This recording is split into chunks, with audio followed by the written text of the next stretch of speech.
uniform. No, it looks stable. Copy. Looks beautiful. Altitude lack, 95 meters. Great. That gets you at 780. That puts it at 785. Good.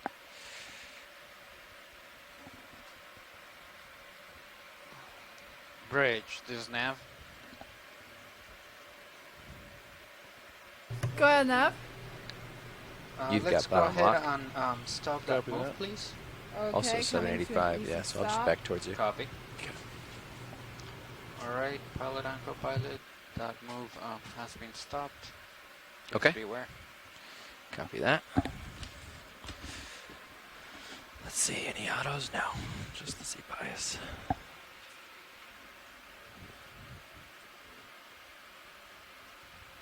ROV Nav Bridge. Go ahead, Bridge. Would this be an ideal time? I just want to adjust my heading about 3 degrees to port, give or take a degree. Okay, can you confirm that the rotation is center at the A-frame? No, we are still midship. Okay, can we change it to A-frame and then do the rotation? Sure, I can do that. Okay, that'd be Thanks. great, thank you. Altitude 50.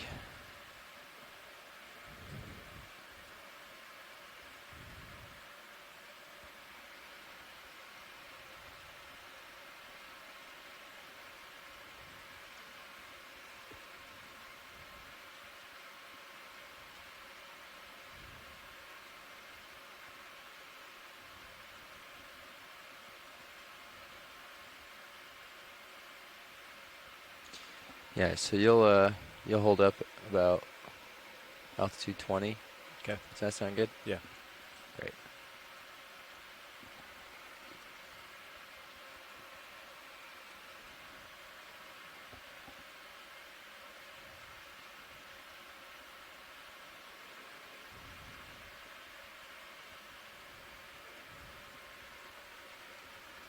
I'm at altitude 20.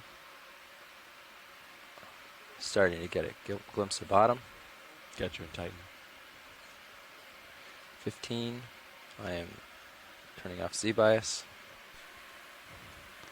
10.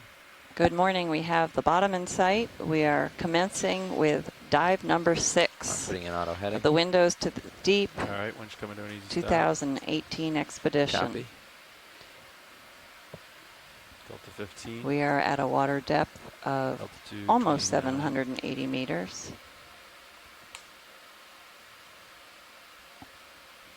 Okay, backing. Our current If you wanna put in location your is auto heading. about 170 All right, kilometers in. due South. east of And you know Jacksonville, the drill when you catch me in your fisheye. and we spin are around. just east of the primary Find me in main axis Zeus. of the Gulf Stream. Should I go port or starboard? And we'll let Probably the starboard, pilots turn. get the ROV We're gonna be settled, going up the ridge. and we'll do a little end more up sort of this introduction. way. So yeah, starboard. So stand by.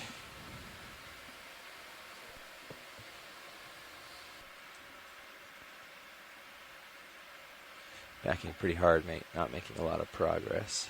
I got you in Titan. Yeah, so most You of got the me in your current fisheye taking yet? should be coming front back. Hard to say. Oh. Okay. I think you probably have room to spin around and catch me. If you want to try. Coming to starboard.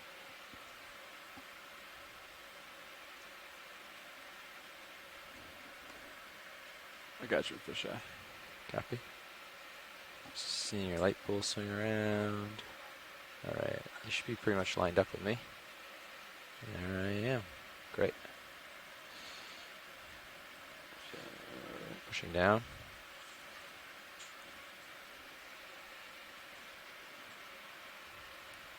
Come down with you.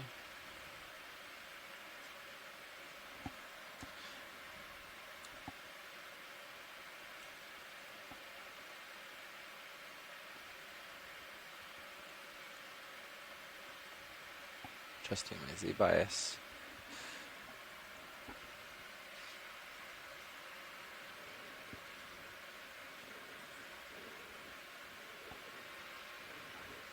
All right, once you'll stop, unless you want me to come down further.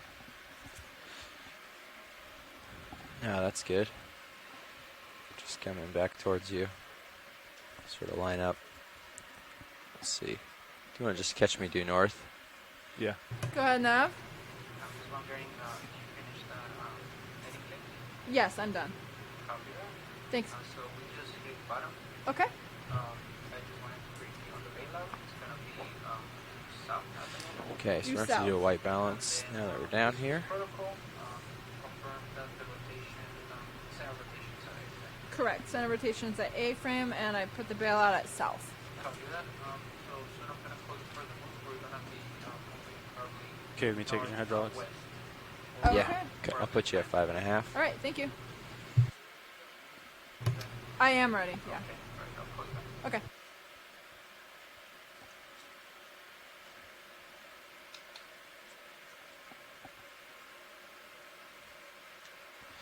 Okay, there's 5.5.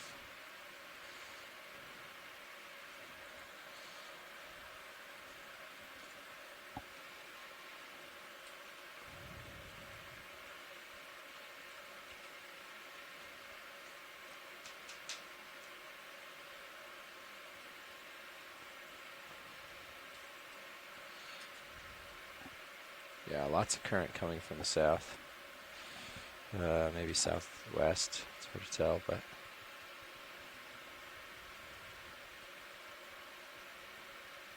ooh, did it run away on you? No, that was me. Oh.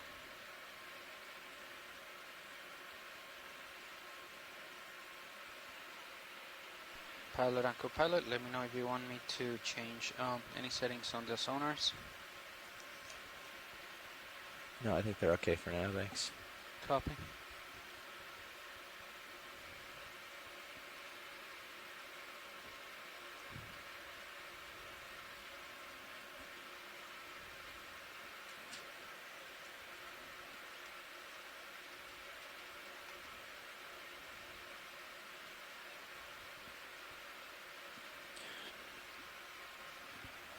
Okay, video. You square it up here.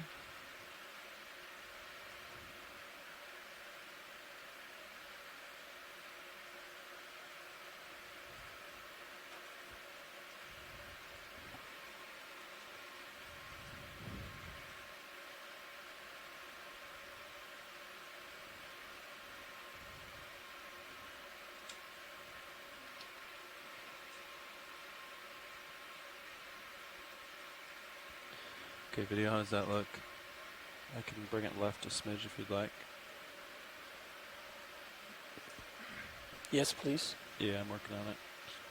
Trying to do some small adjustments here. Camera's at 7.3 now. Just check that. Yeah, understand. It's the wrong place. There we go. It's good. I was confused. Would you like me to rotate it down a smidge, Roland, or is that okay? No, that's close enough. That's close enough. Aye. Capping the camera, checking the blacks.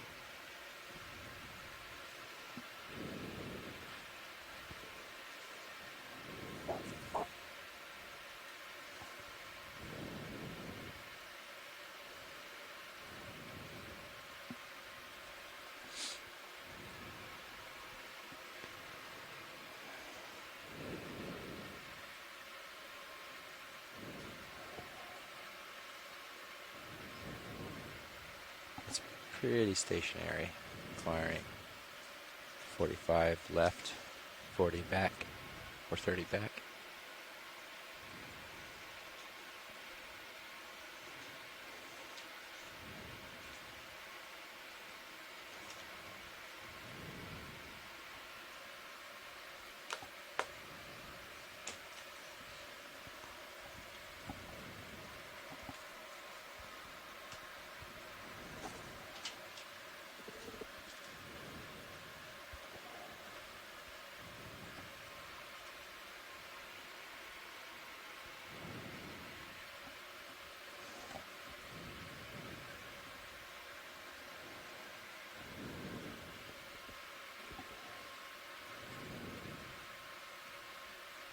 Tether's pretty tight. Oh. Backing up.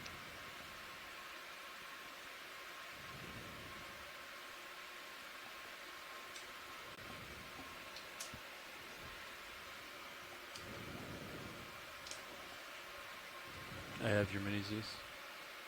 Copy.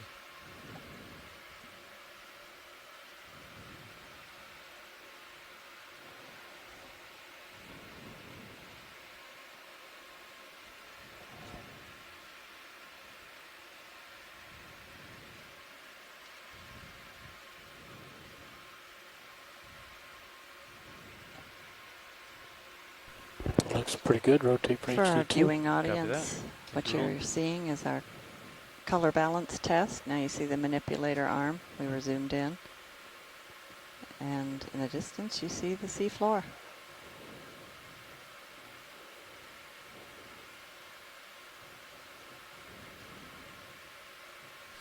And it looks like we have a lot of coral rubble like we saw yesterday on the seafloor here. Definitely. How's that rolling? It's good. Copy.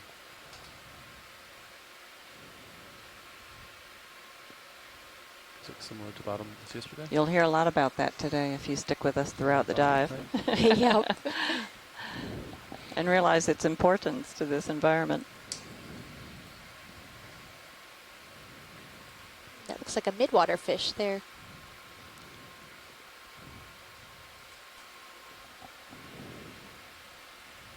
And a pancake urchin right in the middle of the screen. We saw quite a few of those yesterday.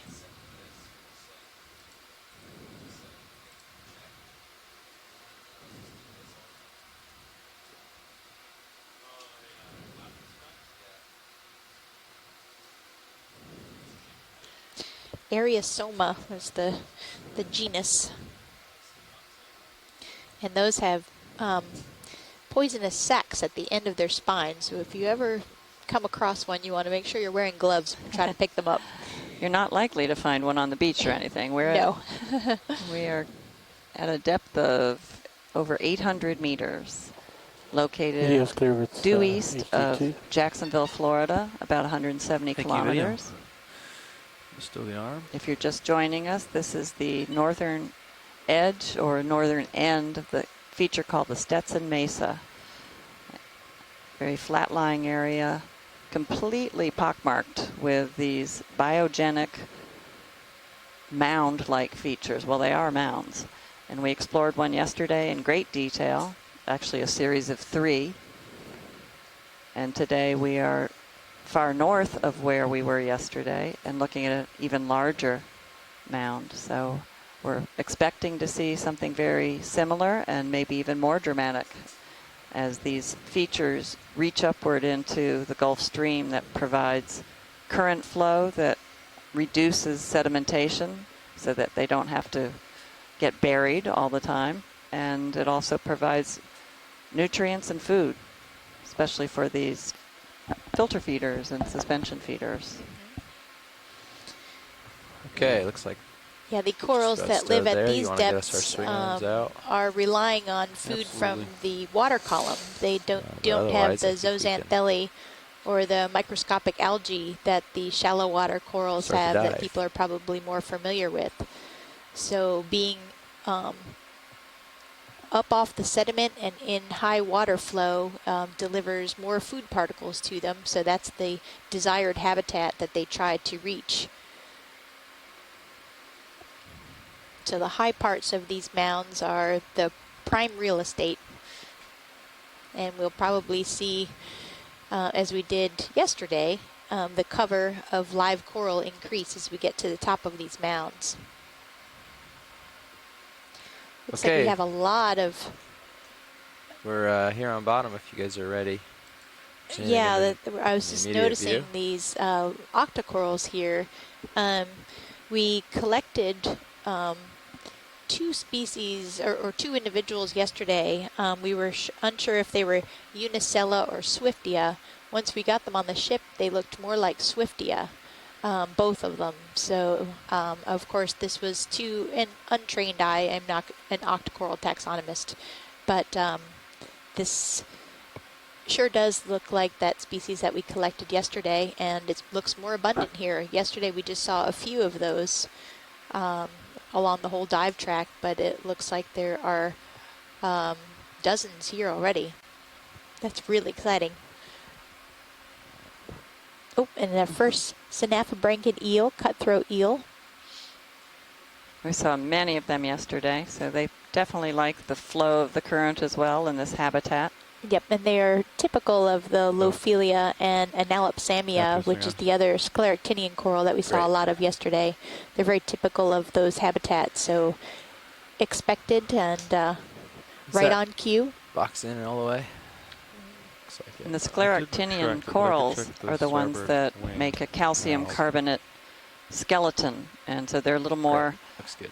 sturdy, maybe. They're not the soft corals, and Thanks. when they die, Okay, their video. hard part, You that see something, calcium if I see something, we'll carbonate stop and go, but lights skeleton are set. matter remains on the ready to rock. seafloor long What's that? after the What about that organic urchin that was polyp down front? has disintegrated or degraded or been eaten by something.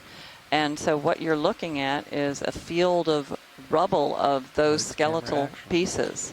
Actually, And speaking of even lights, if under we the could tilt sediment down and get areas it, and the into flat that light pole, portions, you see all those. turn on the Those aren't extra worms lights. or worm See if tubes. make the Those lights are pop. skeletal Let me turn 'em on pieces, now. and we call that Yeah. coral rubble. Yes, please.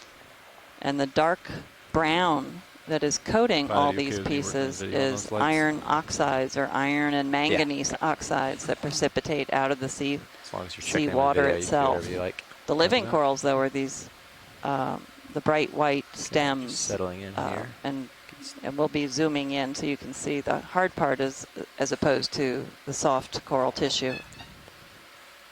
Crinoid coiling up very close to your lower right.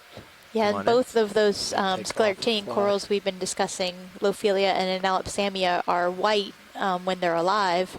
And from far away, when the polyps are extended and you can't see inside to the calyx that the polyp sits in, it's difficult to tell the species apart. So actually zooming in on the dead coral framework is a better way to determine the species often.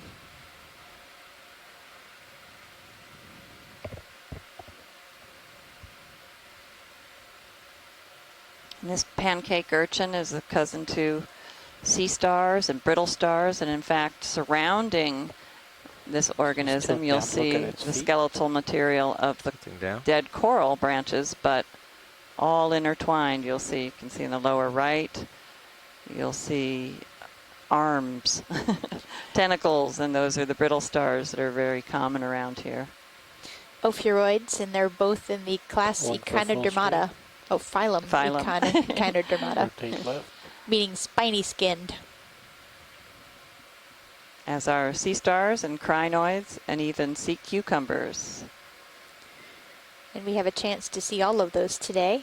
I think we saw everything except a sea cucumber yesterday. That's correct. We did not see a sea cucumber. And we only saw one sea star, which previous dives farther out on the continental margin, we've seen several different species of sea stars. So Yeah, we were tilt down to the surprised to coral. only see one yesterday. Sure. Beautiful, bright yellow one, though. So, oh, and look, there's a sea star right in the Oh, foreground on the left, on cue. So the organism in front of the sea star is Duva florida, which is actually an Alcyanarian Octa Coral. So that's a soft coral. So it doesn't have the Go to the soft hard coral. parts or spicules. Yeah, that's the Duva, the pinkish The organism. pinkish one, yes. Yep, that we're zooming in on now. Yeah, if you So wanna make a move, that one sorry, can Dave. kind of Yeah, if you totally wanna make a move deflate and retract. towards him a little bit, you probably could. We Alright, saw one that copy was in that state yesterday. I think it's a good start. 20 meters north. Sclerates, You not okay with that, spicules. Sorry, Bob? spicules are sponges. I knew that was incorrect. Oh, and there's a little squat lobster right at the base on the left, lower left, under the duva.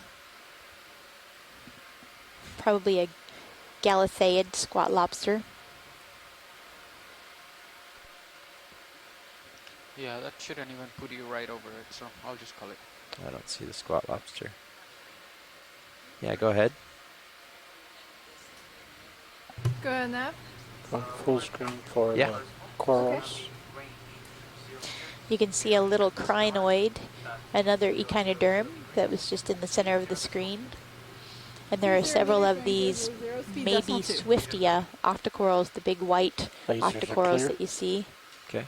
Actually, they're not that big because the This is lasers, off. the red dots That's that you great. see, are 10 centimeters apart. So although they look big on your screen co-pilot. potentially, Lasers we have to I mean, keep I- reminding Bridge moving ourselves machine. that they're Copy, actually, bridge. those are 10 centimeters apart. Co-pilot, you And should so start a lot of moving these short. organisms are actually quite small. Video, did you want lasers back on? No, I wanted lights back on. Oh, lights. That sea star has a lot of arms. 2, 4, Oh, this 6, 8 arms, Fog lights are maybe? still on. Maybe. Okay. Yeah, I just Yeah. got a Some little of are bit farther hidden, away but- trying to get in here. It's an octastar. Yeah. Going back in. They usually have 5 arms.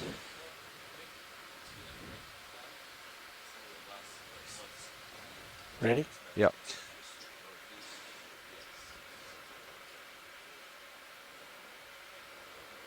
Now you can see why we call them echinoderms, the spiny skin. Wow, that's a great shot. It is great.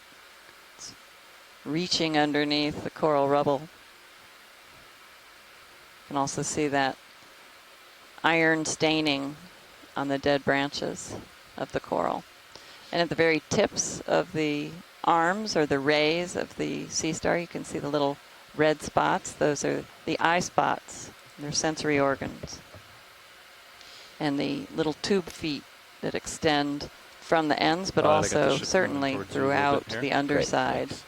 of the sea star provides mobilization, and a little brittle star on the upper right of your screen. Video's clear. Both clear. echinoderms, but in different classes.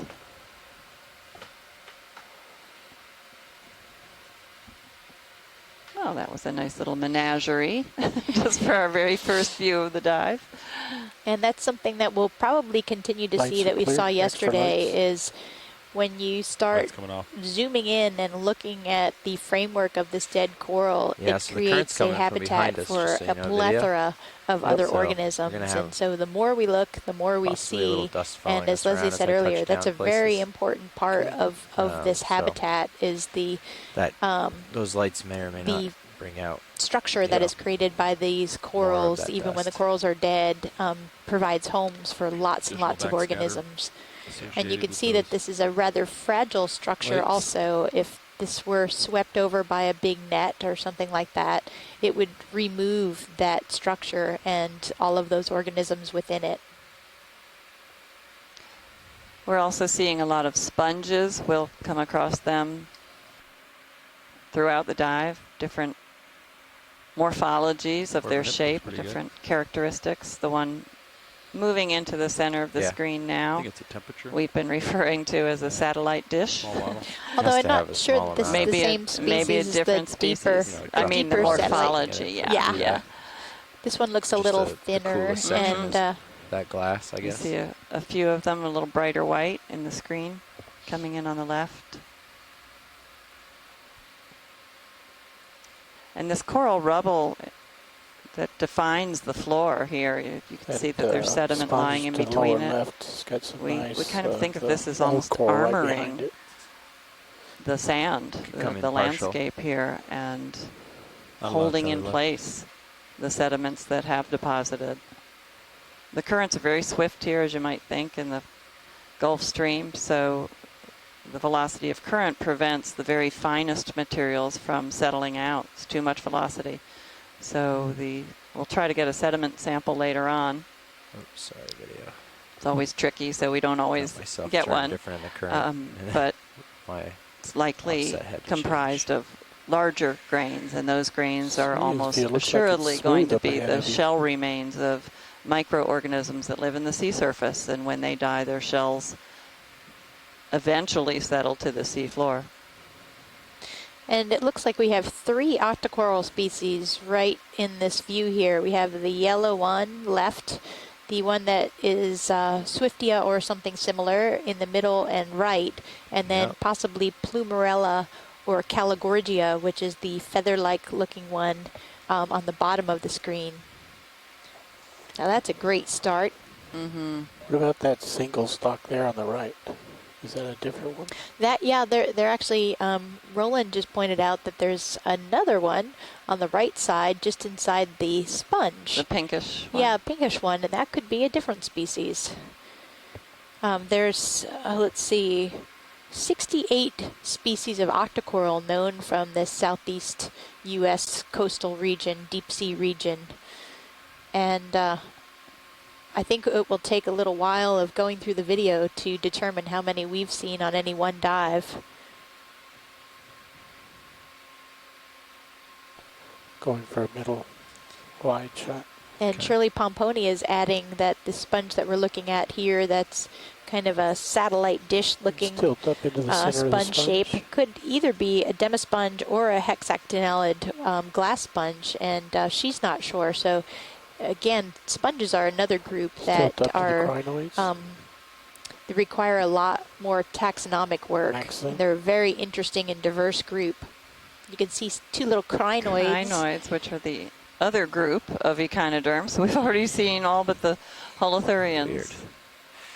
Those are the sea cucumbers. And it was actually a sea cucumber that I found in a tide pool in Maine that started my fascination with marine life when I was quite young. Lower bottom left. Thought it was the strangest creature I'd ever Cup seen. coral, maybe? Bottom of Is screen. that a little Yes, cup coral, little tiny or stick what is in the there. pink? I can't Cup tell. coral or oh, it's an anemone. Yeah, I and think here's it's an another anemone, one in yeah. front of us here. Yeah. Then we have more encrusting sponges, the I lost track of it, green sorry. and There's one to me brown, right. round-looking things, and possibly more of a glass sponge Nav, that's what's our the average speed off-white, needed opaque for today's dive? looking, Make the kind of last one left of first. center. And we have some baby stalked crinoids just above the anemone, the pink Should be anemone on the 0.05. top right. Easy for you to say. It's not, Skip down It's to the not bottom for of it. me either. especially with a cold. Oh, yes. I don't Sorry have if that I- excuse. Sorry if I sound extra funny today. I just tell her she needs to get more sleep, Get another movie. which isn't very easy out here. Okay. There's just too Same much heading. fun to be Yeah. had with looking Yeah. at all the 20 video meters and good? pictures that we Yeah. collect all day. Okay. The video's clear. Oh, it's clear. So Scott France is saying that the Octa Coral in the We're just about to foreground call here, another movie. that's Great. got thicker branches, looks like Anthothela. And we ahead, collected Nat. that in the Mid-Atlantic Canyons several years back. Full wide. Before we 0 forget, meters, maybe there's we a should 0 speed decimal 2. introduce the front row, especially because you're hearing already from our video lead. And pilots. Yes. Nav, would you like to start? Sure. Or maybe the pilot can introduce everybody. You can go ahead. RV bridge, move initiated. Make sure you're on OKX. Thank you, Bridge. So we are a group of engineers representing the Global Foundation for Ocean Exploration. Sitting as navigator, I am Fernando Aragon. Sitting as pilot, Jeffrey Lanning. Sitting co-pilot is Levi Unima. On the far right, you got Roland Bryan. And in the back, I'm Emily Narrow, and I'm in the video clipping chair. Great, and they are a wonderful team. We will say this every time we introduce them, how great they are to work with, how talented they are, and it's really been a pleasure. And they have great eyes. They've been looking at these monitors a lot longer than we have, so they'll see things we're missing. We want to get that sea star over on the right before we pass over it. Pink. Oh yeah, it's pink.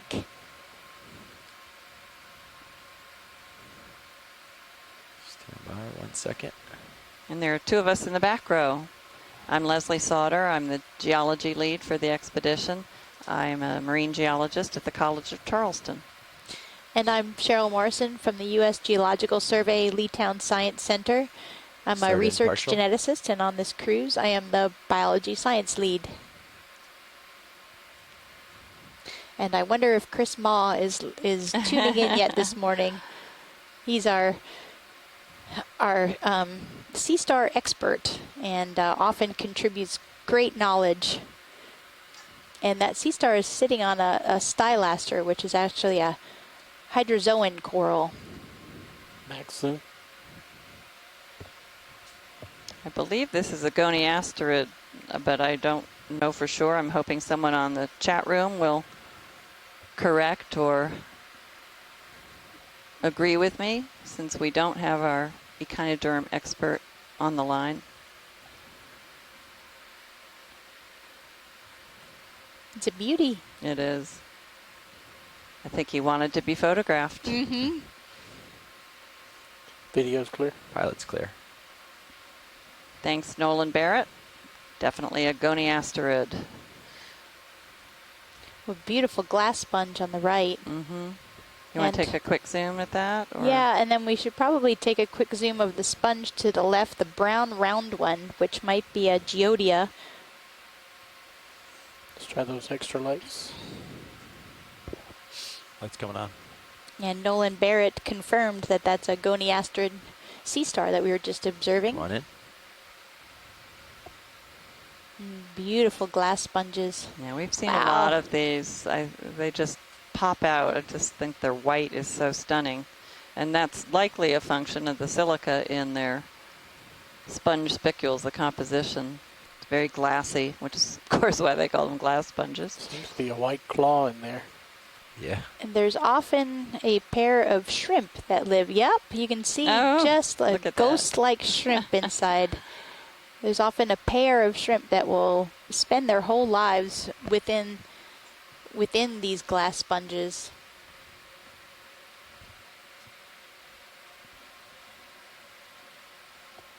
That one looked to have a bigger claw like a crab or something. Aravina, bridge There's move another complete. one there as well. Copy bridge, move complete. Yeah, they could be Oh, yeah. snapping shrimps that have an enlarged chela. I think that's the usual suspects that live in here, but they're so clear it's hard to see them. And Several crinoids on the right, taking advantage of whatever the glass sponge might expel, perhaps. And Leslie and I have, and everybody who's touched our samples Continue know to the about next those right one. Let's spicules see because what they the wind up pink in your is in there. fingers and they're like little needles. Mm-hmm. And the sediments we've recovered are definitely showing them as prevalent as well. See something pink in there, but I can't tell if that's inside or outside or what it is. We did see a polychaete worm in one of these at the deeper site, and it was There's pinkish. another claw down below. Anything you Oh, can do yeah. to bring it out? Yeah, I'm trying. That's great. Not much more I can do. It's got the Okay. blacks full crushed. So Shirley Pomponi adds that these are the Euplectellidae glass sponges. Possibly Raggedrella, but she's checking on that. And I think that Chris Getting Kelly a glimpse of that guy. thought it Clear was that. shrimp. Oh yeah, look at that view of the shrimp. That's amazing. You see a claw on the one at the top of the screen as well, popping up periodically. And then Yeah, you see his that's a great one. two reddish, pinkish eyes, and Mm-hmm. Wonder what he's eating. yeah, I wonder if he's cleaning some food off the inside of the sponge, or if he's filter feeding right along with the sponge. Yeah, could you zoom out to the next waypoint? All right. There it You is. wanted to Excellent. see Oh, that you got it possible selected. demo Okay. sponge? We can mosey over there. I'm on top of it. Sled. This camera is amazing, Hold as you that shot probably for just noticed. a little bit. Real nice colors. Say again? Yeah, I was Just thinking hold that shot. Oh, Keep you sorry. going That's all right. You've already moved. Keep Oh. going. North. Okay. north until you're behind me. and I didn't just hear you line over up. Okay. the other chatting. Sorry. Sorry, pilot. No, not your guys' fault. You're good. So, Cheryl, is this the one you're talking about? Yeah, Upper that's screen, that's middle? the Geodia, potentially the Geodia genus that Shirley Pomponi is very interested in. Geodia Get right on top pachyderma of it is if what you we're can. looking for specifically. Say Is again? that correct? How close can you get to it? Pachyderma meaning The thick sponges we were skin. just looking at would be under Pachydermata, my thank skin- you. skid if I got super close, but Okay. And I Shirley's can on the get line close with and not us. land if you'd like me to try that. Let's try this first. Okay. Yeah, I've got a fairly significant delay in the video, so it's probably, I'm trying to refresh this again, but so I don't see what you're looking at if you're looking at a geodia right now. But I'll catch up. Okay. Is that a sponge or is it any kind of derm? No, it looks like a sponge. It's got a lot of stuff attached to the outside, though. I think it's a sponge. Although we don't see the X-current siphon at all.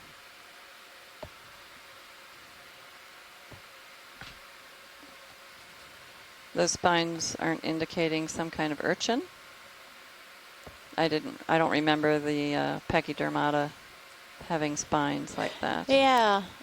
It I almost think looks like a decorator urchin, or you know, where Yeah. they put the sediment Try over to them get it as from a different camouflage. angle. Yeah, try coming around. See what we can do with this current. So some of the demo sponges can have fairly long spicules that make it a kind of a shaggy surface. Yeah, kind of like this one. Are you seeing it yet, Shirley, Yeah. on Come your on in screen? again. See, yeah, I don't know if what you're looking at right now is Descriptive. zooming in on this spherical structure, but to me that does look like it's a sponge with spicules protruding. It's not Geodia pachydermata though, so Okay. yeah, don't be concerned about collecting this one. Okay. Yeah, Fernando, I rotated slightly to port a little But bit. interesting that Better it is line a up sponge. this uphill. It was hard to even tell what it was. That's all right. It does kind of mimic an echinoderm.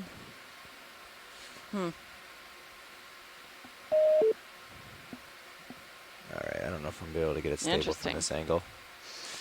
Sorry, Roland.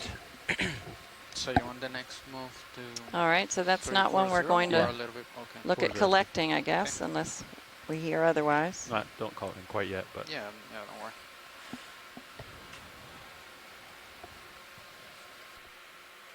Extra lights are clear.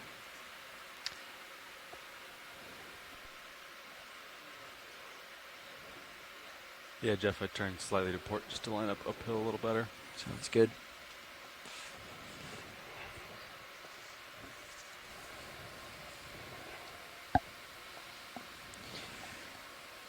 So we'll continue along upslope here. Looks like we have another one of the Got my Z-bias pancake tuned for urchins. when I have my side in the current. But as soon as I put my back in my current, it just dive bombs you into the ground. Yeah.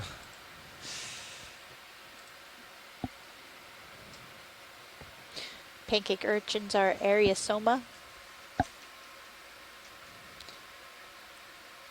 And a few more demo sponges it looks like, and we continue to see this coral framework and rubble that coats the bottom of the seafloor here.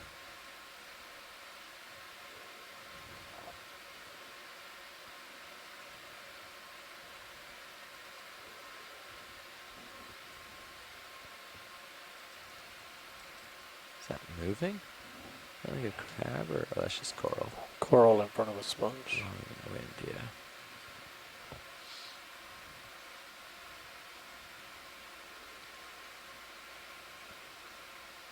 Okay, by calling move in if you want it, Another Fernando. one of those spheres. Copy that. Yeah, another one. Yeah.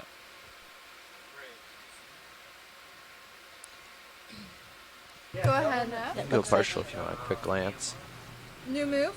Looks like we have another one of the sponges like the one we just looked at. Okay, that's 20 meters, bearing 340, speed decimal 2. Video, can you brighten up Sirius HD just a little Say bit? again, Thanks. Fernando. Yeah, it was ramping a little bit, but I think it's fine now. I'll let you know after this move. Have more cutthroat eels in the distance here.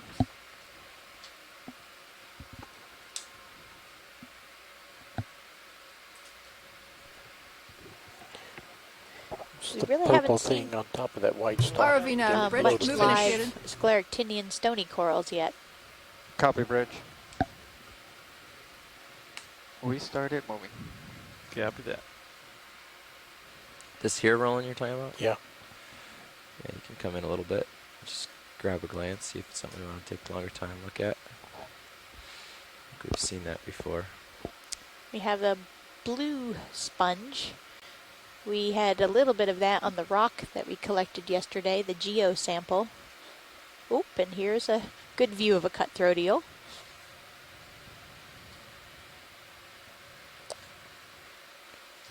Alright, it sounds like they know what that is. Can keep moseying. You're alright with that video? Got a little bit of tether out of time. So Chris Kelly was asking how deep the Loophelia and Analopsamia bioherms go down to, and is this close to their maximum Get the one depth? behind there, maybe. And Give us a I sight would say tilt up. I thought I this saw is a pretty larger close fish to their back there, maximum but depth, at maybe it least was just in this too close area. together. Once you get past about 1,000 meters, we don't see these bioherms at all.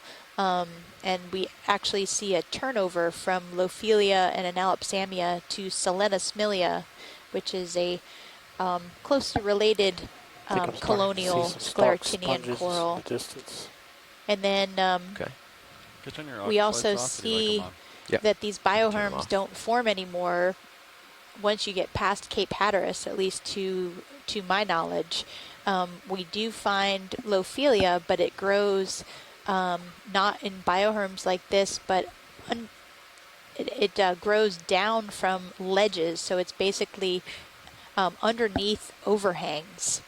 And it was missed by scientists for a long time. It was a gap in their distribution in the mid-Atlantic region, and it wasn't that it wasn't there, it was just that we couldn't find it very easily because you had to kind of peek underneath the ledges. So it wasn't until we visited canyons with remotely operated vehicles and were able to I see that. explore underneath ledges, and Trying that to mosey habitat, in here, but ledge I think I'm habitat, gonna run out is before I get there. quite a We can lot come in of different partial species here. actually use that It's about as habitat. much tether as I have, but we can check it out floating. Oh, and this is an interesting sponge. Looks like it's on a stalk of spicules. It's got a little red center on the top. Well, that's one way to get up into the current. That's Just the build a creature. base of spicules. Yeah. The one dive that we did that was a lot of sediment. There were many I'll be able to get stalk closer and get a sponges. closer look once we get serious in a little bit. Yeah, the boat's on the move, looks like. And it does have a little kind of darker colored center. Looks like a bouquet. It's incredible how strong the base must be. Yeah. I guess am the base moseying isn't closer, solely Roland, just so you spicules. know. It's part of the sponge itself as well. It's kind of a light pull all these off. And Chris Kelly has a couple of ideas about what this might be. And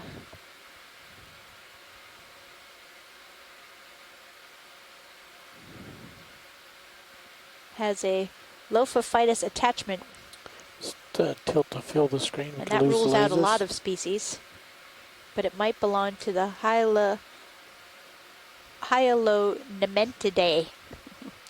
I hope I didn't murder that, but You That notice was I'm not very trying. good. You didn't murder that at all. oh, good. These are really cool because the stalk are actually spicules made out Getting a of lot of silica. vibration in the Wow. camera, huh? Anchoring the sponge, Yeah. and it's a fairly strong current, so it's anchoring the sponge Sorry into about that. into this A lot rubble of and thrusting. sediment. Chris Kelly is the real expert on these hexactinellids, and Scott France also has a fair wide. amount of experience. Okay. And, There's a cool looking believe this is a hyalo. glass sponge over here too. We'll go over and mosey that Which way. you pronounced very well. Great. Thanks, Shirley. What a beautiful sponge. And that's the first time we've seen one of those.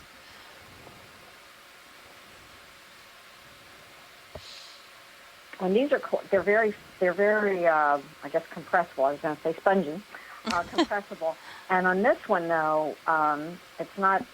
We can kind of like distinguish compressible from ones that are squishy and are not resilient, and others that'll If I do another go 20, back to their original shape. This one, Copy when you that. collect it, 330 this time, I think. bring it out of the water, Do you guys that, want a that closer look at this beautiful one? bulb or kind of Or do we know what it tulip-shaped is? No, I think We we're part still of the have body 2 meters on just that last completely move. collapses, and meters, it's, okay. it's Keep a lot going like then. a cotton ball, a gigantic cotton ball. So when you take it out of the water, if you can imagine a cotton ball totally soaking wet, take it Same out of the bearing, water, you and said? it's just going Let's to go collapse. 330. And that's what happens Okay, to just a these little bit sponges more when you report. pull them out of the water. We'll come over to Wow, that's interesting. You can see 310 the underside of that sponge Copy that. eventually. we were looking at before. Just do partial on that. As we fly by. Wow, this is the third of this type of sponge we've seen. So without its dust or something. I believe at the top of it has And a a bunch of brittle sea star cucumber. arms, the little pink things you see on the Oh yeah. coral skeleton in front of the Might sponge. just be some seagrass too. It's hard to tell. Oh, and it has a little hard to brittle tell. star on top of the sponge on the left.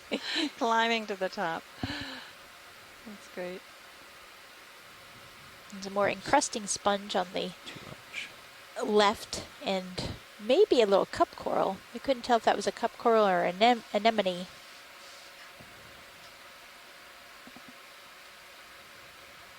Looks like a scleractinian. It's hard to tell. RV nav bridge move complete. Copy bridge. Are you guys ready for the next move? We can, yeah.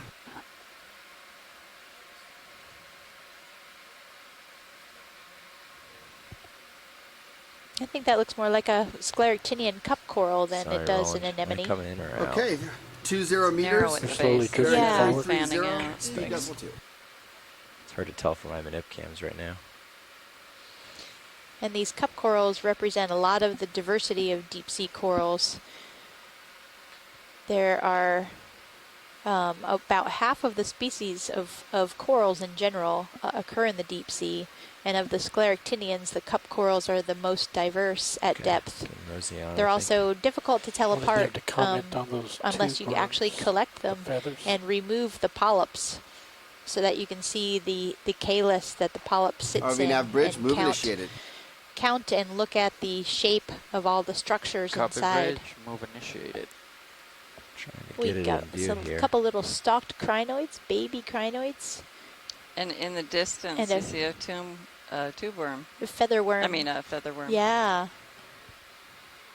He has a tube, and you can tell that the tube is partially solidified by gluing onto the tube the Shrink available below. sediment. And you can see, that's a great view to show you what the sediment is composed of. Very large fossil yeah, I see shell it. remains, including a lot of pteropods. Okay. And our colleague Stephanie Bush is smiling. That's her favorite group of organisms. She's sitting here with us. Stephanie, you want to introduce yourself?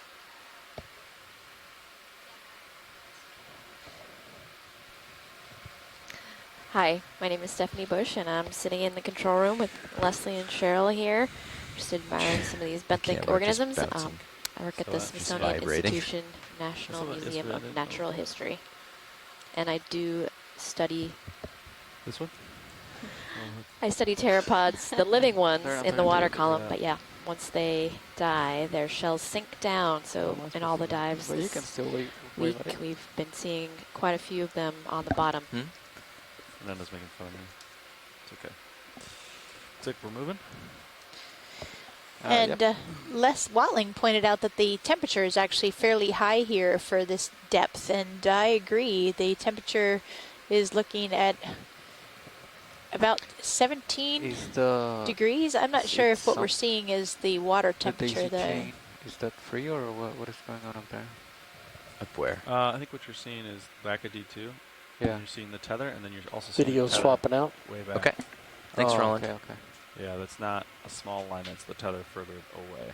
All right. And this landscape is now what we've been seeing. This is our second day of sort of this dominant view with undulating portions of the larger mound.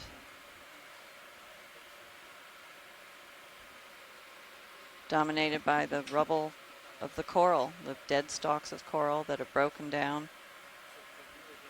And in between the coral, the coarser grained fossil-rich sediments that are able to deposit in the strength of the flow of the Gulf Stream.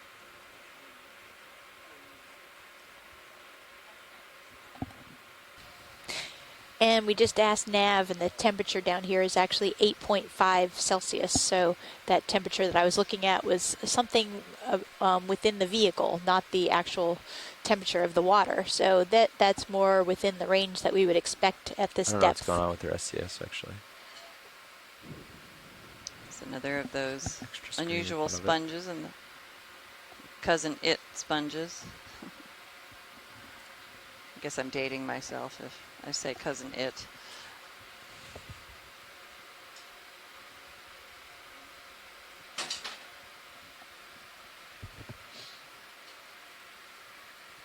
Is that a piece of marine debris? I'm not sure yet. We're getting a little closer to It's find out. looking I a little think. angular. Do you want to come in partial, see what Might this well is? be. Just see if it's ROV nav, this is the bridge. garbage Our or something. position Yeah. move is Yep. complete, and I would like to bring the heading Piece 2 of degrees to starboard. Paper Over. or plastic? Thank you. Yeah. Probably plastic. Is that a glove, Levi, maybe? You're gonna bring heading to starboard 2 degrees. Okay. After that, you wanna move. Yeah. Okay. Same. 330. Yeah. Copy. Getting a closer look If I at do the 30 meters. scleractinian Copy that. rubble here, it looks like an Alapsamia profunda to me so far, Serious. which is the coral that we This is saw the making a heading. framework, especially on the Yeah. slightly deeper Well, mounds that's yesterday. because the motors were commanding? Or Well, was it actually, just- this We is haven't seen now. one of these yet today. Come in partial video before he spooks. Or she.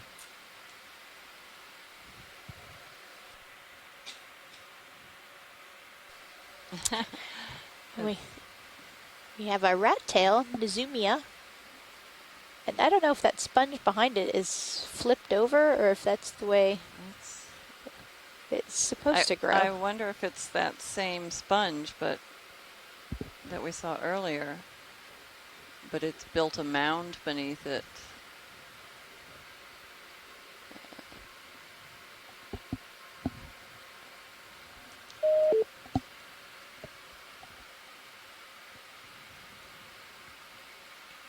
All right.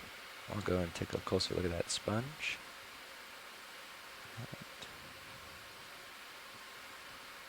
Oh no, it looks different. Yeah, it looks different to me. Yeah, definitely. The one to the right is more like what I was talking about. This is very strange looking, huh? Little volcanoes.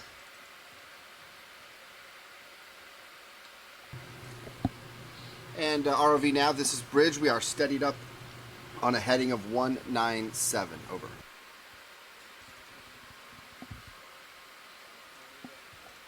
Absolutely. Okay. Okay. And even 30 Chris meters, Kelly, our bearing sponge of expert, has 330, no idea what's speed going on decimal with this sponge.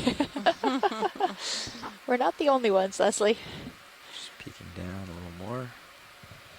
Trying to get sort of a more of a top view. See Go what ahead, the hole Nev. is.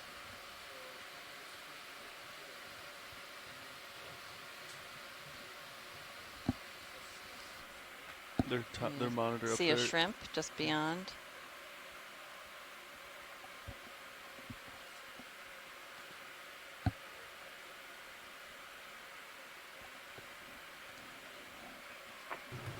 So with that, RV now Mr. Shirley, bridge, with that move sponge, initiated. it looks like there's a significant amount of kind of like dead Copy area. bridge. Move That initiated. and I agree with Chris, it may be a rosellid, because we have seen really big rosellids off of this area in the past. So that's a particular type of hexactinellid or glass sponge.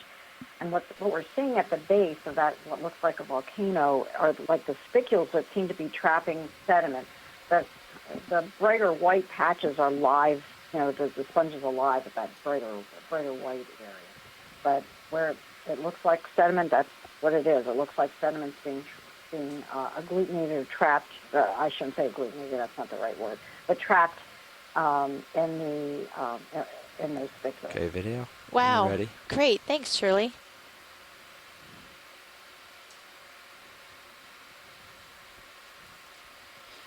And Chris Kelly said maybe ferronematids.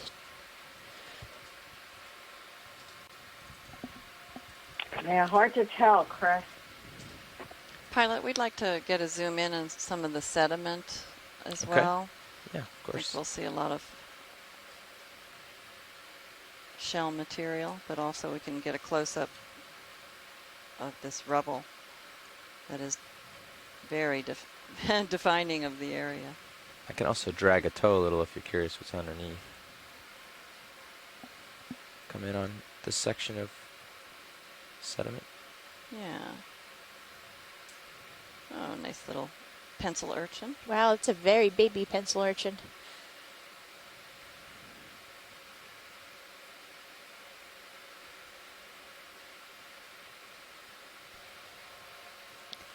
I think I see pteropod shells. I was waiting for you to point that out. Sorry, I'm not looking There. the whole sorry, time. Sorry, they're littering this area much The more so one in than the we've upper seen. left looks like maybe Diacrya. It's hard to tell. Well, now it's lower left.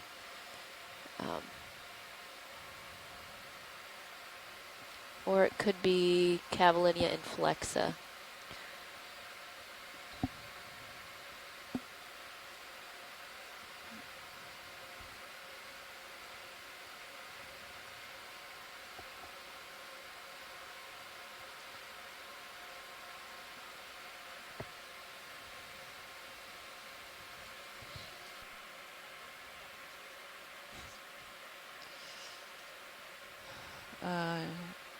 No, I think that's great, Pilot. Thanks. Yep. We may want to return back to that strange sponge we were just looking if we haven't drifted too far from it. No, we haven't drifted There's very a far. possibility of collecting it. I'll back up. There were two of them there. Bridge, We does could that- possibly collect the smaller individual, and Bridge it over. seemed to be stumping everybody. It might be 12 worth meters. collecting and getting more information on. Okay, stopping.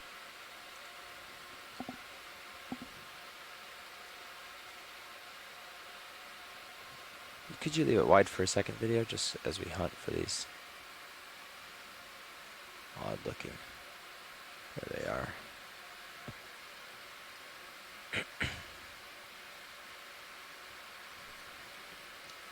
Alright, co-pilot, ship stopped. Copy that. I'm just lining up my heading with uphill. RV nav bridge, all stopped. Copy bridge. So we've put it in reverse for a little bit here, and we're coming back to the sponges, those kind of pyramid-looking sponges that we were just looking at. Since those were unusual and there was no consensus among the scientists in our chat room here, we were thinking about maybe making a collection of one out of the two of these so we could take a closer look and possibly get a genus and species on these. Jeff, just to look uphill again. Okay. This is Shirley. I think I'm that's a very close really to good looking at idea my because picture. this is Yeah. unusual. We've been going back and 305, forth here 306, somewhere in there. in our lab as well, trying to figure out what that is. Okay. I think Looks that's like a good heading's not idea. getting Okay, I think great, that- Shirley. I mean, Would it's it be pretty okay shallow. to We're not collect gonna- the smaller one? Oh, look, another swimming. No, wait, is that? Is that Nophrite or that oh, that's a Fernando? It's just Brachyptid, heading isn't always it? due north I on can't high tell. Yeah, it's Almost okay. looks like a crinoid, but I don't think it has enough. Was it working yesterday? But the tracking is pretty good. Yeah. Can we get a quick zoom right in the middle? I think it was working Oh, you're yesterday. settling in. Okay. Sorry, Pilot. That's okay. Once I get settled, I think you'll be able Okay. to zoom in. Hopefully you won't swim away. I think he'll be settled for a bit. Yeah, I'm receiving Yeah, come on in, video. the USBL bearing of... Oh no, hold on. Five-armed crinoid. Yeah, should be That's a separate windows crinoid. for heading, right? Wow, it Is is it a really crinoid. swimming or just caught up in the current? They swim. We've seen It it. looked like You they were have seen swimming. it? Yeah, we've Uh-huh. seen them swim. I've never seen a crinoid swim. Wow, a brittle star and a crinoid swimming. Look it down at you. News to me. 80. Sorry, my left toe's in and the current's coming from the left, so this dust is probably not going to clear. And if To get a the better viewing image. audience was not with us on our first dive, definitely check out the video highlights of our swimming brittle star. Brittle star breaststroke. That was amazing. Hydraulics are ready. Okay. Great, thank you. Tilting down to get the subject in view.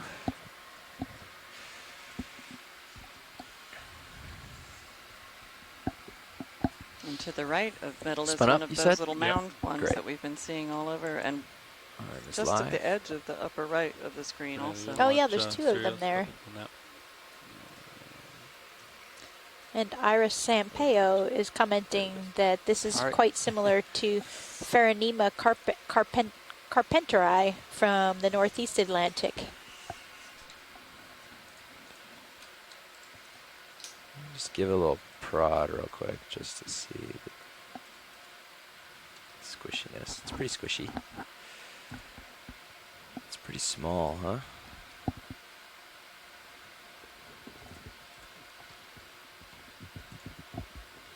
Just comparing my jaw with.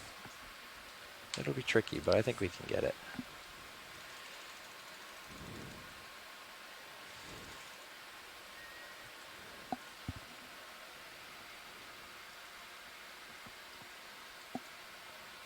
What if the vehicle drifts away? That's no good. So Cheryl, you asked earlier if we could collect the smaller one, and yes. And I have a very significant video delay. I'm thinking about going over to our Exploration Command Center so I can get a faster video. But yeah, the smaller one's fine. Okay, great. Thank you, Shirley. We're going to attempt to collect the smaller one of these 2 individuals, and we're probably going to have to dig underneath to get the whole thing. Would the scoop work on that?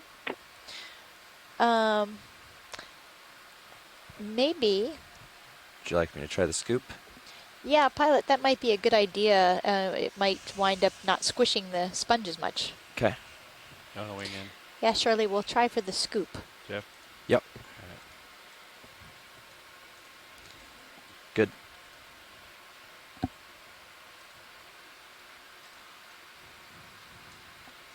Tell Levi I'm sorry for being a backseat driver. No, that you would know how to collect these much better than we, so that's great information. And I'm all for a scoop sample because we'll also get some sediment. And maybe that sediment will have pteropod shells. And foraminifera. Agglutinated foraminifera, something for everybody. And of course, coral rubble. That's a given.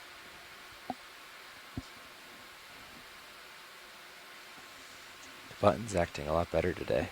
That's good. Yeah, it's been nice. And so if this is Pheronema carpenteri, that would be good news because be in that's the on way. our connectivity list mean, for the Aspire We have to program. have it out to Oh, really? or into stow, so That'd be great. just leave it. Do you think there's a significant root structure we're going for, or are you just trying not to squish the thing?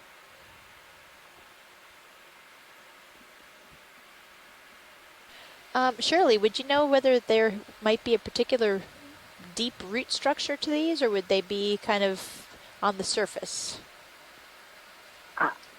Boy, I really don't know, but I'd say go ahead and scoop underneath it. Scoop as deep as we can, and Yeah, I'm sorry, I just don't know. okay, thanks.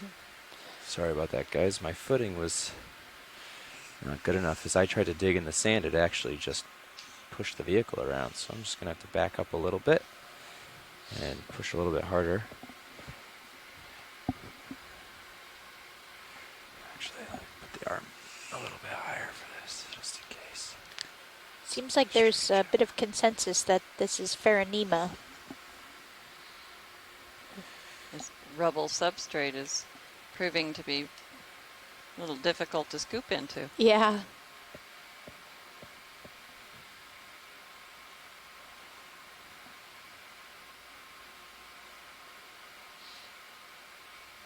And Chuck Messing gave us an ID on that crinoid that we saw swimming. Pentametrocrinus, whoops, just moved. Pentametricrinus atlanticus. And yeah, that was the one that was swimming. Chuck, does that make sense? It's swimming, or at least in the water column. Can you watch the PDU? Make sure we're not anywhere near our amperage rating. I'm pushing down kind of hard at this point. 20 amps, good. Another Is it cutthroat trip eel, at 30? several of them, 60. Oh, checking 60? us out. How did we get close to 60 that one I time? don't know. Pushing down a lot harder than this.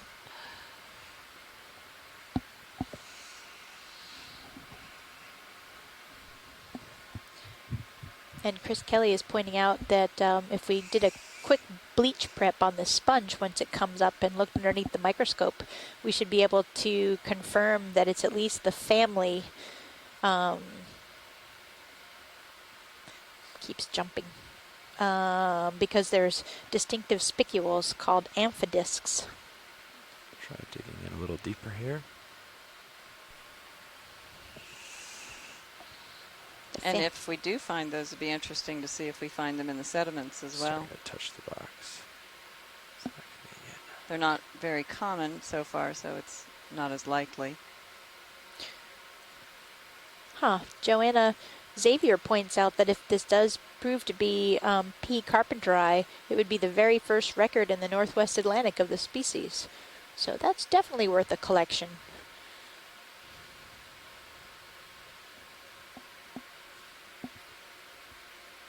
That would be very exciting. Thanks for putting that out, Joanna.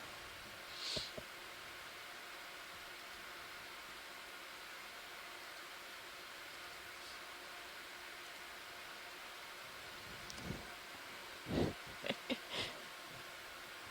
there a specific box you want? Looks like we're getting it.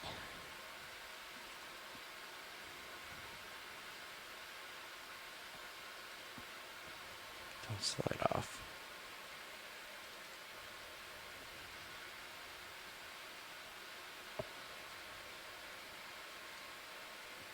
I don't think I'm going to be able to maneuver this other than to the port side. You're not going to starboard outer? Negatory. Good one, Fernando. Let me know when you're ready. Yeah, open box.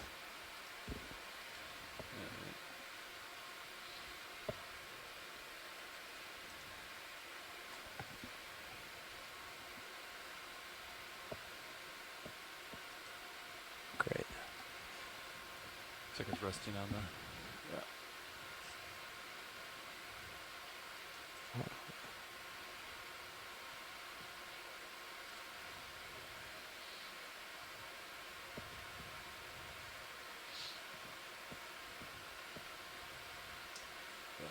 Nice. Okay, he's in. As well as some dirt. Very nice collection, pilot.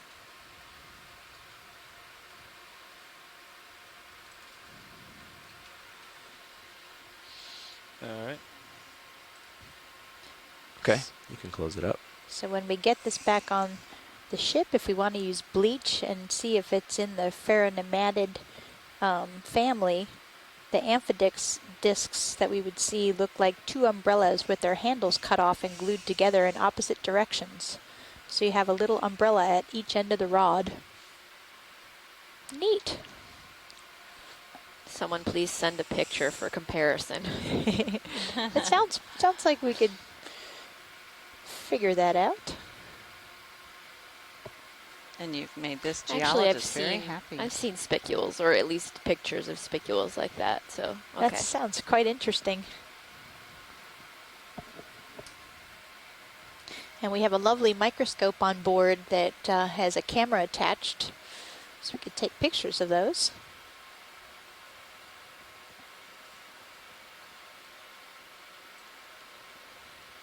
Package secure.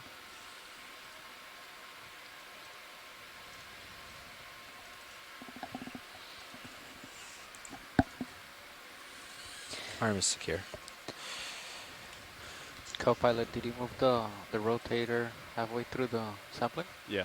Okay, I had lost visual. All right. All right. Biosample 1. Off we Dive go. 6.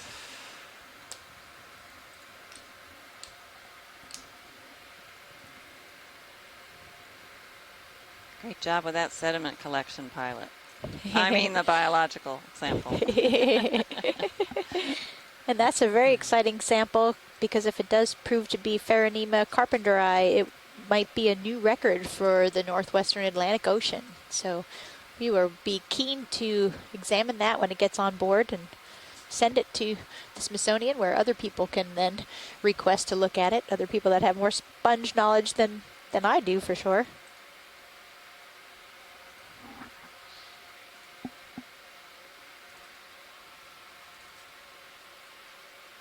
Oh, but it could be Pheronema annae, which has been reported from the Northwest Atlantic.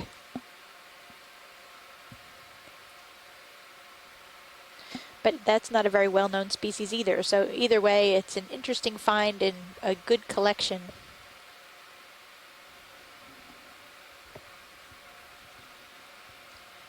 What is this?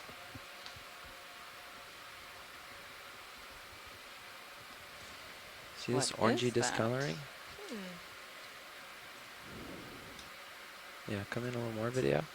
Might be more debris, piece of metal. Yeah, rusting metal. Oh yeah. Interesting. Yeah, definitely breaking down. And a crinoid behind it. Yep, this is very oxygenated water. We're under the Gulf Stream. So any iron begins to oxidize, which is in part why you Great. see I think we can the continue brown on. on the landscape, because there's plenty of iron, dissolved iron in the water, and that is precipitating out of solution onto these stalks of the dead coral, the rubble.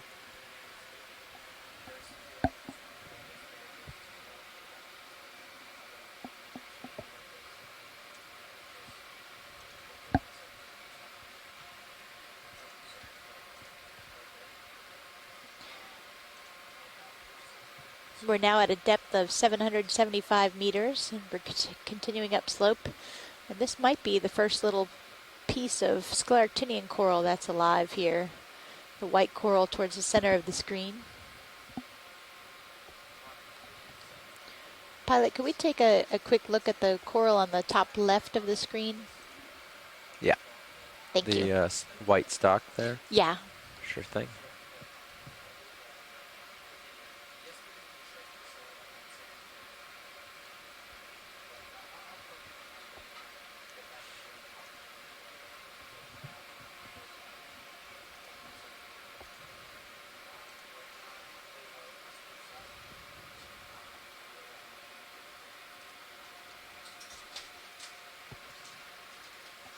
Okay, video, you can start in.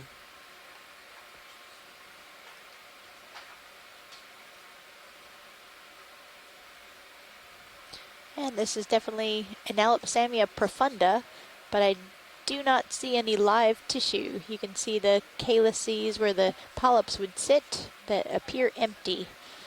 So this is probably a recently dead branch or two of coral, because it's not, well, actually it does have some organisms growing on it. We have a little Octa Coral here that looks like it's barely hanging on in this swift current.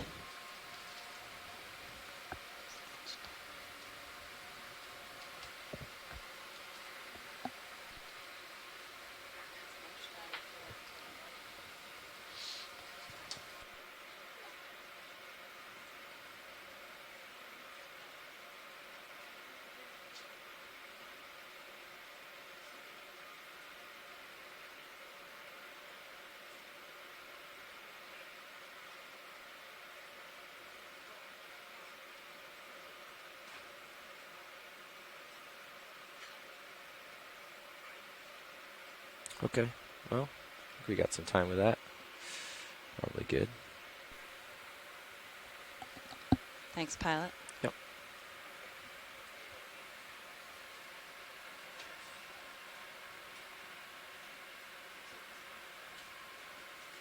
We've just sent Cheryl to the lunchroom so she can nourish herself. It's easy to forget about eating when we're doing this. We'll see if Stephanie can step in and contribute on the biological side. I'll do my best if she's not here. Navigator. She might be at lunch as well. So I encourage those of you on the chat room to pipe in when you can. Please actually call in. We want to literally hear from more of you. Co-pilot.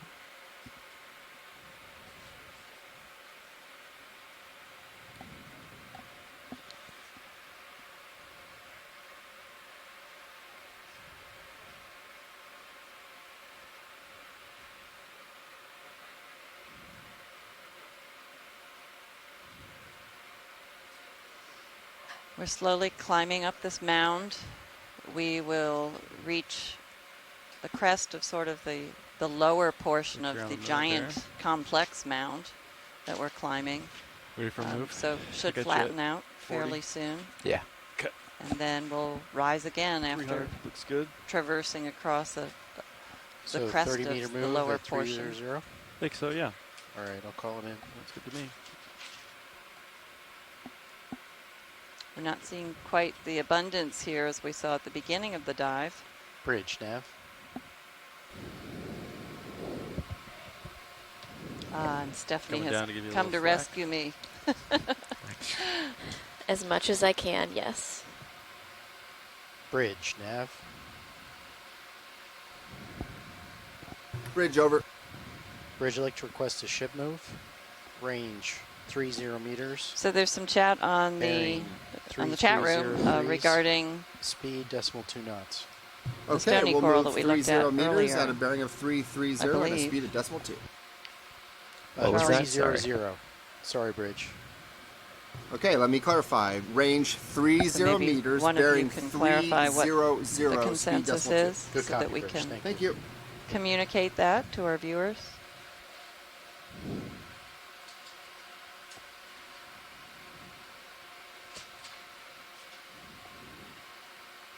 For those of you viewing, we have over 30 scientists from around the globe, literally, Drylab. who are assisting us on our chat room. It's wonderful to see how they communicate with each other and discuss the different features they're seeing of these objects, the different organisms that we zoom in on, RV, now this is to try to Bridge. come Did you to a call us over? consensus of at least what genus is represented. But you can come in Okay, on this. thanks. And several times, Bridge. No, everybody that is was stumped. here. So Okay, move we initiated. have a lot over. to learn. Thank you, Bridge. It's the whole nature of exploration. We're looking at a sponge here. Just to the left of that sponge looks like that lacy soft coral that we collected yesterday, Duva, Florida. The pinkish, The- yes. the pinkish the one. meaty pinkish one. And then there's in the a foreground. stony coral there, and then also some, I'm actually not sure, the white ones. I missed out on yesterday's dive and Yeah. identifying some of those ones. We collected a Unicella and a Swiftia yesterday. Could be one of those, but I could be wrong. I'm not sure which, if Swiftia is the one in the lower right, just off to the left actually now there's one. I'm not sure if Swiftia is the stony coral or not. Swiftia is an octocoral. Yeah, sorry. octocoral. Yeah, So the widest white one that we don't even see any polyps on it. I'm not sure if it's alive anymore. That's the stony coral. The ones where you can see the polyps Right. would be the octocorals. Okay. And what is it called? Analopsamia? No. Is that stone? I'm not sure what they're referring to when they're Okay. talking about I think we're good with this analopsamia. I mean, Come wide video. with regard to our current view, that Mhm. they might be still experiencing a delay and talking about one True, on true. our when we were. It makes it even more zoomed out. difficult. We see so much diversity when we zoom in, and the folks in the chat room have at least 7, maybe 10 seconds of delay. So we really have to stay still for a long period of time to really know which organism they're referring to.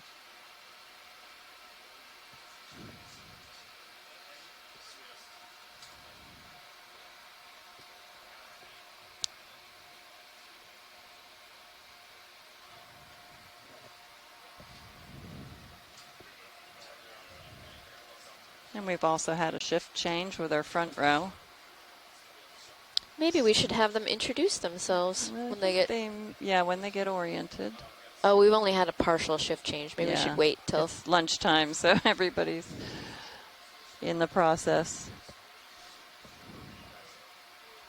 Well, if you're just tuning in, we are on our 6th dive of a series of 15 dives that we'll be doing over the next few weeks. And this is known as the Windows to the Deep 2018 expedition. We're on board the Okeanos Explorer, the NOAA vessel that is dedicated to exploration of the deep sea. And our eyes to the seafloor are a remotely operated vehicle, or an ROV, and its name is the Deep Discoverer.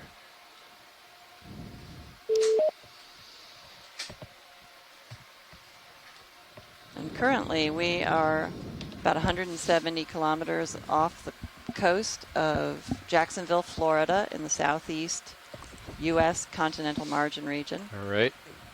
Andy, Lars. Pilot. Hi, pilot. Can we take a quick zoom Pilot, to the just watch yellow, one. Oh. the yellow Sea Star? Yellow Sea Star? Yeah. Go ahead, watch one. Sorry, I was going to say the same thing. I didn't realize she was that's fine. on your audio. Yep, that's fine.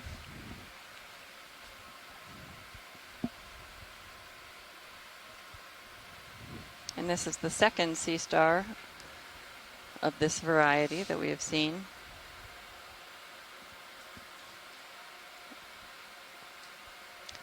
Okay, so Nolan sent us a PDF about these Pheronema glass sponges, Pheronema carpenteri, that has nice images of the spicules that we'll potentially see once we get that sponge we collected maybe 10 minutes ago back to the surface, treat part of it with bleach so we can image the spicules. So thank you for that, Nolan.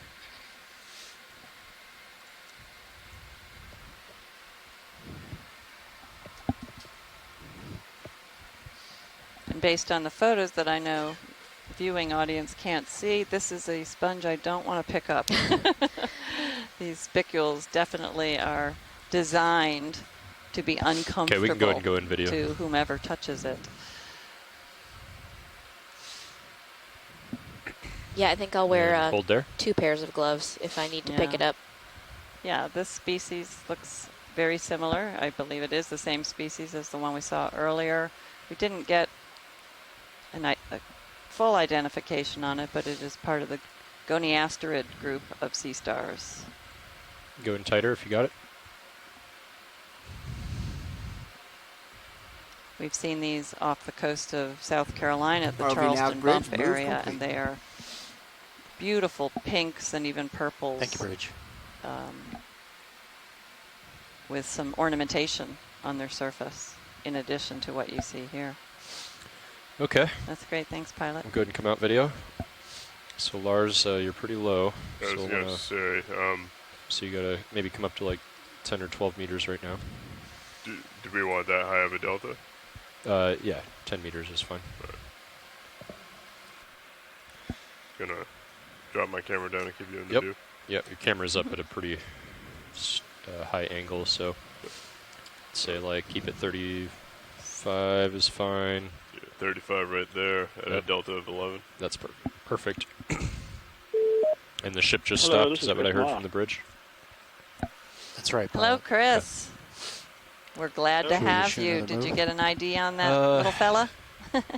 Yeah, you're talking about the yellow one. The right? yellow one. Yeah, we've seen 2 of those. Maybe 20 that's meters. The only, Today, you mean, or today? Yes. So as I move up slope, you'll need to come up. Yeah, in I'm pretty altitude sure as well. that's the same one we saw yesterday. So 300 I think that's still just look like Plinth-aster dentatus.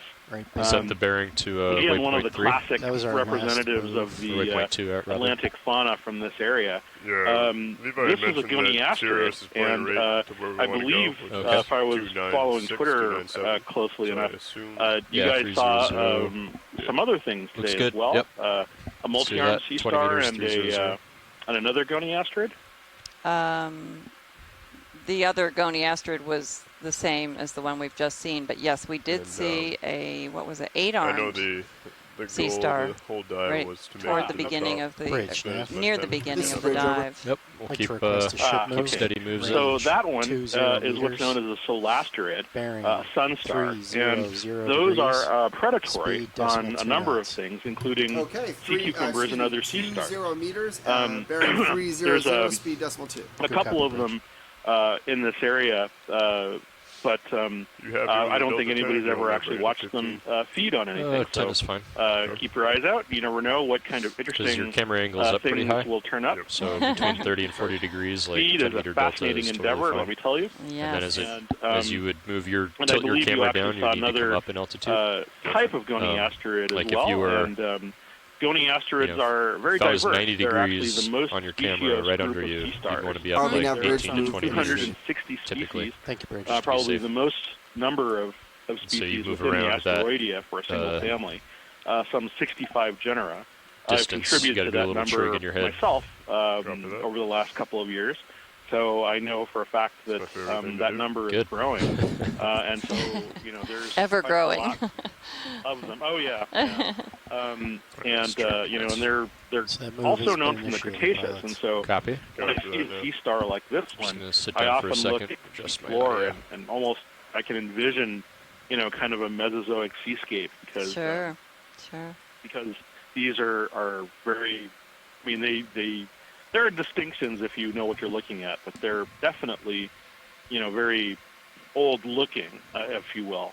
It's a mistake to call them living fossils, of course, because all things are living fossils. But but they definitely have kind of a intellectual look to them, and when you consider that Texas at one point was underwater, sort of a large shallow water sea, and in this area was part of that sort of general region, the biome and whatnot. It's not hard to see that there are some of these goniasterids that So the sort ship of is went moving, from so as you being approach shallow me, you need to keep an eye on very your deep. delta and come up if you or at least in this case, reasonably deep. to get close So, to me. I'm looking forward to seeing zoom more. video. You definitely have already captured a fair amount of interesting diversity. I'm still trying to figure out what video. you saw earlier Whenever this you morning, tilt your camera down, thanks just to, let me know. both Twitter and Facebook people capturing images. Just say, okay, I'm tilting down to 45 and I'm looking forward or to seeing whatever. additional pictures of what you guys get. Great. Well, thanks as always for your input. We're at a loss often for who these different echinoderms are, particularly the sea stars, and of course they are quite of interest to many people. So thanks so much. Well, no greater self-interest in that than me. Yeah, So, well, we all have our favorites. I'm definitely looking forward to what you come across, and I know a lot of these are found as predators on many of the target animal species. So, looking forward to every opportunity you get. So because, right now, they're we've often got quite a bit of current. When they're feeding, they're going often from doing south so to in a north, way that hasn't been observed which before. means if So, we lost ship or proportion, at the very least, it confirms a drift, food what, or 2.5 prey item that knots hasn't to the been north? seen before. Yes, so Well, the thanks again, wind is Chris. 17 Your knots, business with this, and the surface current very engaging is 2.3 knots. Okay. And together they're pretty much You have a good day. I'll push talk to you us later. Thanks, Go watch Chris. one. north-northeast. And that was Chris Ma from the Smithsonian. Sure. Yep, go ahead and zoom in video if you got it. Is that full? Okay. Can you zoom in on the amphipod in the back? Or focus on that, rather. Do you need a tighter zoom? If possible, would be great. Let me pick up here. Let's come out video. Thank you, Bridge. Tilting down to 60. Copy. So right here, I would say you'd want to have like a 15-meter altitude. What appears to be a very tall X-current osculum So, formed kind pilot, of like continuing that discussion, I don't think I've seen quite that morphology before. according to the associated with that bathymetry and particular what we have on at least Sirius's sonar. Yeah, Scott, I thought that it was kind We're of on unusual top of the looking as ridge, well, so although, we of course, should- I don't know there isn't deep-sea anything that we would sponges, so I drift wasn't into, sure. So Okay. thanks for but chiming in and letting us know that is still not particularly we'd common probably want to start hauling morphology. in pretty quickly. Yep. Yeah, so So I if that watched was the to happen- video and go I ahead and just zoom in began video. to, Shirley, I can just see I the would that tube go right ahead and now. turn to Was the port. base Try and get the spherical? No, I would say. Shirley, we're going to go back and zoom in things on would the base happen- for you so you can see it. It's. Stand by. I wouldn't call it spherical. It almost No looks like the tube Go in is tighter, video. wound Go in around, full. but You got it. you'll be seeing That is it. full. Oh, I see Okay. that. That's very cool. Yeah, it looks more like Tilting a down to mass, like a series of 7.5. lobes. Copy. Yeah. Oh, that's very cool. Pretty dense sponge then with that one little. So now that you're pretty much over me, go ahead, watch one. You'd want to come up to like There's 18 some meters. demo On my sponges way. that have those really Yeah, that's full long zoom. kind of fistules or tubules that stick out, like things like Topsentia come to mind. And this doesn't Okay. look like that. Yep. There's your sponge. Oceanapia is another one, but it really doesn't look Yeah, like maybe zoom So out, Lars, Pilot, for the base of the let's go ahead and sponge, zoom out. please. Video. Do you want to continue this after? I can't tilt down. I got to back up. I got in close to get the amphipod and too close now. Coming down to 9-0. Yep. Hold Maybe that. it is more spherical. Just has a lobe to it.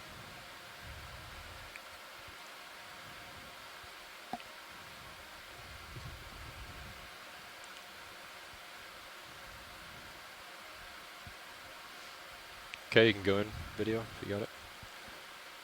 So Lars, we would drift to the north, and we basically want to get into tow configuration as quickly as possible. Yep.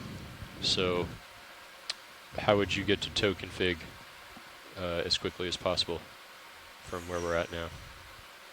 Are we Looks trying like to a get nice rid of the sabellid turns? worm No. coming out of, Then I would turn to starboard. or Okay. out near the base Turn to of starboard, this face sponge. north. In the upper right? And Yeah. I would turn to port, face south, and stretch out so that we Feather would just duster? weather vane That what as the ship people drifts to refer the to it north. as. And that would, I'm and not then we'd sure come about up as Yeah. fast common as we, names. Yeah, who you know, knows? we'd come up 30 meters yeah, I a minute on guess. the winch. I think so.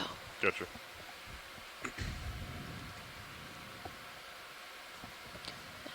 Okay, we can come out. Does that make sense, Andy? This is really cool. This is surely that. And the tallest I'm almost peak thinking of is something called 720 Oceanapia. meters to the northwest. A demo sponge. I believe Yes. I marked it on high pack. Yep. A little Okay. bit further out. So we'd want to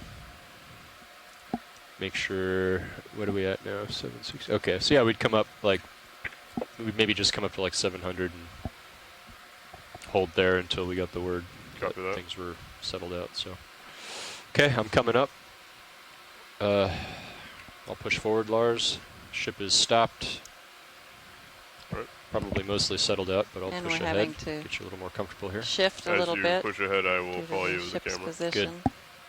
And as I push ahead, I'll also be coming up in altitude. So Yep. I think you're fine for now, but keep an eye on that. Well, yeah. I have a 18 right now, so That's as I good. follow you up with the camera, it should drop down to be within that 10 to 20 range. Copy. Then after you get a little forward, maybe we call in another ship move. Sure. I agree with that. What is our average pace Looks need like to be today to a get to the top? midwater fish Or flying leave by ourselves over like the half an hour at the top or coral something. rubble How fast habitat would there, you but roll up the hill? difficult to identify. Stand by, pilot. I'll compute that. Thanks. Should we put the move in first? Or do we want to loiter here a little bit longer? We'll loiter here for a little bit while you do that. I'd be there at 6-0. Copy.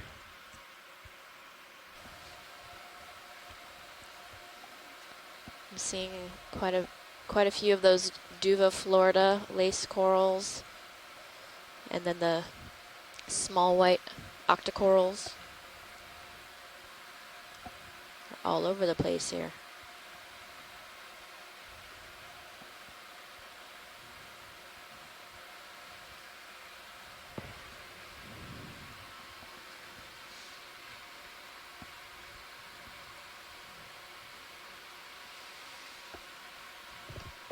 I see quite a bit up there, yeah. Go over there for a bit.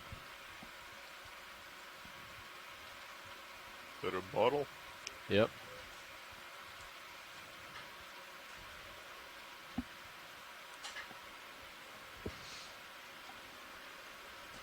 Pilot, so if we can maintain an average pace of 0.15 speed over ground, it'll take us just over 67 minutes to get to the peak. 67 minutes? Copy. Okay. And then how much time would that leave us on the peak before we have to come off bottom?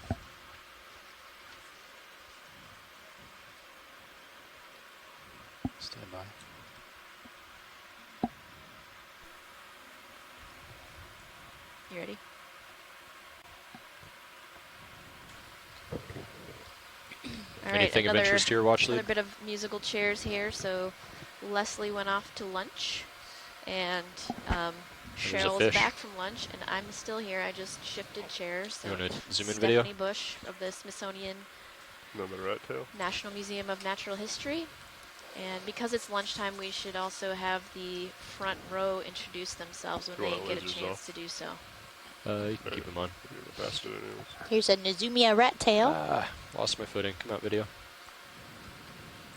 Actually, there was another fish right behind that, to the northeast of that. See that too. Bigger one. I Okay, go ahead, assumed video. you had done that on purpose. Oh yeah. And hold that. And you have its head down to the bottom left.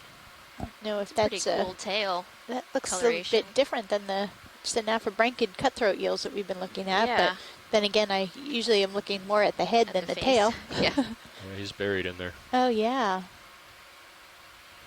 Come out, come out. Oh, I see him. Is that him on the bottom left? Yes. That's his head. He's hiding in there.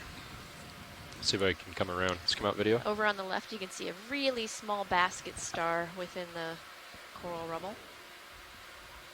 Zoomed out. Let's do partial.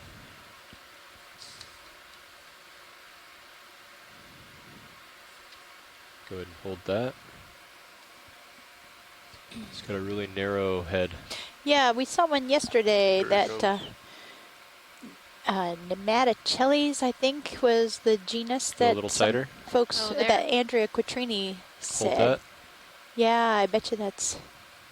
I was trying to find the common name.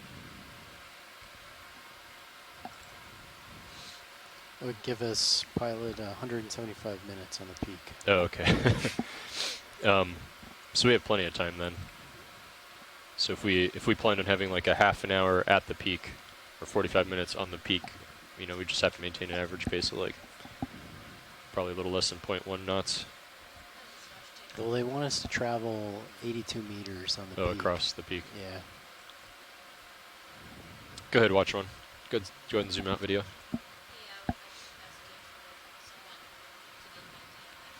Okay. Yep, we'll go. Yeah, so we just had a shift change for the lunch break. Now this is Dan Rogers sitting pilot. Andy O'Brien sitting navigator. Lars Murphy sitting in the co-pilot seat. Bob not on video. And the clipping chair is vacant right now. It's lunchtime. Art Howard Howard was back there. And we're all with the Global Foundation for Ocean Exploration.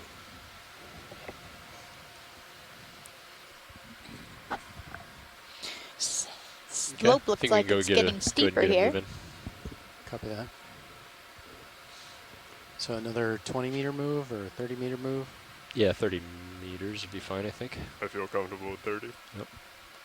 And are we still looking at 300? Yes. Yep. Copy. Works for me. I don't know if this is a whip coral here, Bridge this nav. long, skinny This one. is the bridge over. I'd like to request a ship move. Range. Pilot, watch 30 one. meters. Go watch one. Sorry. Bearing 30 Go ahead, watch Take it. a look at this degrees. one. Sure. Looks like you already Speed headed to do decimal 2 just knots. that. Sure. Roger, understand 30 meters, bearing 300, speed decimal 2. Good copy, Bridge.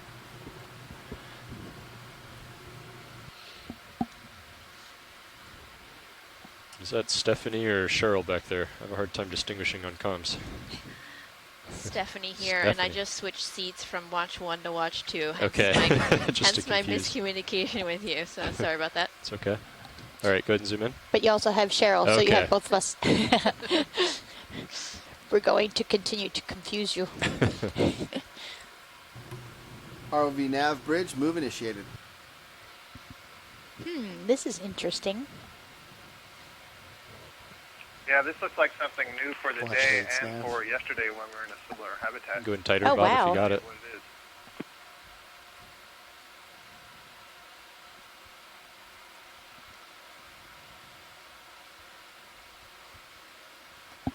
Any ideas, Scott? Yeah, I'm still trying to ROV get the nav good Bridge, look. just to confirm, My move first guess initiated. would have been that it is Thank you, a Bridge. primnoid whip. Oh, wow. The polyps jammed in there close together. There is something called Candidella gigantea, but I believe it's deeper than the range we're in now. We're at 760 meters. Down to the base, I may not Bob. be on the right screen today to be able to discern whether this looks like it has polyps with scales, or if it's something else like an ellicellid or something. No, just to confirm, I believe the last co-pilot said Yeah, I that can't tell whether there are inner scales has on a the sample in polyps. it. Is that true? It's giving me that I have feeling port of outer co-pilot. primnoidae. Port They're outer, usually okay, so fairly port inner and rigid. full They have a starboards quite are stiff empty. skeleton. Are And free, something about the correct. regularity with which Thank the you. polyps are coming off and pointed down all points to being a primnoid. Go ahead, watch two. So I'm going to say, for the time being anyway, Octa Coral family Yeah, sure. primnoidae. Great. Yeah, is that full family zoom, in the Bob? deep Do you sea. need It's me to move extremely closer? diverse. It's come out partial. I'll push ahead a little bit. And it sounds like Tina Molodtsova also agrees that it's a primnoid. Excellent. Yeah, and she's pointing out polyps and verticils or whorls. So the polyps, where they attach to the stem, basically come out in a ring. And that's something that's very characteristic of yeah, various sure. of the primnoidae. I think this is the first one of these I've ever seen. That's great. Wow. Yeah, and we just asked the pilot to readjust so we could get a better look. Although You want to do Tina the sounds like she fog lights? could see the Bring it more scales detail. on the lower whorls, but we're gonna try Okay, and get video a and better look pilot. Fog lights are coming on at the now. upper whorls as well. We're going to light it up a little better for you, too, so you can see the polyps. Fog lights are on. Watch leads, Nav. Go ahead, Nev. Be advised, the ROV has traveled 100 meters over the bottom. Roger that. Thanks a lot. I'm going to tilt up to the tip. And for anybody keeping track, we've now gone 100 meters since we sat down on the seafloor. Do you want me to try and take a couple stills while we're here, pilot? Yeah, so I'm comfortable with that being a primnoid. I could while see on we're one of those close and have it lit up? close-ups Yeah, in take the just a few good photos. focus that definitely has scales. Basically, earlier, Cheryl, you had noted that octocorals have sclerites, these little calcareous elements that are embedded in their tissue. And in all the members of the family Primnoidae, those sclerites are modified Go ahead, watch in two. a flattened scale-like form, but they take on a huge variety. And I've often described polyps as being mini knights in armor, with these scales overlapping in various ways. Some of them have spines that are how far have we protective moved? and so on. And so you can see when you're looking at the polyps, they kind of have this regular and rough appearance that is the scales. And approximately later, 20 maybe meters. when we see a bamboo coral, you can compare that So on the another bamboo 10 coral, meters those to go. sclerites are more like needles, and they come in all kinds of different shapes and sizes. And it's similar to the sponges I'm where only we were looking at talking you at about 60 the degrees, so spicules. Go ahead, watch two. Earlier, we had heard that if you did the bleach test on the sponge that we Try to collected, request you an could easy see stop. what kind of Yeah. spicules it is, and then All right, identify I'll get the set up. family. You do the exact Zoom out same video. thing for the Bridge here. octocorals. Would you You please dissolve come the to an tissue easy with stop? bleach, Zoom you out video. All right, sclerites, coming to an easy and stop. ultimately, Thank you, that's Bridge. what's used to identify these things. And that's why it's so hard sometimes for us to identify it in the video. So there's been several people suggesting that we make a collection of this. Would you agree that that's a good idea, Scott, so that we can use the procedures that you just talked about? I think that would be a really good idea. This does not look like Candidella gigantea to me, which is the one I'm familiar with that is unbranched. As I said, that's typically deeper and it has larger polyps. So I'd be happy to see a collection, and what I would suggest is maybe, clip the top half or third so we leave the colony in place. Right. Okay. Just so RV now, clip Bridge, just I'll the stop. top portion of Thank you, of the sample. Go ahead, watch two. Yeah, we can do that. Yep. Okay. So we're setting up down at to take a 270. sample of this. We'll leave Andy just brought the ship to an easy stop, so Copy that. the bottom okay. 2/3 You are ramped up. so that the Alright. colony And, can continue we're to gonna do grow, and starboard we'll box. take the top Starboard third box. so that we can Copy examine that. it more closely and get a species identification.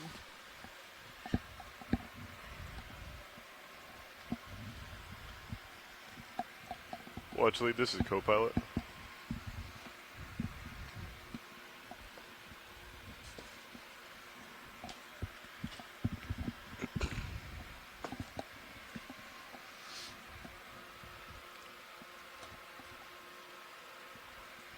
Can you grab the predator?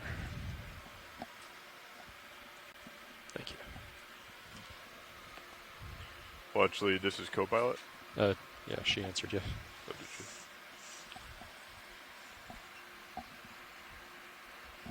Force feedback on. Well, actually, this is co-pilot. Just curious if you have any interest in taking any water samples as we get this biology sample.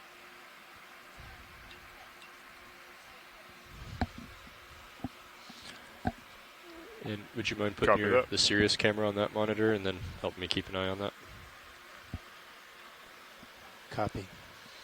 So do you want to tilt down Lars on your camera, and Coming Andy's up. going to help you keep an eye on that. I'm going to put Mini Zeus on that screen. Okay, looking down at 80, 90 degrees. Yep. Yeah, you could come up to 20. Yep, moving on up now. Okay.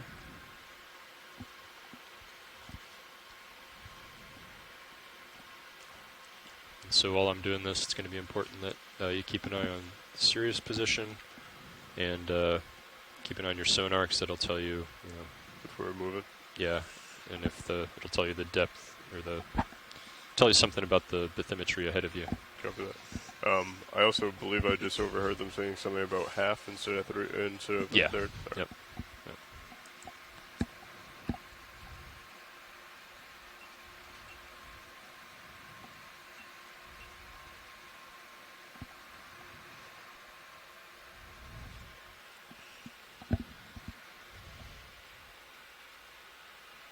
And I'll also take control of your mini Zeus if you'd like. Sure.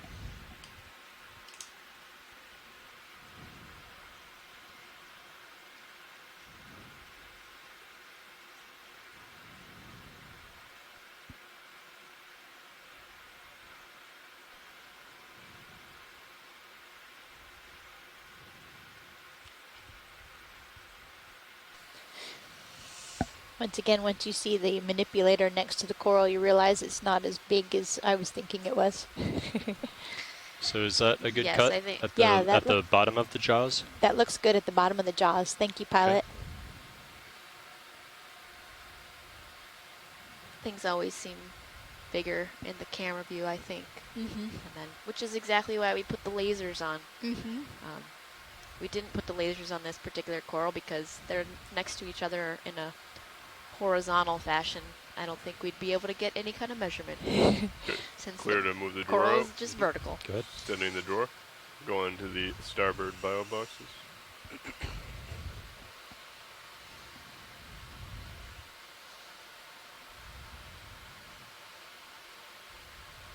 Okay, drawer is fully extended. Okay. I will follow you around with mini Zeus. Sounds good. Coming over.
Okay.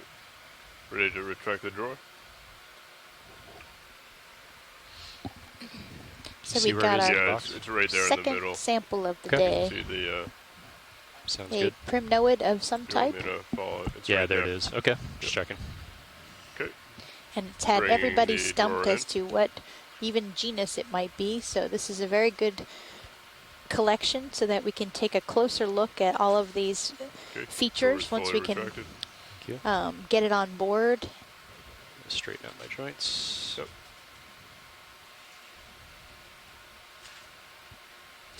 The sclerites are going to be a very important character to look at, and of course you can't do that very well without actually having a sample in hand and using some bleach, as Scott said, to get rid of the tissue and just look at those skeletal characters. So we get tilt up on the mini Zeus, and we'll just make sure all the joints are straightened out. Okay, looks good. Looks good, pilot. All right. Copa, that was in the starboard inner, correct? That was starboard inner, yes.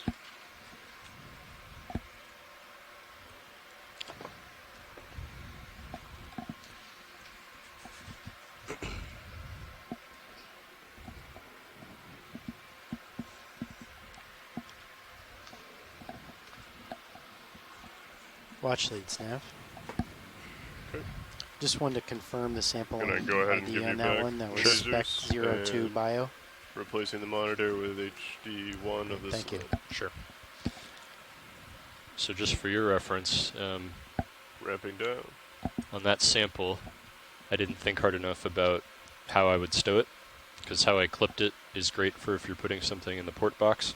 I noticed but that. not if you're doing the starboard box, which I just haven't done in a while.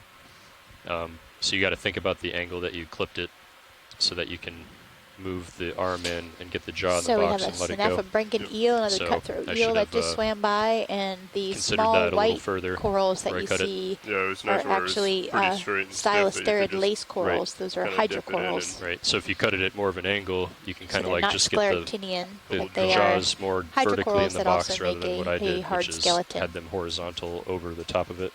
The Oh, well, I So misspoke that about was, that earlier. I didn't realize. something And to do they learn have from. really tiny polyps? Yeah, they're like fire coral, like Oh, so they just- Millipora. oh, okay. I That have makes you here sense. at Yeah. 90 degrees. Coming up.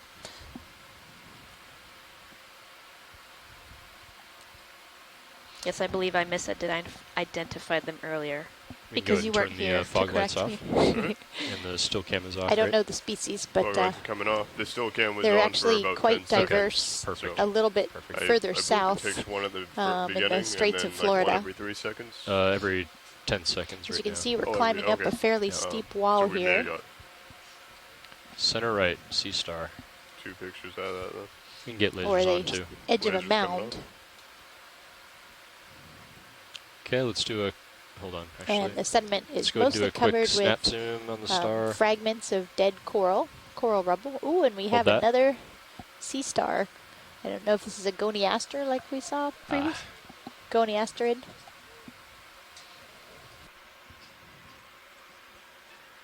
All right, let's come out. Oh, yeah. We'll go full wide.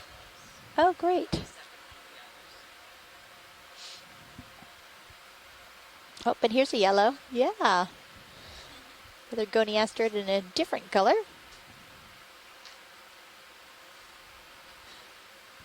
I guess these are pretty common today. All right, we're just going to keep cruising up the slope until we get a request to zoom on something. We'll keep the ship moving to make sure we get to the top. If pilot confirms, I think another 30 meters at the same heading. Is it 300? Yep, that was our heading. Sure, sounds good. I feel comfortable with that. Yep, by the time we get moving, I'll be up ahead of you. Yep. Sonars look clear.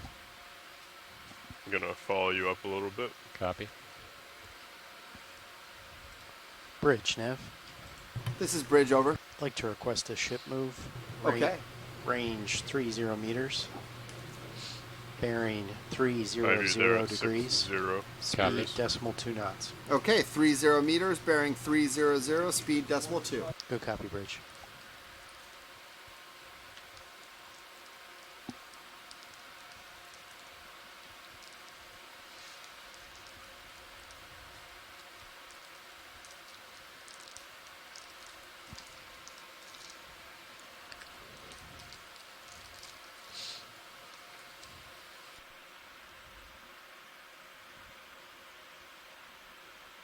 It's a large sponge off to the left. Huh? So as we're moving up slope here, it looks like we have higher stands of ROV nav, dead bridge, coral move framework, initiated. and this again looks Thank like you, an Bridge. Alapsamia profunda to me.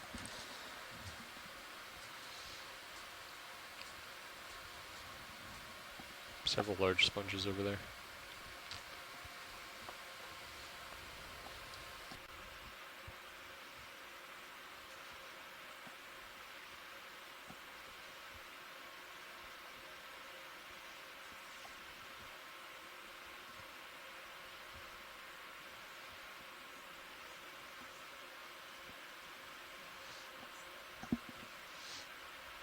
Do we want to do a drift test real quick?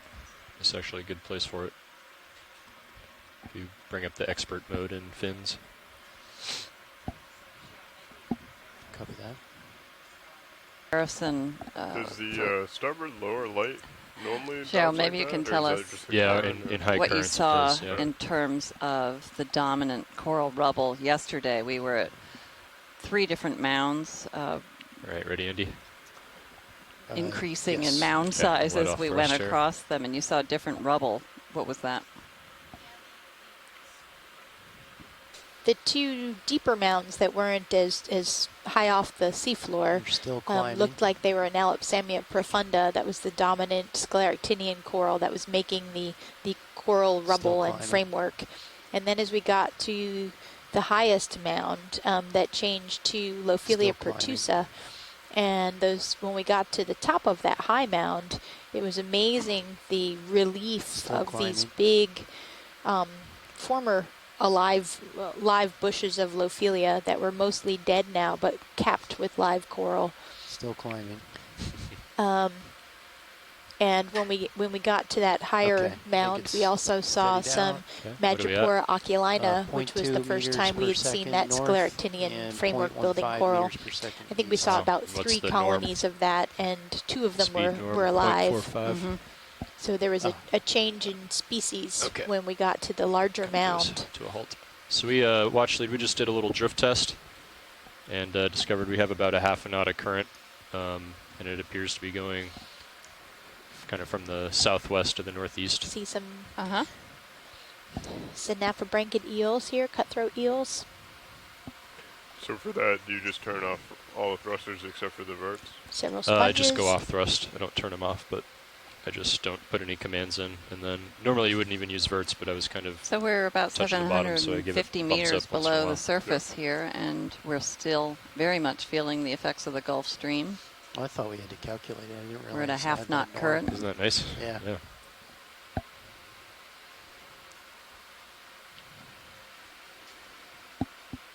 Okay. So I think we're ready for that move, or do they already? We issued a move 3 minutes ago. Okay. We're about 2/3 of the way. Looks like it's. Huh, okay.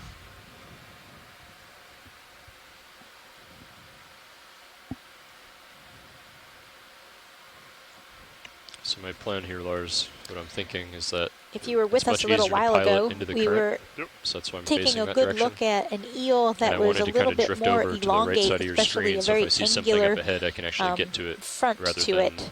being on And that a side, black on the edged left side of caudal your screen, fin. and then And seeing something Kensuak ahead, and has I don't have identified tether. that as a Copy that. Netatomidae. And the pectoral fin might suggest the genus Hoplunius. Hoplunus. It's an odd-looking Sorry, I thing. murdered that one again. And there are about 5 described species occurring in along the southeast coast and the Gulf of Mexico. But Ken doesn't think that any of them have been reported below 500 meters. So this could be a substantial increase in the known depth range of this species, or it could be an undescribed species.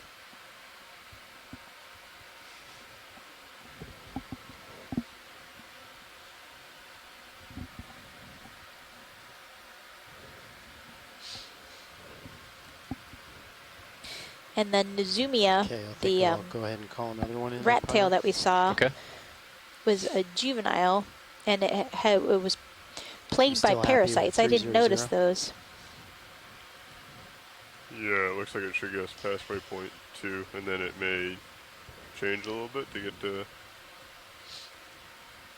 So as I move ahead, you can come down a little bit in altitude.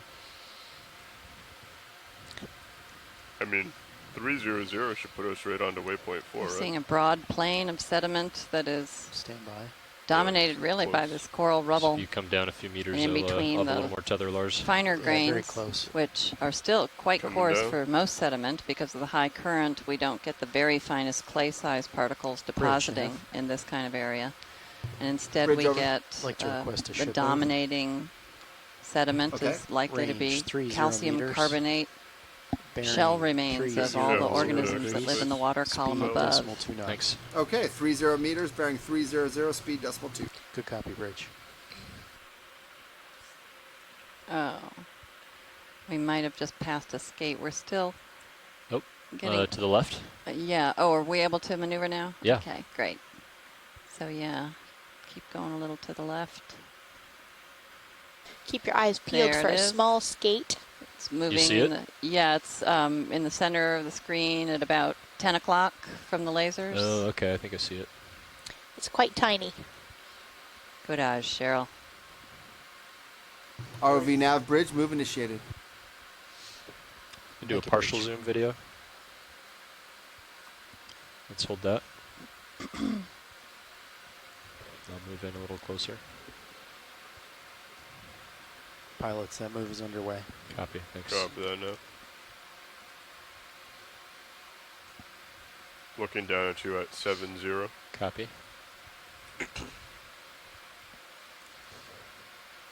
He's small.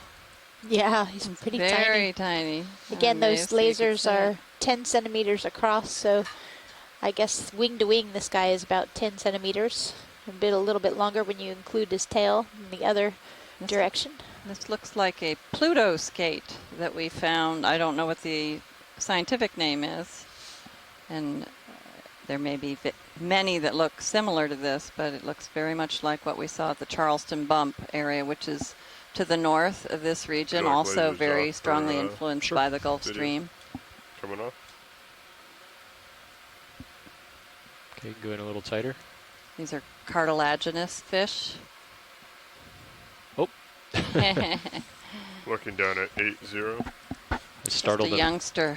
Glad we got to look at him. Yep. Yeah, we can see how he swims. That's interesting. Those are his claspers, aren't they? Or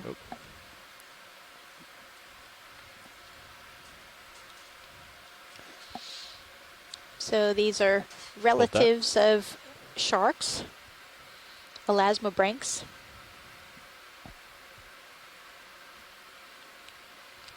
In the Batoidea. Looks like he's using his back fins to prop himself up. Yeah. That's interesting. Oh, he's beautiful. Looking down at you at 90. Oh, and look at those little Let's come out video. crinoids. Let's go full wide.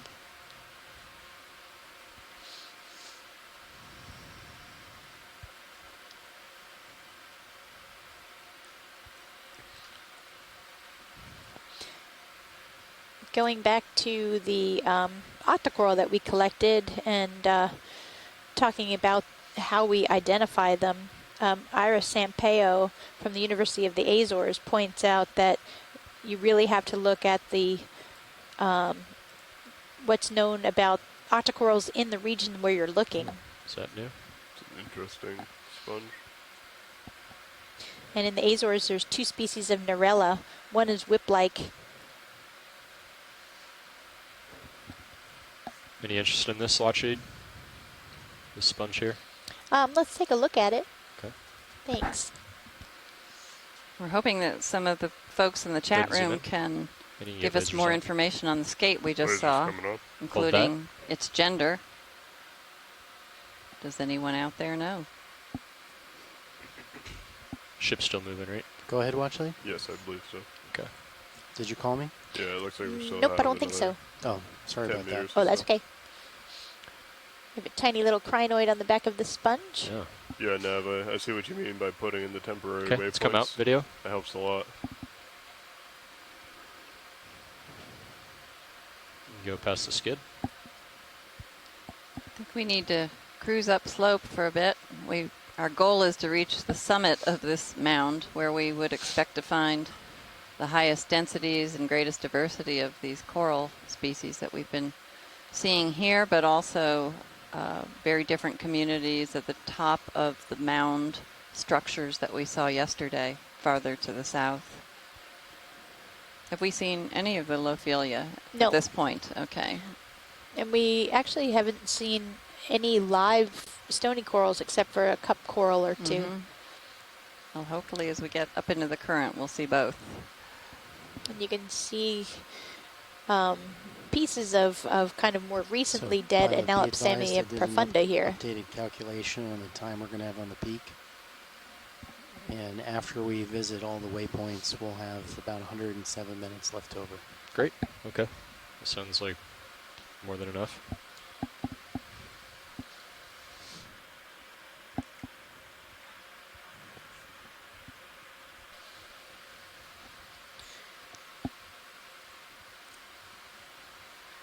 We have a few more sponges here.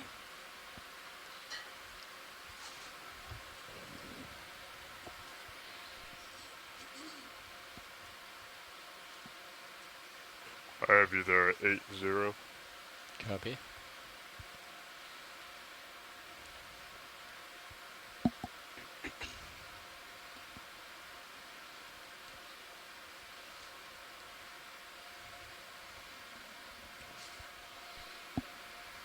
See a little more relief right in front of us. Might be similar to the type of rocky structure that we saw yesterday. We got a sample of the only consolidated part that we witnessed, and it was a little ledge.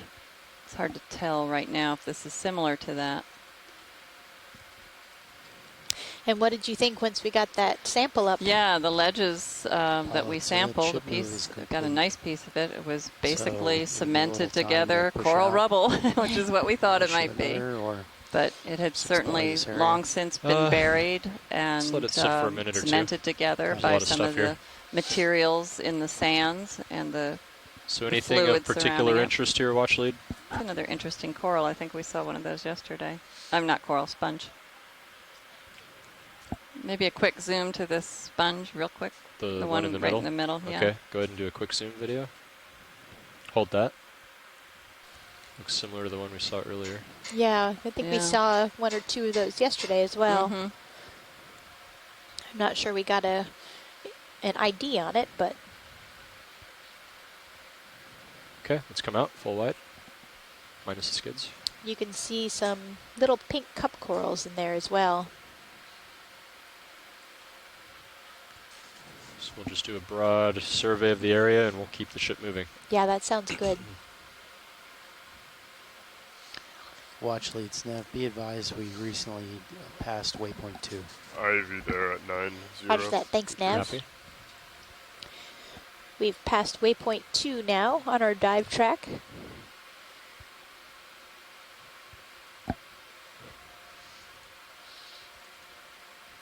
ROV nav bridge, move complete. Thank you, Bridge. Thank you, Bridge. It looks like we're seeing more of the little octocorals that might be similar to the Swiftia that we collected yesterday.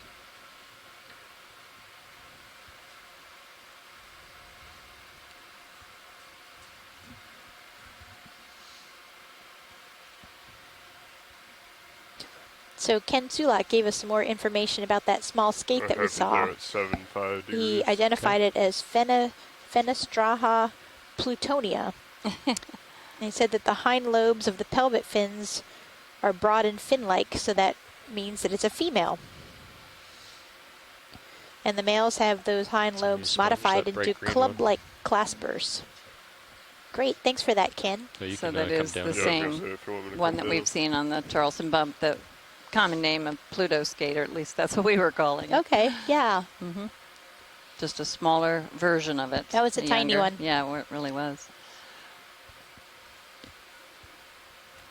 See, I'll call out like winch stuff if I need it, but I'll leave it up to your discretion. If you think you need to come down, you can feel free to do so. Copy that.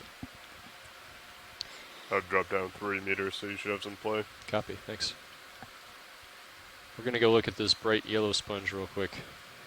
Sounds good. We're going to take a look at this bright yellow sponge in the center of the one right in screen front here. of you, or the triangular one behind? This one right in front of us.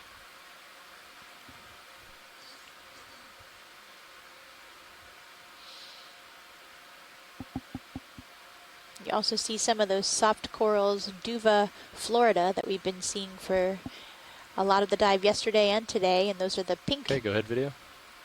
Pink soft corals.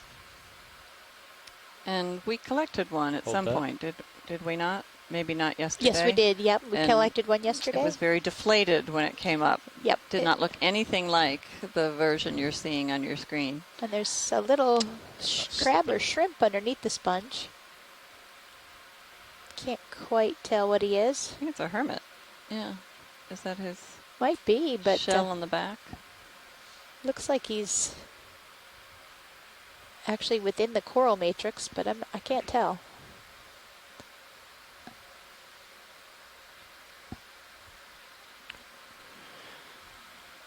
Oh yeah. Oh, sorry. Yeah, it's definitely a hermit. I was getting a strange look at it before. And yeah, we have some branching bryozoans pointed out by Megan McCullough.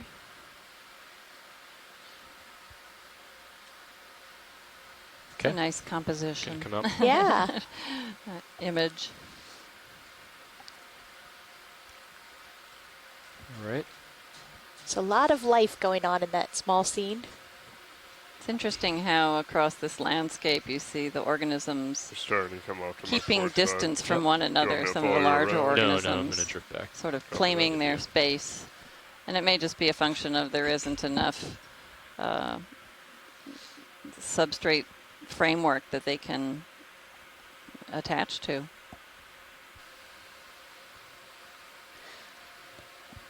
Looks like we're getting to a flatter area.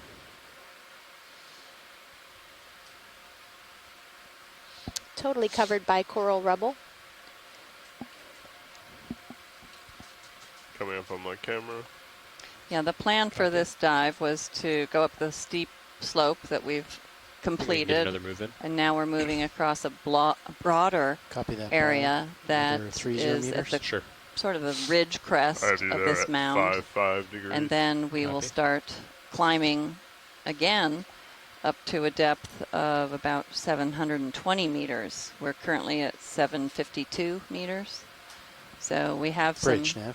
This is bridge distance over. to cover request to ship mode. and some Awesome. Range 30 depth meters. changes still ahead of us. Bearing 300 degrees. We're hoping to get Speed high up decimal into 2 that knots. Yeah, so now that I'm current. ahead We'll of go you again, you 30 can come meters down at the a winch. bearing Who lives on top of the 30 mound? at a speed of decimal 2. Good copy, Bridge. We're predicting a very different population of organisms based on what we saw yesterday. I Be have you interesting there to see at if we're right or 40. if it's completely different to what we think as Right. well. Everything's new to us here. And that's one of the things we're trying to discern as we put the pieces of this puzzle together. So And a delta Z we are of visiting a bunch of 13. sites during this expedition on the perfect. Okeanos Explorer, Windows to the Deep. But NOAA Office of Exploration and Research has actually been doing Fish over there. work here on and Wanna do a off snap for zoom? over a decade.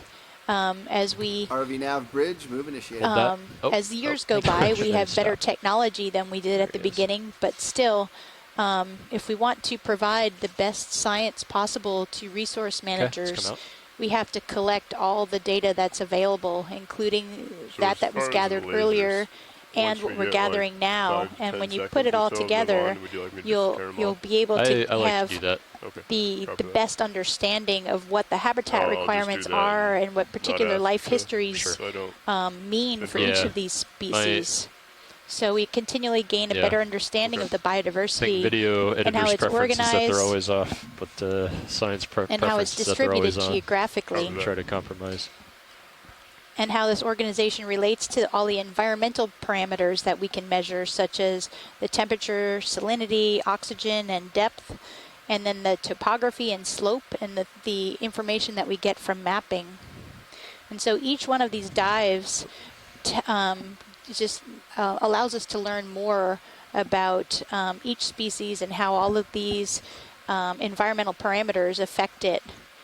And each dive also tests the habitat suitability models that are a big help to us in trying to discern where corals might be, coral and sponge habitat might be.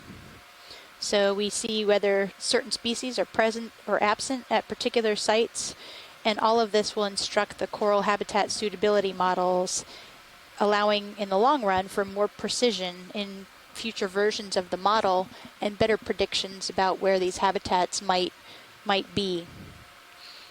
Again, this is a very vast area that we're working in the southeast U.S. coastal region here, or not coastal, but deep waters. And we can't be everywhere, but what we can do is visit just a handful of sites and then try to predict what the rest of them will look like.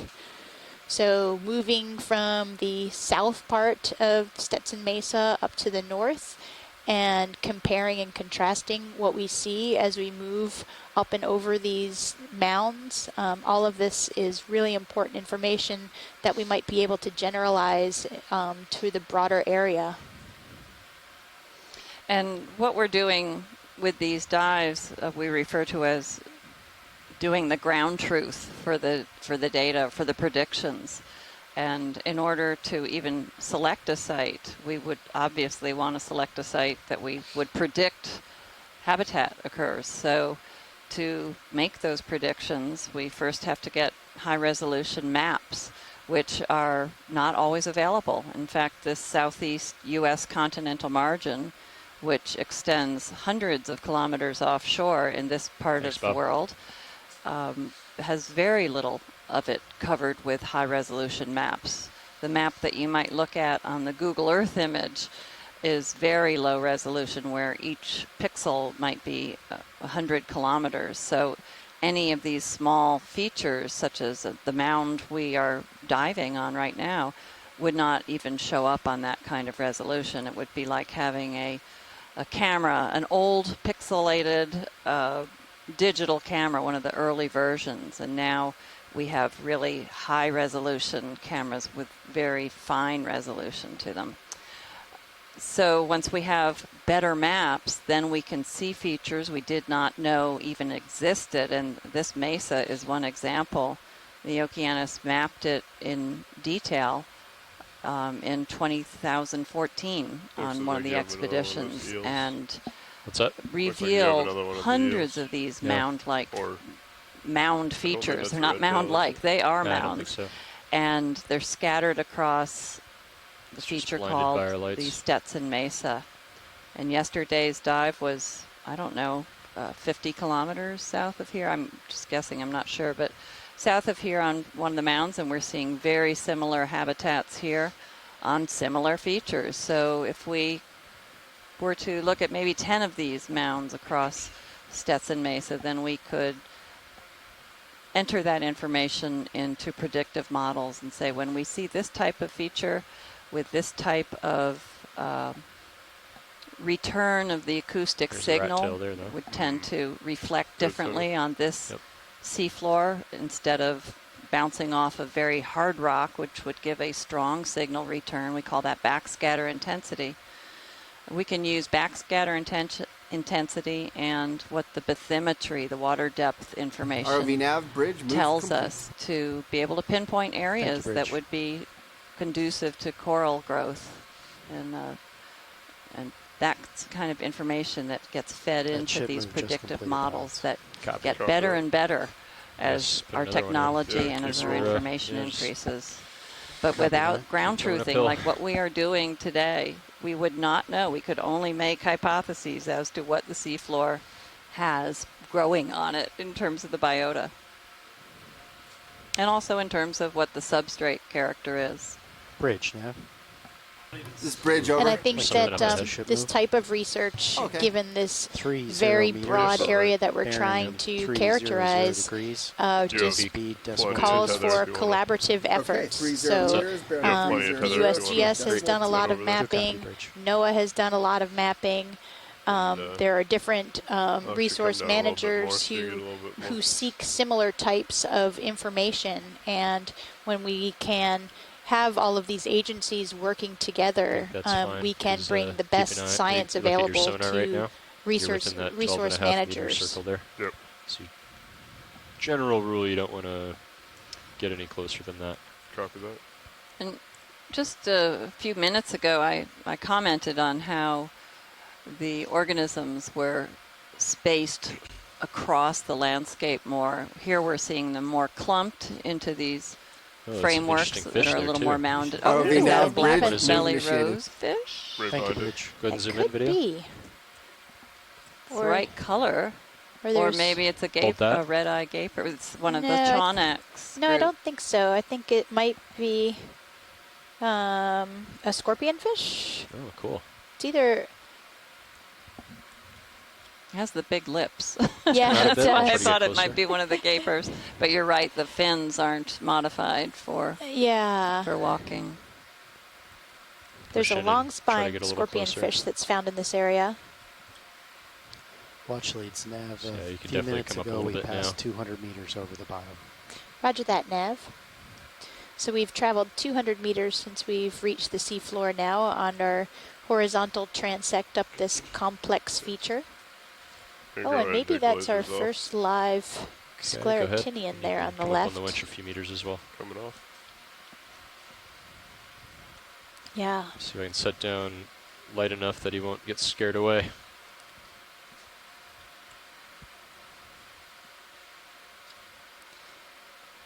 Okay, go ahead, video. He doesn't look afraid at all.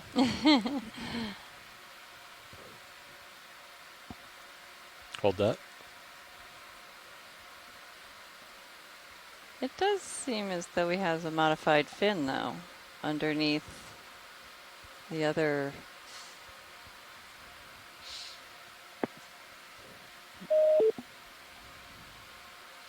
Do we have somebody joining us on the line?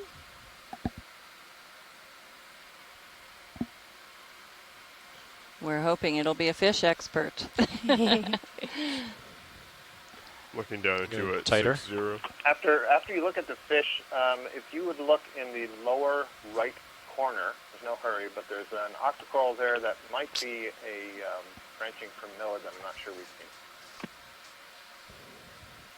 Okay, Scott, we'll take a look at that. After we look at this grumpy fish. Yeah, it's beautiful coloration. Yeah.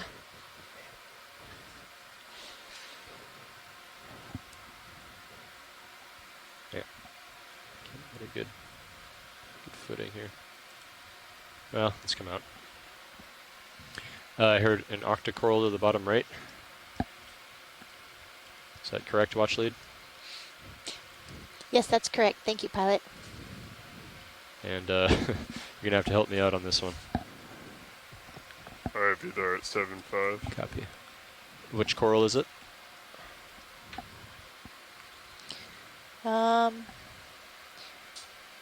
It was a special request, so I'm not actually Let's go totally partial sure. video. It might be just a little bit to the right, that slightly less white coral. Is that correct, Scott? Oh, or are you talking about the one that's larger behind that? No, the one that's almost just past the end of the tail of the fish, kind Okay. of wispy branching. That Okay. one up Yeah, so there. pilot, it's the one that's behind the tail of the fish, the wispy, Okay. taller one. Yeah, go ahead and video. Zoom in. Hold that, please. Is that one Kind there? of, a grayish white from my perspective. Right. Yep, that's the one. Looks like The there's. Prim know it for sure. Okay. Looking down at 9-0. Beyond that, I'm Zoom in not further. sure exactly what species, and perhaps the one that's on its right is the same thing. Maybe two colonies of the same thing. Yeah, I would guess How those much are left the in the move? same. Another 15 meters or something? Just It about looks like, done. is that Oh, an okay, anemone great. on it? Yeah, it does look like there's an anemone on there. Looking at it from the back side, the pedal disc seems Another to be 5, wrapped 6 around meters. the Oh, branch. perfect. Right.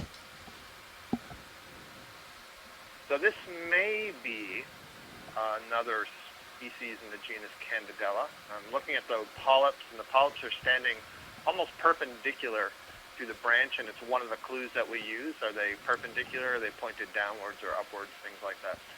Thank you for the close-up. Great. Thanks, Scott. And thank you, pilots. Okay, we can come out video. Go full wide video. Pilots and watch leads, be advised at our current pace, we should have a little bit over 100 minutes of time on the peak. That'll be after we visit waypoint 5. Roger that. Thank you, Nav. ROV nav, bridge, move complete. Thank you, Bridge. Wait, that will be after we visit waypoint 5? That's a good copy, Copilot. Wow.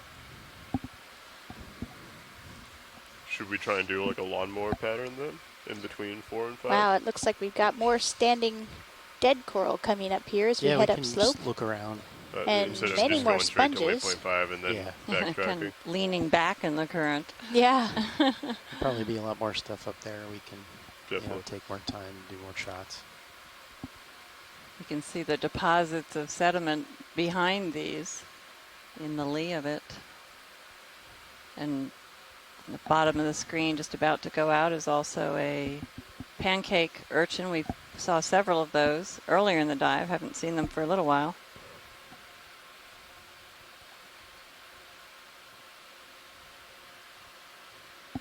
And Cheryl, you mentioned that you were starting to see the scleractinian corals. Yeah, I wonder if we can... Another sea star over on the left. When we get another glimpse of one, we can stop and look more closely at it. Try to determine what species it is, but wow, we're going uphill in a big way now.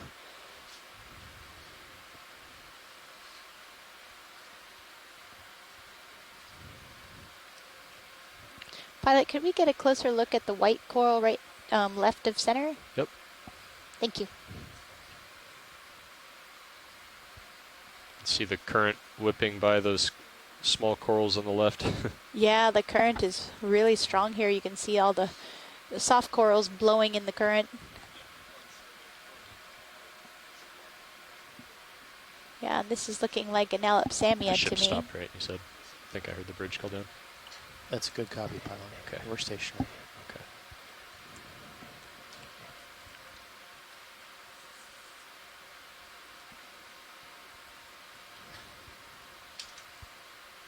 Okay, go ahead and zoom in video.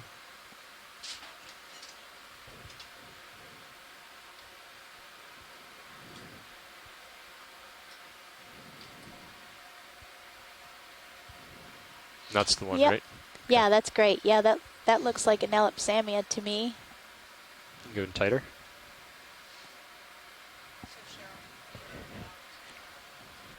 And one with Copilot.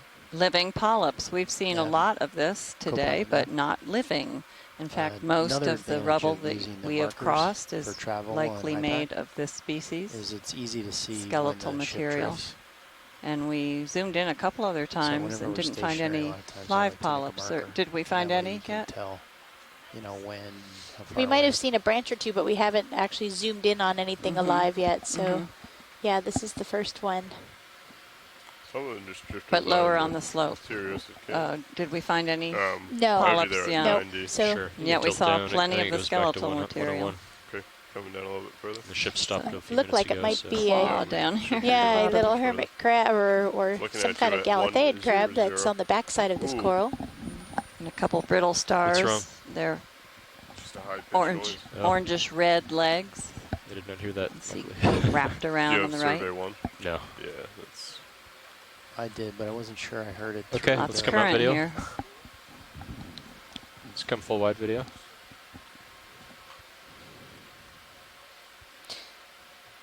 And that scorpion fish that we were looking at a little while ago, Ken Sulak gave us an ID, a tentative ID, as Trachyscorpia cristulata. Well, that's exciting.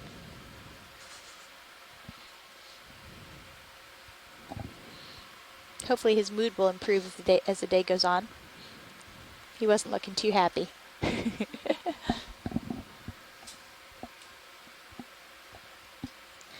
You can see more kind of high-standing dead skeletal framework from corals.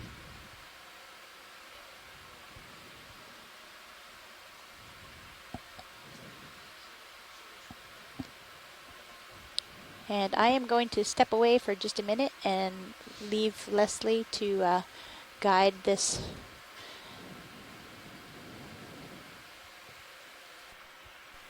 Pilot, can we take a quick look? Are you able to Yeah, stop absolutely. at the sponge on the left? Yep. This one right on the left side of the screen. Yes, The yellowish that's it. one. Yeah, the bulky one Yep. that's almost center now. Okay. Yeah, I'll be back there at 9-0. Copy.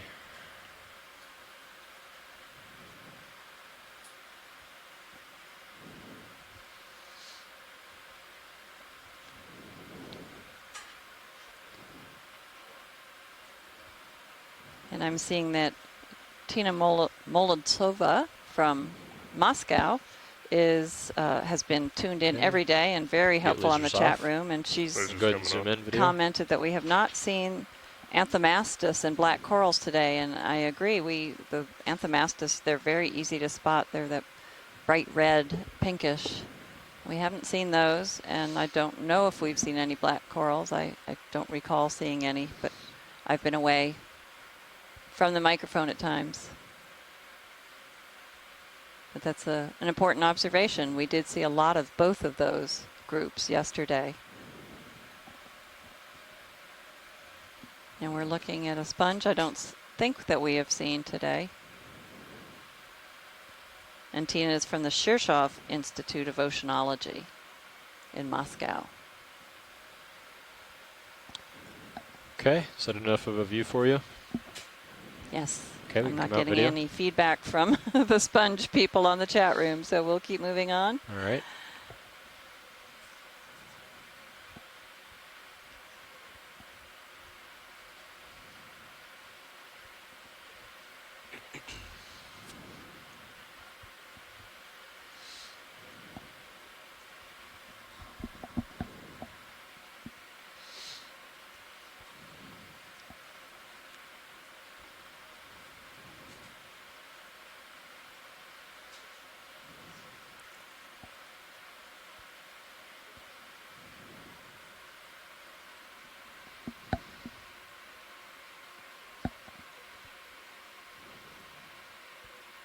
And again, you can see how the larger organisms are spaced Rat tails. Or from one another rather than in clusters. And Ken Sulak contributed earlier on the chat room that this was likely an indicator that there are limited resources, so they pretty much find their own ground so they can claim their own particulates that might be floating by. Less competition. I have you there at 7-0. Okay. Where we see the clusters is where we see any kind of topography from I think we can get another move. this dead coral framework that Copy that. creates Another these 30 smaller meters. mounds Sure. on top of the 30. large-scale mound that we are crossing. In the foreground, maybe we can take a quick zoom on that. Which one? The pancake urchin. Sure. We've seen several of these, but I'm sure many viewers have not gotten a close-up look.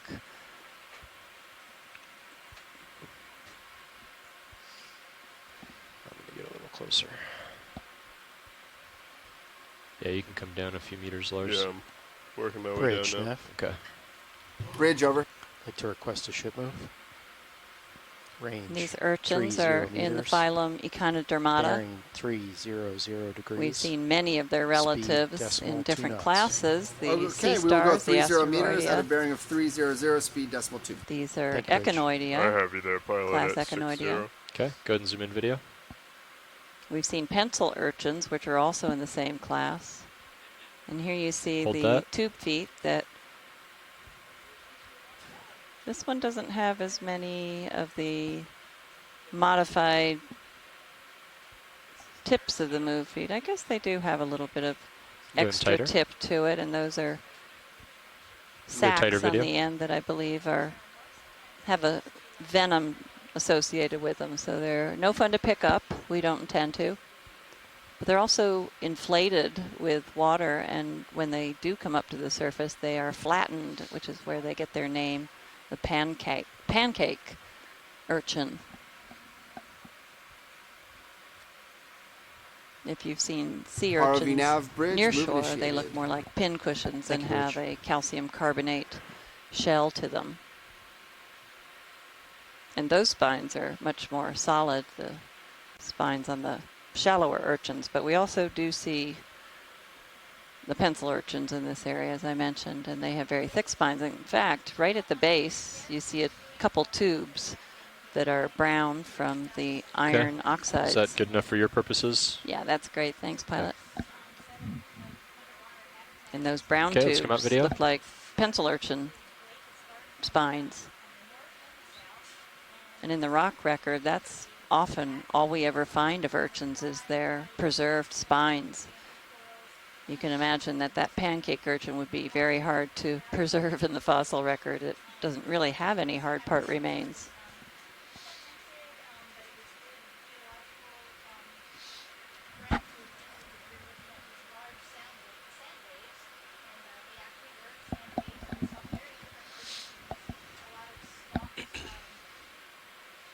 And here's another of the sponges we saw several of earlier. Can we do a quick zoom there? We don't need to stop for long. Quick zoom. And hold that. Yeah, and it's almost as though they build themselves a mound and to reach up into that current. That's good, thanks. Yep. I'll pan over to this other sponge. Yeah, it gives you a sense that this sea floor here is really almost cemented with come down a little bit more, Lars. Wiggling around on the top of that sponge. Sorry, Scott, I couldn't hear you on that. Sorry, I was asking you maybe past it, but what was wiggling on the top of that sponge? Oh, I'm sorry, we didn't do we're doing a quick sort of flyby zoom, sorry. Okay, let's come out. We can go back to it. Pilot, can we just go back to that previous sponge? We have a question on it. Sure. Get lasers on. Lasers coming on. I saw something wiggling, and we were looking at that one that had the lasers extended are on. chimney on it, and I wondered, could it be that flexible? I wouldn't think so, but...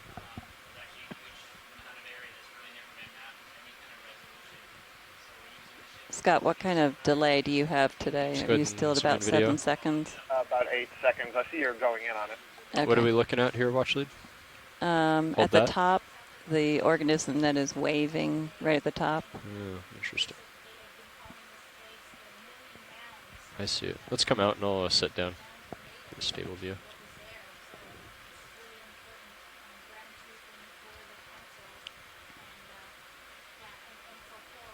Yeah, interesting. So I still couldn't tell if that was actually part of the sponge or something else on the sponge. Mm-hmm. And we're going to sit down and get a really good look at it in a second. Lasers off. Okay. Let's go in video. And you can see the effect of the Gulf Stream. We are east of the axis of it, but oh, look at that. Looks like a worm that has attached sponge spicules to it. Oh, that is really neat. Definitely taking advantage of the available materials. Yeah, that's quite fascinating. Really interesting coil. So it's not an osculum or X-current opening of the sponge, although it does look like, as you say, do you want to hit joy lock on the pilot box, Lars? On my box? It's the rightmost button at the bottom. Thanks for that zoom. Joy lock, yep. Sure. Hold it down for yeah, a we yesterday we looked at some coral rubble, and it had an agglutinated foram growing on it as epifauna. I just learned that term. And the agglutinated forams are single-celled organisms, and they grab the available sediment to build their shell. And the shell was comprised mostly of sponge spicules. So a single-celled organism was taking advantage of the spicules of the area. Yeah, and as you noted, there are a variety of worms that do similar sorts of things. They're capable of building tubes, and then they'll glue various things that are around in the environment to the outside of the tube, I presume, for some sort of disguise.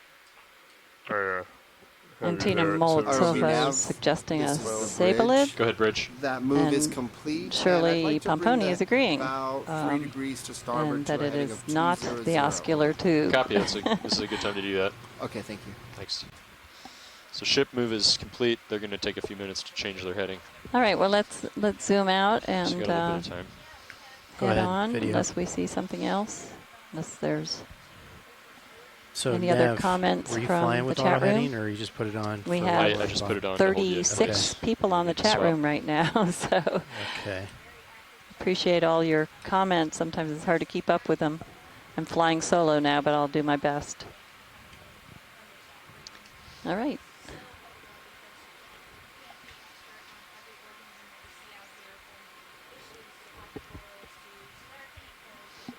I have you there at 9-0. Copy that, co-pilot. On our first biological collection, we used a scoop, so we were able to get some of the sediment So face kind of on this seafloor, which is very nice for me to be able to right at your nose. see what makes up and it's easier to this get a stable particular shot. region sediment. Easier to fly. We were farther and then you out don't dust up the on the shot when you continental set down. margin, well Okay. offshore So you just from kind of here, saddle along looking in and that beyond the direction. Gulf Stream's Okay. effect, in areas that were deep enough, 1,300 meters to 3,300 meters. And those areas were being affected by a very different current, the western boundary undercurrent. ROV Nav Bridge, And we are much steadied colder up on a heading current, of slower, 200. a Copy lot Bridge, slower thanks. than the Gulf Stream. And the sediments there were much, much finer because of that lower velocity. Here we have relatively raging current, which does not allow the fine particles to settle out. So here we see in the sediment, what I'm predicting we'll see is large foraminifera shells, those single-celled organisms that live in the sea surface. So you're and, doing a lot of pteropod translations shells now? that are Yeah. swimming Just kinda- gastropods. So and I was trying to and tend other to stay toward organisms the that center or live right in side of the surface screen, waters, just so with an then if you occasional see something ahead of you, you seafloor can get dweller. to it. There So right are now, if you many, see something many ahead of you, you don't have enough thousands tether to get of there. species of benthic foraminifera, but they are less common in a sediment sample than the So I'll just let planktonic it push me forams. back a little bit. Perfect. Video, pilot, could we zoom in? Almost dead center is a sea star. Okay, I see it right in the middle. We get lasers on. Lasers coming on. Here, I'll sit down. It's a little one, but we're definitely seeing a few more sea stars up here than we saw at the beginning of the dive.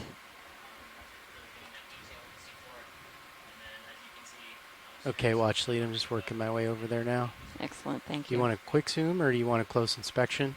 I think a close inspection. We can also get a look at the sediments surrounding. We have since time. I was just so. talking about them.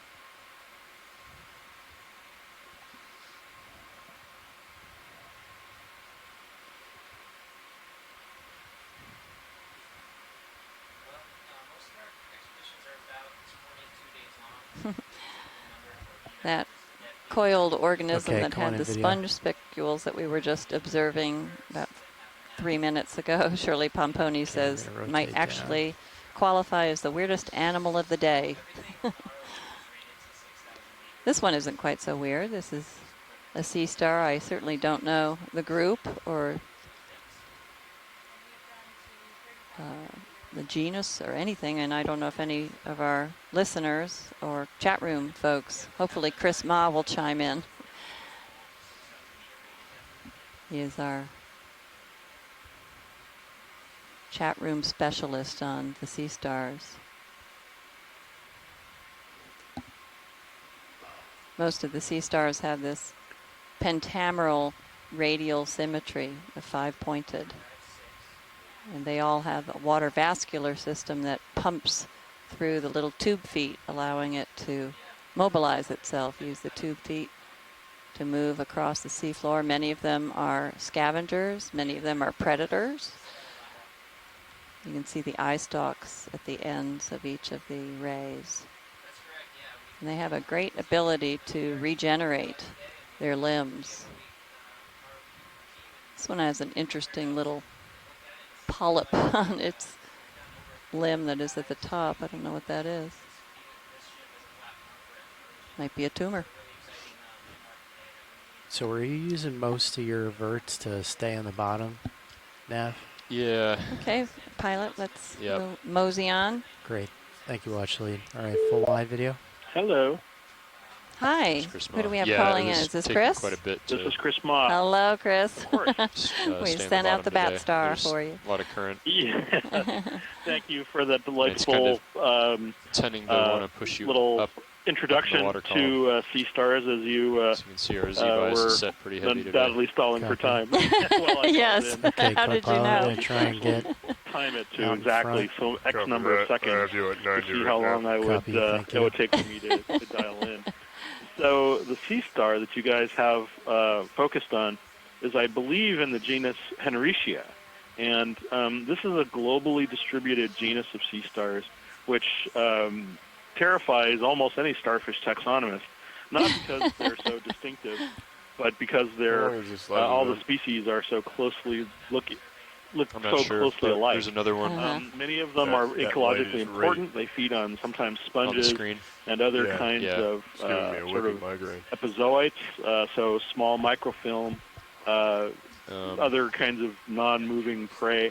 Yeah, I don't know. It's been They're going for a while. they're Do you want to widely. They can be quite abundant You wanna where they occur. swap They're sometimes nav found in and shallow Copilot water, for a bit? but also in deeper water, down to I think That's fine. about 1,000 or so meters.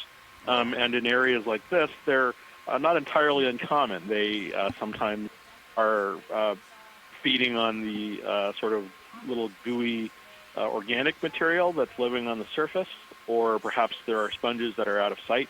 Some of them actually have a hyaline tooth that occurs around the mouth, which, although it's never been shown to 5'8"? be actively used in predation on sponges, is often associated with species that feed on sponges. And unfortunately, getting anything beyond a genus on an animal like that from a picture, even a very good one, is extremely difficult. Looking at a specimen and getting a species is often very difficult. So, there are sometimes very distinctive ones that can be picked out of a row, but unfortunately that one will forever remain a mystery, but one never knows whether it might have been new or it was simply one that was known. But definitely ecologically important component.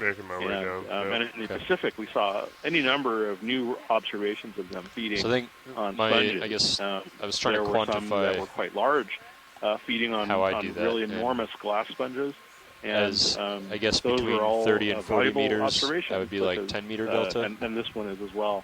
I'd also add that of the two goniasteroids, sorry, 30 to 40 that you degrees, have I would be been at a 10 meter seeing, delta. And the like yellow 40 to sort of cookie 80 star, degrees, they'd be about 15. is one that and then I 80 to identified. 90 but to the other 100, one, I would be the 20, other sort of or 18 to orangish 20. one, that has So almost kind of kind more of a general. prickly surface. Looking at you That was 40. very interesting because Copy it doesn't that, look like 40. one that I immediately recognize. It might be in the genus Cladaster, or it might be in another obscure genus So known I'll as just kind of let it Floriaster. push me over I'm not to the sure right. yet, but Okay, you ready for another move? it's definitely worth a closer look. We'll the next do time 30 we come meters, upon one. 300. Those were, I don't know how big they were, but you had come upon Bridge, one this is earlier. RV nav. Bridge over. Another move, perched please. on a stylastrid Another 30 coral, meters. That's 30 perhaps meters, feeding bearing on. 300 That would at also 0 be a decimal novel 2 knots. observation, Okay, 30 especially if it meters turns at a out to bearing be of new. 300 at a So, speed of decimal 2. so That's things correct. remain to be discovered, and I look forward to the next happenstance where you guys come upon a sea star. And Chris, again, what was the species you thought that was? You said Henricia, the genus is called Henricia. Uh-huh. Henricia. Right. I thought you had also Copy suggested that, a Copilot. species name. Yeah, definitely. No. In fact, because we, Seems like Kira's ROV pushing nav me down. bridge, move okay. initiative. Copy bridge, thanks. What's up, that Andy? because That these are said right here, so it feels like difficult, it's pushing me down a little similar bit. to one another, Interesting. it's often difficult to get a species even with a specimen in hand. Yeah, Okay. do you mind The switching? reason I Absolutely. ask is That's the fine. Charleston Bump Expedition, which is just north of here, still beneath the effect of the Gulf Stream. We collected a specimen, and it was identified as Henricia downii. Mm-hmm. And it looked similar, but I couldn't tell the difference. I do have several photographs of it. They all look similar. That's the problem. Yeah. Okay, well, I mean, thanks. It could be. I mean, it's again, that's the problem, is that that's the reason why they can be so formidable, is that even with a specimen in hand, they often look very similar to one another. Okay, well, So great. even though there was one called Downy Eye, named for Smithsonian echinoderm specialist Lorraine Downey, by the way. Yeah, right, Lars? Oh, really? Yes. Even though there is one identified to species, it could be the same species around here, but there are multiple species of Henricia in this area. So, it's difficult to say. Just looking over especially the other from a way, picture. co-pilot. Copy. Well, if we collect one and find that it's a new species, we will name it Mahi-Eye after you. It would be, someone else would have to do it then. I and realize that's why certainly we would have to do it. Yeah. But you've been a think tremendous you guys help.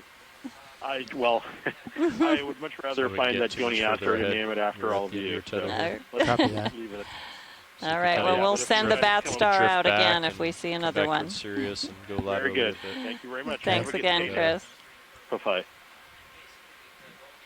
And again, that was Chris Ma from the Smithsonian, But the ship is moving, so we'll be up that way momentarily. and a colleague of one of the scientists on board who was our sampling manager, Stephanie Bush. You've heard her voice periodically. She's also the main voice, the primary voice on the midwater dives that we have done. I guess we've done 2 of those. We'll do a couple more in a few days. Right in the middle of the screen, another of the pancake urchins. Do we Pilot, wanna we take- can continue to Oh, head up. We're waiting for Sirius to uphill. catch up right now. But We're currently at a depth of about moving. 247 meters.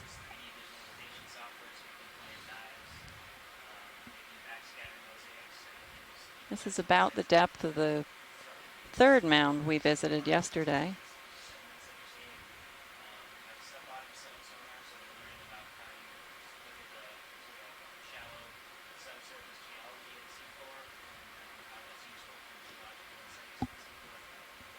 This portion of the mound has been a little more barren of high density clusters.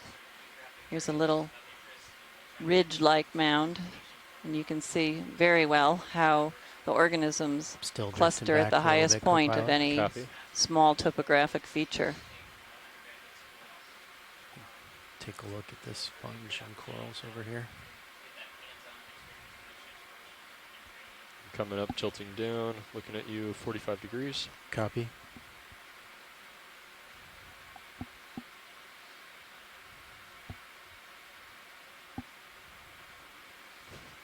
Regarding the sea star that we had seen earlier that Chris Ma was talking about, that genus, Henricia, he said was the terrifying genus, and Tina Molodtsova mentioned that she had a grad student who worked with that genus, and she abandoned them immediately as she graduated.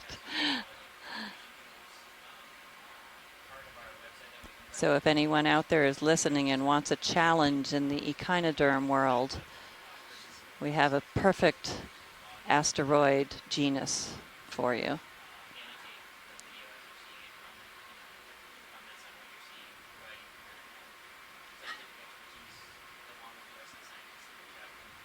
Yesterday we saw a lot more of the bamboo coral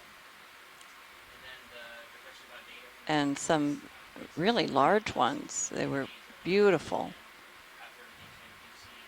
In fact, Scott France, the one on the chat line who is particularly biased towards the bamboo corals, professed that it was the king of the mountain, king of the mound yesterday. I don't know who would claim that status in this particular dive. We Tilting haven't down really to seen 55. anyone Copy that. dominating Good orientation right species now, though. that I can tell, unless anyone would like to suggest or nominate a species.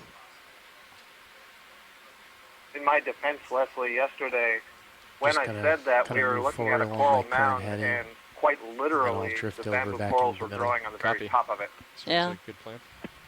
You don't have to defend yourself. We agreed. Awesome, thanks. It's looking good. It's I very thought it was smooth. hands down. But it is an interesting observation that you make. You know, we saw many of them yesterday. We were in a very similar RV nav bridge environment, similar habitat. The depth Good isn't copy, that much Bridge. Thank different. We're only a little bit further north, and yet we're missing both of the species. We were seeing those very large keratoisis, and we're seeing the really wispy claderisis, and I haven't seen any of them today. And as Cheryl mentioned, we are seeing few of the stony corals, the scleractinians, that we saw quite abundantly. Different species at the base of yesterday's mounds or in the lower mound areas, and then the Loophelia at the peaks. So we're still hoping to find them as we rise upward. And there's certainly a lot of coral rubble here, which is an indication that they have lived at some point. Mm-hmm. We were having the discussions yesterday about the many factors that have to come together to have some of these vibrant communities, and we're still trying to understand that, which is why all these observations that we make on these dives are really valuable. It gives us one more piece of the puzzle to put together so we can better understand last move where just there ended. are or not We the looking to do most another one? diverse and Keep vibrant moving on up the communities. hill. Yeah, we'll I can't swing out help a but little bit. think that the Gulf Stream's we're making position really good time, so. on a daily basis has a great influence. Just when we began our expedition, the axis of the Gulf Stream noted in the was in a log, position where we nav, couldn't make dives. How much time we And should have it on the top? moves daily, and so we just have to look ahead to the next couple day. You entries can't back. predict it a week out. We're finding. Might, I'm and not sure how long ago certainly that was. the We might just axis double is check. so much I was stronger kind of than the doing it flanks or the outer every 30, portions of 40 the Gulf minutes, Stream. just to And I'm make just sure that we're wondering still on if track. some of these Copy that. mounds are I'll, more do some often in the calculations. axis or more often outside, and that itself has the greater influence rather than the water depth or the fact that it's on this mesa. And just instead of just thinking it's influenced by the Gulf Stream, it is dominated by where the Gulf Stream's position is on an average, maybe annual basis. And where we're seeing these huge areas of dead coral, perhaps that's where the axis used to be concentrated. Because we certainly see a lot of fluctuation in the Gulf Stream's location and most likely its intensity, its velocity through history. And I'm talking about geologic history. Cheryl's back. What did I miss? Well, Okay. we had can Chris get Ma another move in. come on and talk about Henricia, which was a Copy that. You new guys genus fine for with the same today, thing? Oh, a wow. sea star, Yep, 300. and a very Yep, common that's one fine. and a very scary one Bridge, because this it's is so already hard to now. identify the Bridge different over. species. Oh, wow. Well, we had the right expert on 30 board. meters Yes. at 3 From afar, anyway. From afar. Speed 0 decimal 2, And we please. saw some, Okay, we will move one of the 30 most meters interesting at a organisms heading of the of day. 30 Oh. bearing of We 300 saw a and a speed of spiral decimal 2. tube-like Bridge. organism sitting on top of a Pilots, that sponge, move is and in. it was completely Copy now. coated with sponge spicules that Oh. it had used to defend and hide and camouflage itself, Wow. and maybe even serve as a way to capture particles. Those spicules are we now used by bridge a lot of move other initiated. organisms, aren't they? Good copy, Yes, they Bridge. are. Thank you. Discarded weapons by the sponges get picked up by others. Yep. And we're seeing a few more of the pancake urchins again. Not in this view, but to answer your question. Yeah, I just saw one go by Yeah. upper left. And I see we still have plenty of coral rubble. We certainly do. Not too many clusters. Not the big accumulations or concentrations of the corals and sponges like we saw yesterday near these depths, the higher parts of the Tilting up. mound. 35 degrees. Copy. Okay, I'll kind of slow down. Sounds great.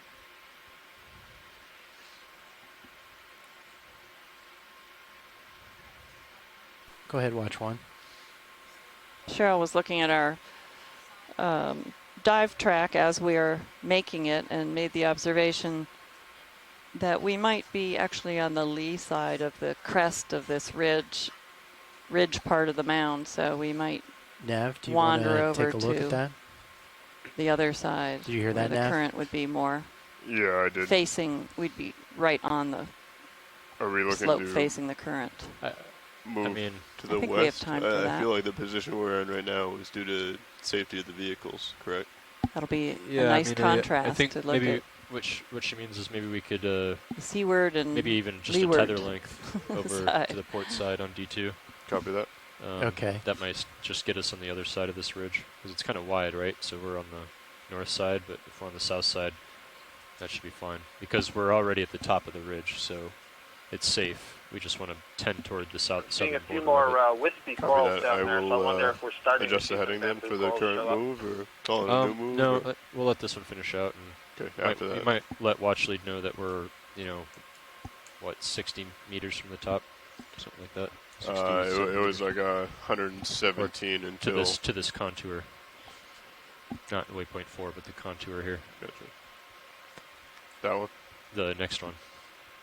Yeah. Yeah, 60 meters to the plateau there. So by the time we wrap up this move and probably the next move I can do will get us up there.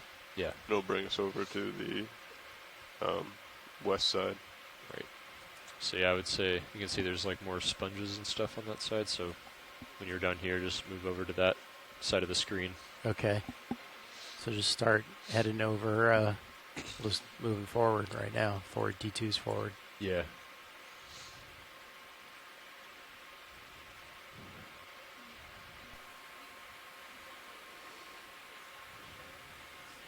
Okay.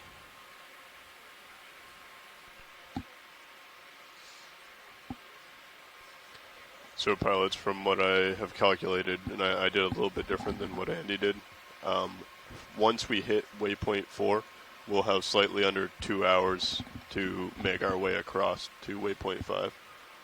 How did you calculate it? The time it would take us to get to waypoint 4 from where we currently are, and Okay. then subtract that from the total dive time left. Okay. And then, so I think what you did was calculate to get to waypoint 5 as well. Yeah. And then come back. And what I'm kind of saying is once we hit waypoint 4, we're technically on the top of this feature, and then we can do a kind of lawnmower pattern back and forth. We have 2 hours to explore the top, basically. That sounds good. Which is more than enough time to go directly to waypoint 5, but Yeah. we can take So a I think look. that whole plateau from each end to that contour is what, 200 meters? And we're just about 20 other way, meters the other way. below the summit. Excuse me. 160. The summit Yeah, of the that sounds mound good. that we've been Sounds like a good crossing plan. since the Could beginning we of the fix dive. that We light, began please? at a depth of about 790 meters, which was already on the flank of I feel like the current's the mound's getting a little base. bit stronger. And we traversed up a fairly As steep you get up to slope the of top of the- about Yeah. 15 Yeah. degrees slope, and then across a flat, broad region, which was sort of like a ridge. And now we are ascending, or we're still close to the Yeah, so the even crest going of an average of the top. 0.12 And now we're seeing knots, a little bit it larger would only piles. take us 43 minutes to go straight Pilot, across. could we Right. So zoom in on the we'll have right? plenty of time We to just weave it it's in. just leaving the screen. Sure. Looks like one of the eels or fishes that we saw yesterday. The pink, it's right in the middle to the right Yep, I see it. All set Yeah. up for of your lasers. We didn't get a good look at this yesterday. It was hiding under the coral mostly, and Might be very similar today. co-pilot. Do you think I can sit down there, or should I try? hopefully Ken Sulak is still Yeah, I online think and he can, you can see where, like, help the us dense interpret this one. Communities start, but like RV right where you are, nav you can bridge touch move down. complete. Okay. Copy that, Bridge. I wouldn't Thank get you. on the top of that mound there, but I on the think side. Yeah, it's Ken kinda- has left the room, Like but kinda right maybe where I am. Yeah. if even that. anyone or is if you even push forward a little in more, his vicinity, we that could should be fine. find him You see, again. like those sediment patches on your right toe. Yeah, Yep. unfortunately, Ken said he had to go to a meeting, I believe. Okay. They say the move is complete, Nev? Is that what they said? Yeah, it is. So I'm planning out the next one now. Copy. I'm almost thinking a directly west or like a 275 just to get us over that side. Just a Well, 30-meter move. The tricky thing is we don't want to... Okay, that kind of Well, I think that would be fine. includes I guess the view a little bit. the tricky Gives you a thing is nice we don't look want to at end up down The slope. mound shape Like, here. You know what I And mean? we're definitely seeing more corals well, here. Of the And side more of the current, ridge. it You see looks how like. we're looking over the side of the Okay, ridge well, right actually, what I'm doing right Yeah, and now I is do trying to believe find now a good don't place wanna to get corals a are starting to stable show up base over so we that could and have to take a look at Later that. ice But is the turn into the Well, I slope, because then the certainly tether will hope be so. blowing into the current slope. is Does How that about make like sense? a Look at that, Leslie. They're back on the top of the mound. well, I mean, Yeah. if we continue at 300, we we'll have bring time, us so over I'm there. just going to try and get you a good As you shot. might guess, the current is Right. pretty strong that here, you're and saying 275? ROV is having a little I'm just maneuverability saying, issues. 300. Oh, I'm sorry. I heard you say 275. Yeah, 300 is fine. Well, I mean, we could make a jump at 275, just a short jump to get us over. But if we Yeah. continue You at want to come in 300, video, just see if we can see We'll just how continue much then. of it we Yeah. can see. It looks like it's mostly occluded. Lots of cup corals, though. Yeah, mostly occluded. I would say that these are Bathopsamia cup corals, Okay. most likely. All right, do you want to come back in video? and I'll hold off on that. Yeah. So we can get ahead. Yep. So, Copilot, I'll just kind of pull up and we'll just kind of do a partial zoom and I'll try and hold it. And that's about as much as we Sure. saw of it yesterday, too. Yeah. No markings, no anything other than a Ooh, tube of that grabbed pink. me quick. Yeah, you can see it whipping by. And the here. only thing that I've seen that color is a hagfish down here, but I don't know why a hagfish would be hiding in the coral, so that doesn't make any sense. And you could even touch down there. Yeah, this might Maybe be a just better slightly angle. Further forward than that. Okay. Oh, Andrea Quattrini agreed that might be a hagfish. Oh, really? And she was on the cruise See, that I every was time on I when touch we down, found though, the first one of the since species, it's kinda I believe. The mound kind of goes up and then dips down where the... Oh, I see. So you're kind of like Was straddling that a the submersible valley. collection? No, So- that was actually a All trawling right, so cruise. we'll just try and... All right, why don't you come in on the partial video? Cape and I'll do my Hatteras, and it best was to- off of North Carolina. Hi, this is Shirley. So I'm Do you really mind delayed. taking, So I don't know mini- where you or the are Zeus? right now, but over to the far left, it looked like there was kind of a flattened, up a bit. platey Yep, sponge I'm gonna that might be the fly mostly Geodia off the minnows. pachydermata. Okay, we'll take Okay. a look at that, Shirley. Okay, but like I said, I'm really delayed. You may be beyond that by now. No, we haven't That's a moved tough very one. far. I think we'll be able to get Yeah. it. And from this view of the fish, now you can tell it's a fish. You see the fin, I wouldn't, is that the caudal end, do you think? Yeah. Yeah. You can definitely see it's flattened. Yeah, it does look like a hagfish. So good call on that, both of you. Hey, Cheryl See if I can get a and better Leslie, angle this to is go. Andrea Quattrini calling. Hi, Andrea. How are you? Tell us something about this All right, hold fish. on. Now we see that it Coming is in a fish. Oh. I am really excited All right, about full it. wide. I do believe this is a hagfish, a hot pink hagfish. Okay. This is a species that Bo Fernholm and I described a few years ago. It is in All right, I'm gonna the rotate genus down a little called there. Rubicundus. That's We okay. did place it in the genus back to you. Epictetus, Yeah, but thanks. it's been changed to Just don't back Rubicundus. up too much more. And we named Okay. it after Loophelia I'm because it looking was down as far as found I can. in Okay. Loophelia habitat. So its species name is Rubicundus All right, watch, ladies. I loophelia. think that's about the best view we're going to We get. described this in 2008. We collected it So I'm going to in the region. move on let's unless see you'd like here. me to... I believe to in a get couple a- different stay in mounds this off area a of little North bit. Carolina and possibly in the Stetson region as well. I'd have to go back to the paper. But what's really cool about this hagfish is that it has a tubular nostril, which is different from a lot of other hagfish Watch this calling you, species. Nav. So we hypothesized that it's using this Go ahead, nostril Watchley. to kind of Yeah, why don't you navigate push through forward, the Andy? Okay. Loophelia matrix. So yeah, pretty cool finding a hot pink hagfish in the region and describing it in Why don't you back 2008. the ship up That's 15 great, meters? Andrea. Copy that. I thought I was crazy because I don't- was and you gotta push forward. remembering We'll bring that the ship back to hagfish, you. but Yeah. I didn't relate it to We're the gonna bring the ship Loophelia back. habitat, and so I Bridge was is just ROV kind of now. stumped Bridge, about over. why, We'd like to make a ship move why it would be in the of Loophelia or in the 1.5 dead meters. coral You gotta go matrix forward in this at case. Straddle to starboard a little bit. 120 degrees. Yeah, so speed you know, of 0 hagfish decimal 2, are, please. scavengers. Understood. So maybe, 1.5 meters, moving through bearing the 120. coral matrix, There's ship catches up. Dead indicating matter, but there's also evidence that hagfish are active predators as well. So could be using this And to I think we have plenty of time here. look for Did you copy that, watch lead? macrofauna. We're going to within reposition the hiding ship within to the get a better look at that sponge. We reported it So I'm in just the going to past hold here for a moment until it depths catches of up. around 400 to 440 meters. So I can't. What depth are we at now? We are at 735 meters, so we're quite a bit deeper. Look around at something else, you know. Okay. As long as you don't want to go further back than this right now. Back at our paper, I can't really remember off the top of my head, but whether we saw any deeper since. But yeah, pretty cool observation. I was excited to see it, so I had to call in. Great. Thanks for adding all of that, Andrea. I was having a hard time putting it into context, so really exciting. ROV nav, Thanks. bridge, move initiated. Yeah, thank you, and I'm just going to hang up and Copy keep that, watching. bridge. Thank you. Okay, great. Thanks a lot. Okay, pilot. So I was just going to kind of go tail into the current. Well, be careful of that because your tether's going to blow over the top of D2. Okay. So I would go the other way and bring face into the current for sure. And we're trying to get a better look at a sponge that Shirley Pomponi was interested in.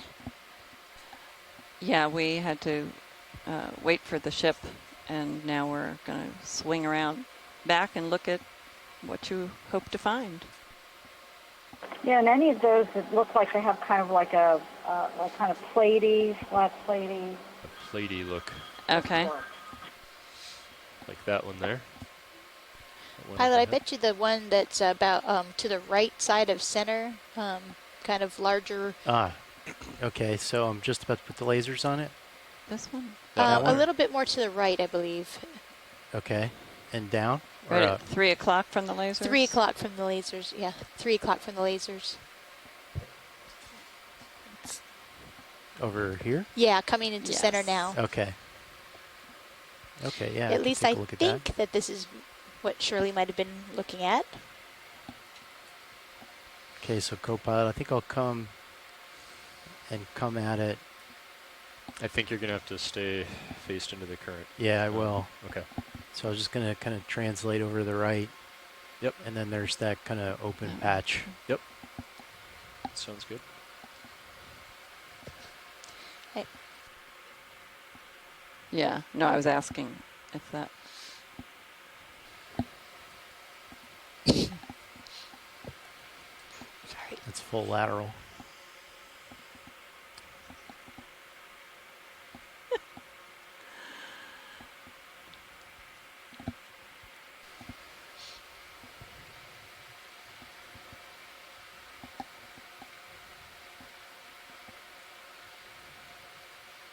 So you've kind of, if you bring your nose back to starboard a bit, you'll be more into the current. Okay. I was trying to get to that patch that there isn't really anything to set down, but I think I'm pretty good right here. So Shirley, I'm not sure yeah, you can try it. If the one that's in the center of the screen now is the one you were looking at or wanting to take a closer look at. We're having a little bit of a hard time. ROV nav, bridge, move complete. Center of mine right now. So any of the ones that have a fairly circular outline, but platy, so kind of flat with a circular outline, would be particular candidates. Great.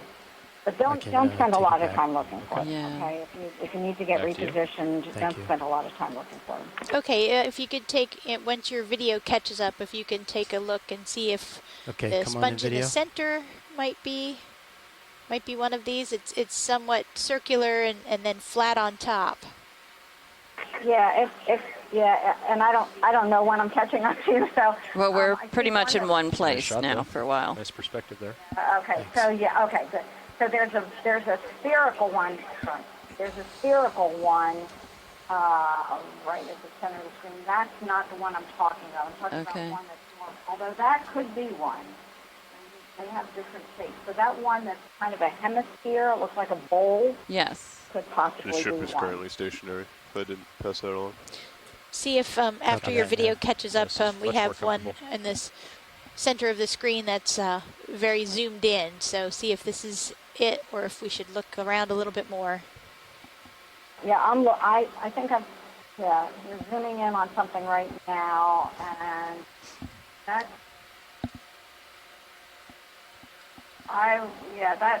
that looks like one of them. There's another one It we looks like one of saw. them because I can kind of sort of see the top of it, and it looks like it's got that mottled surface on the top. Yeah, So that's you're one. good and come out. Oh, great. I think So they're looking at a different I guess you one, just need to make a decision about Say whether you again, want to, Cabal? because you've already made 2 biological collections, and I don't know how much more time you have on the bottom. Is this a midwater dive also? No, we're not doing a midwater dive today. So we have about 2 more hours. Okay, so it's up to the group to decide whether you want to take a sample of this, because we've already gotten 1 sponge and 1, I believe, 1 Octa Coral, and I know that the top of the ridge is a very potentially rich area for the Octa Coral. Yeah, I think that this is probably going to be out of the reach of the pilots, but we can inquire. Pilots, would this be a possible collection, or is this out of our reach here? You want to zoom out and take a look at it? Let us discuss it real quick. Watch lead. We'll There get back may to you. be. Sure, no problem. Is this one in the lower right of the screen? So, what do you think, co-pilot? I don't know, Shirley, do you see if after we zoom back out, there's another one to the lower right? Yeah, See if you I think this that would be might okay. be. It In looks Okay, different so to me. It does but look different, These yeah. are pretty flexible coral, you know. There's not like any big stalks that will break off or anything. So Okay, so come up, get a bit closer in, and sit back down. And the pilots are discussing if they can. Well, Okay. the pilots are Yeah. discussing if they can even grab it. So I would tilt down and look at your skids. Okay. And I would make sure you come up and then translate and then come back down, just so we're not like Dragon. Yeah.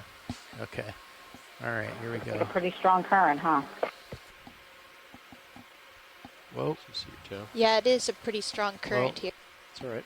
It's good. All right. Pilot, if the current is too strong, we can definitely wait. Okay. I think we got it. Is that close enough? I'd get a little bit closer.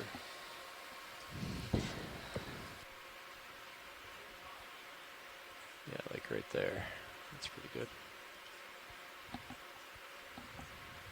So you're down pretty hard on the verts. Yep. So maybe let off just a little bit and see if you're able to hold. That I just started to pick up right there. I think it was tilting, and then when you Okay. let off, it started to correct itself a little bit, but I think it'll still hold. So I think that's gonna. All right. I feel like my heading's changing a little bit. Well, if we put in joy lock and then put in auto head, I think you should Okay. be pretty good there. All right. You want want to hit it? Yep. Joy lock, and then you're good. And you can Okay. put in auto head.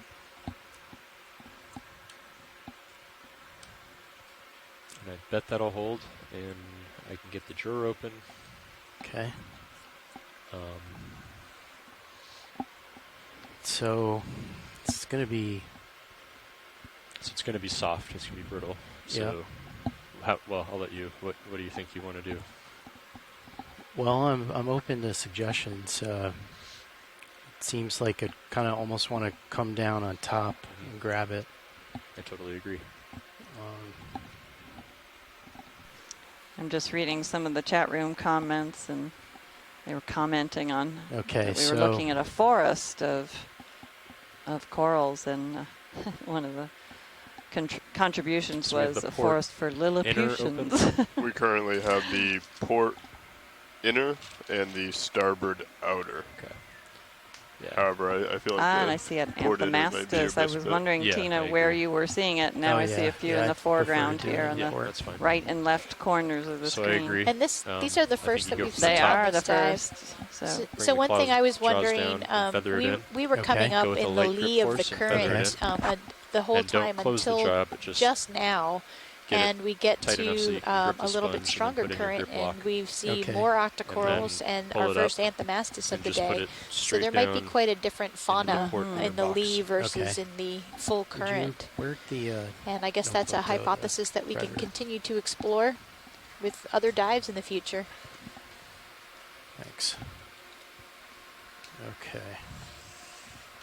So hold on, I'll get you set up. I don't have hydraulics up yet. Yep, I'm just And getting in ready. the many dive planning calls we've had, we've been told, particularly by Sandra Brooke, who often reminded us that we should be on the southward-facing slopes of these features so that I'll take care we of are Sirius. taking advantage of areas that have the full force of the Gulf Stream.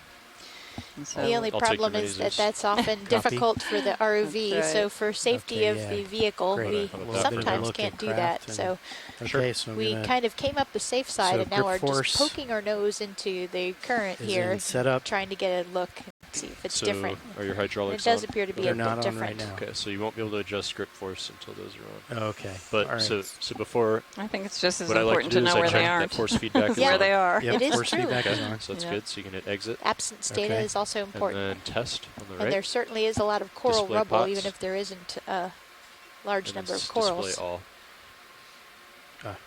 And I like to do that, just let it sit and make sure they're not jumping around by hundreds of values, you know. Okay. I like to do that every time before I activate, just to make sure. That's a good idea.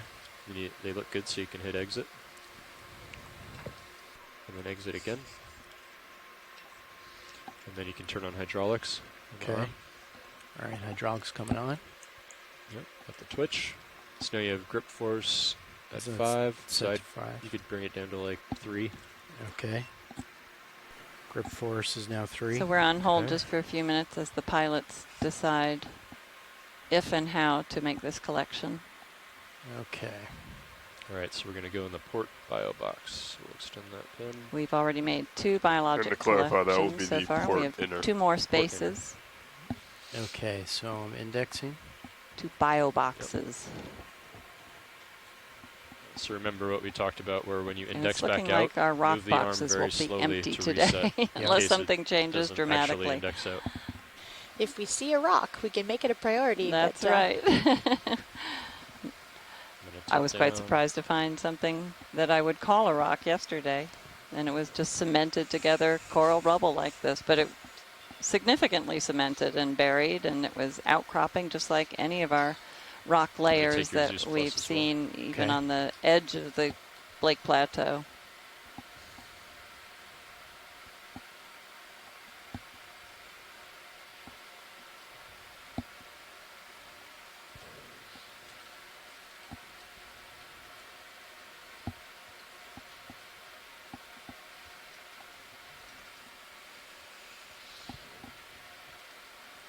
Yeah, so in the chat room, another species that has occurred kind of for the first time on this dive since we've reached the higher current flows is Cladorisis.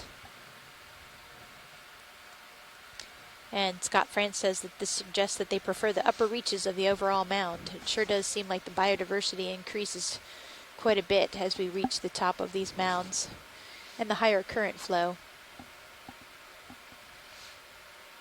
So before you put grip lock in, make sure that the see jaws from those 2 laser dots actually steady. that are 10 centimeters apart that the sponge is a little bit wider diameter than 10 centimeters. You want to hit that sweet spot where it just kind of stays in place, and then you hit grip lock. Okay, I'm gonna practice that real quick before I go. Yeah.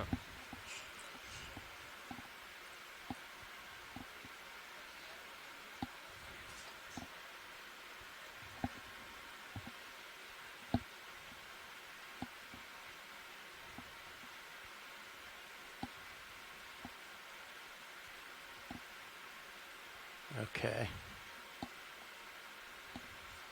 All right.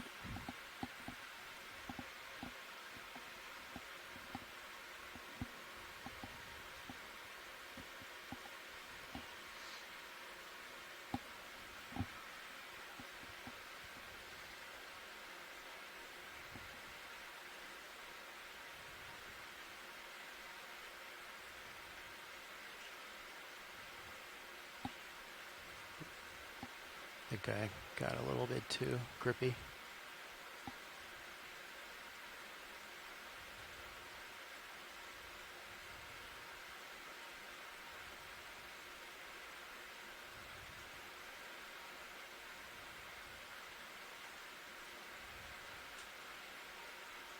Okay, I think I got it. Nice. Yep. No, I don't. That's you perfect grip lock though. Okay. Just a little tighter.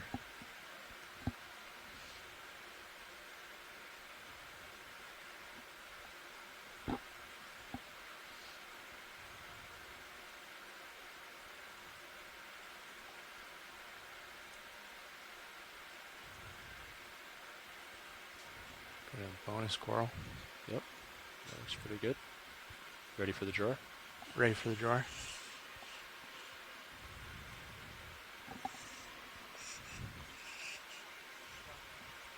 Copy that watch lead.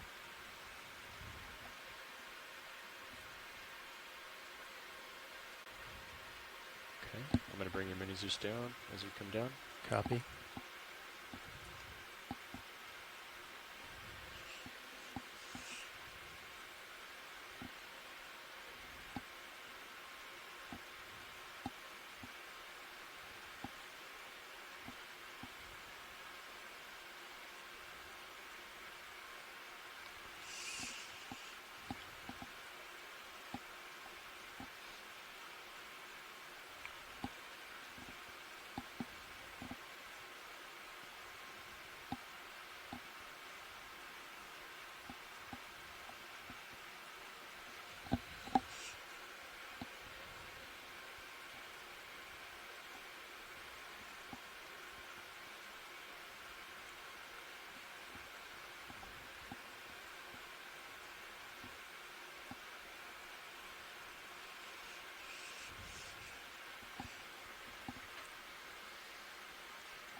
Can't go in shoulder anymore. So here, you see how your wrist is kind of inboard? It's like bent inboard like this. So So gotcha. if you bring your shoulder up and then your elbow down, you can straighten out your wrist and come straight down into the box. Okay. Okay, so shoulder up. Yep, that's good. And then I'm going to wrist down. Yeah, there you go. Now it's straight. Okay. And you can kind of shoulder down.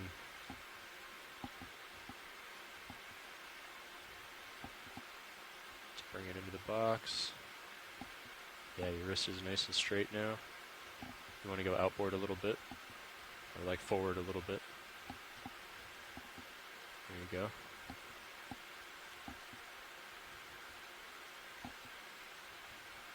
Okay.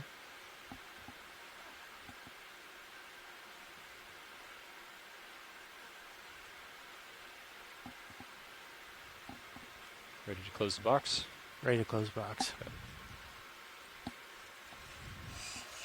Great collection, pilot. Once again. Watch lead. Excellent work, pilot. Nice job. So sample number 3, Geodia pachydermata. A thick-skinned sponge.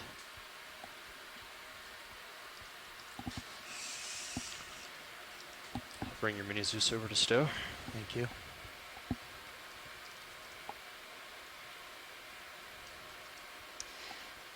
And we saw that it was attached to one of these coral rubble pieces, so maybe we'll find some agglutinated foraminifera also inhabiting that piece of rubble.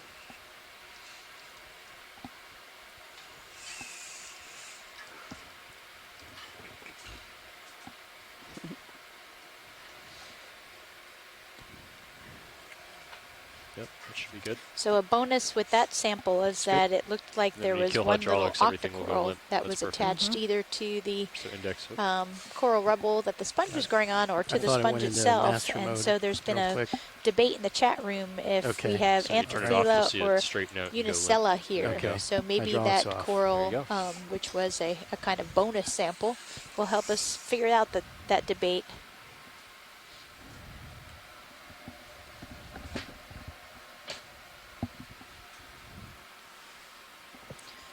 Pilot, before we pick up, could we take a zoom on the Anthomastus, which is the coral, the red one on the left?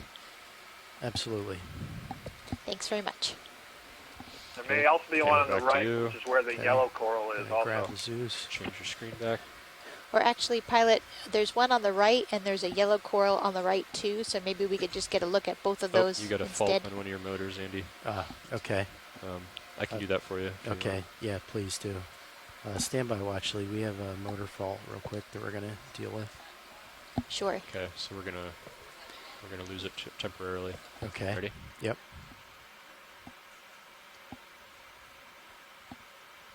Okay, Should I be got back. it back. Yep. Gonna pick up. Can you make a note of that, Lars? Yep. At 1809, it was the port vert fault. Okay, add the joy lock in. Sorry about that, watch lead. We had that motor fault and it picked us off the bottom a little bit. So which was the coral that you're after? Okay, I see it. Okay, so camera's at 65 degrees. You're looking good. Okay. So back here I think is pretty safe. Nothing on the bottom, so I'm just going to sit down and we'll get a good look at this yellow coral.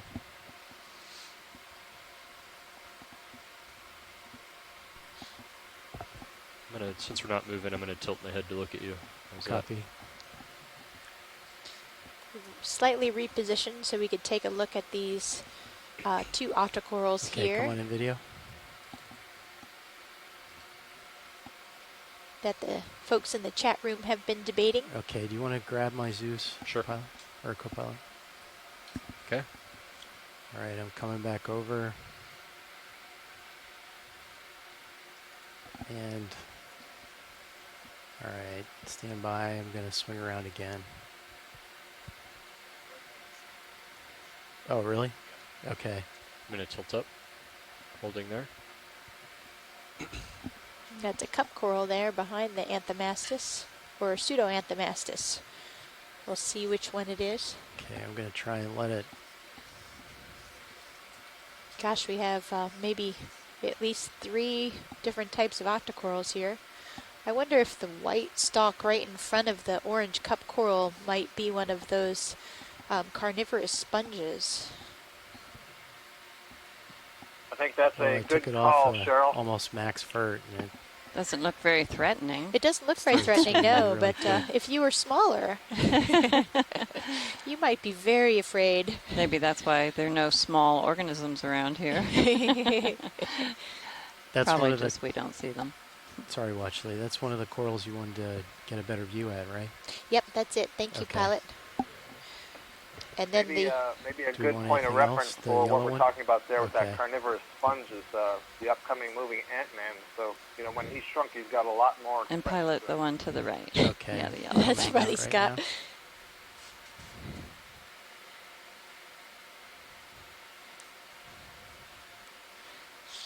Okay, you can come on in video. I guess I haven't heard about that movie, but I've been out of it for a little over a week out here. Okay. Well, I'm going to try and center it a little bit better. This is looking like an Acantha gorgiidae to me, another kind of octocoral, different family, closely related to the Plexauridae that we've been describing. So, in the group of the typical sea fans or Gorgonian fans. Great. So this is, About 4 or 5 genera there. is this the first one we've seen today? Okay, I think I got that somewhat stable.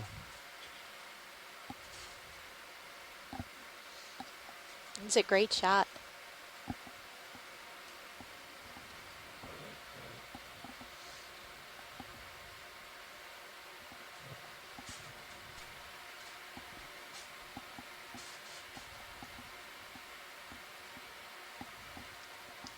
So planning the next move, co-pilot, I'll start translating over to starboard. Starboard relative to Sirius, yeah. Yep. Yeah. So you'll want to drift back, D2 back, And then I'll turn Sirius's head back to starboard a bit. Okay. Okay, pilot. Thanks. Great. Full wide video. And to the left of the The screen, thing that tells me it's Canterbury Geoday is the relative size Can I or just pan left? how tall the polyps are relative to the tissue around it, and also that the skeleton appears quite You can dark, also almost translate black. left if you want. Okay, great. Thanks, Okay. Scott. Yep, I'm trying to do it in a controlled manner.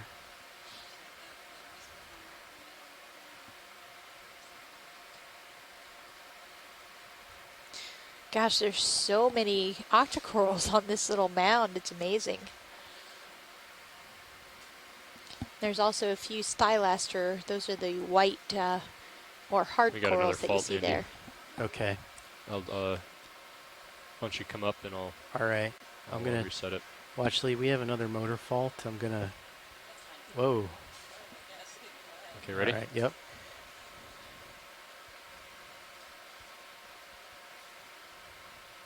Okay, you're back. Okay. So I think that's. Can you make a note of that, Lars? Yeah. 1815. So I was max on verts. Yeah. For most of that. Okay. Thank you, Watchley. No And problem. that was the Camera Torb back to article you. again? Yes. Same thing. All right. So I'm gonna drift back. Co-pilot. Yep. And swing to D2 starboard. Yep. Gonna translate over. Yeah. Well, don't get too much further ahead of me. Okay. So I would. The pilots make it look easy to sit I'd down actually kinda and turn your stay head still for a while back to and starboard do a collection in and not these incredible translate too video much, maybe zooms, just and back all the towards while they're Sirius a fighting bit. the current Okay. with All maximum right. thrusters just to Backing. keep us on the seafloor. So we kind of maxed out there.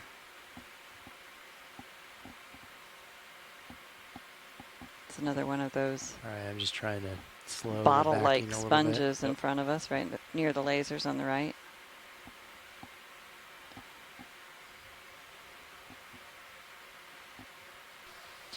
A whole group of the Duva Florida right in front of us. Oh yeah, that pinkish. Pinkish brownish. I'm back on a Fleshy coral. 300. Okay. You want to go ahead and we could get a 20-meter move in and get me closer to you, so you're not. And I was wondering if backing that up. tall Is that okay? sponge was Yep. Africalyptes. 20 meters, Nolan 300. Barrett said something about that, but I'm I will not call sure it if a it was the same one bridge. This is that ROV he was nav. looking at.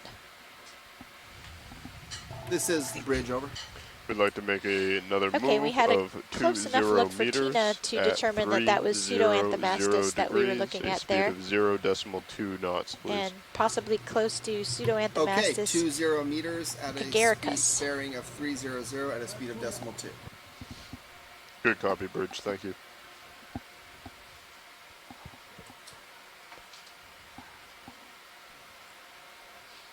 Watch lead, this is Nav. Go ahead, Nav. Just wanted to let you know that we've moved another 100 meters. Okay, is that 300 altogether? That is 400 altogether. 400, great, I missed one. Thanks very much, Nav. No problem. And Nav just informed us RV that Nav we've bridge, moved move 400 initiated. meters since we reached the Good copy, seafloor. Bridge. Thank you. And our total drive track was a little over 600 meters, so we've made some very good progress. Tilting up. We've seen a lot of this Okay. mound. I'm looking at you 40 degrees. And you're we've just kinda come up drifting into away from an Sirius area for of the some reason. mound with higher currents, and we've had a lot more diversity that we've seen. What do you mean Octocorals away? and You're drifting sponges away from me. and See ya. While you're moving forward. Les Relatively. Watling from the University of Hawaii Gotcha. made the comment. So we're It's pretty a good thing there right aren't a now, lot though, of right? fish here, because Yeah, this imagine is what okay. I just trawling wouldn't go would do much to this further environment. away from Oh, Sirius. I see. Yeah. Okay. Completely So disrupt I'll kinda and come in destroy like this then. Yeah, this exactly. area. Yeah, that's nice. Perfect.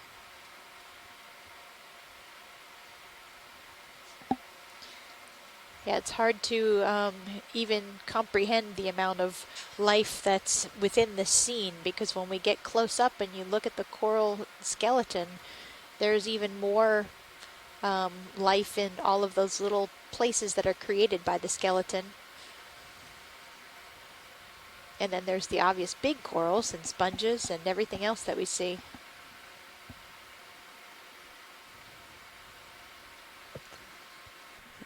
That Yeah, pale this is perfect purple right here. Okay. pancake urchin on the lower left of your screen.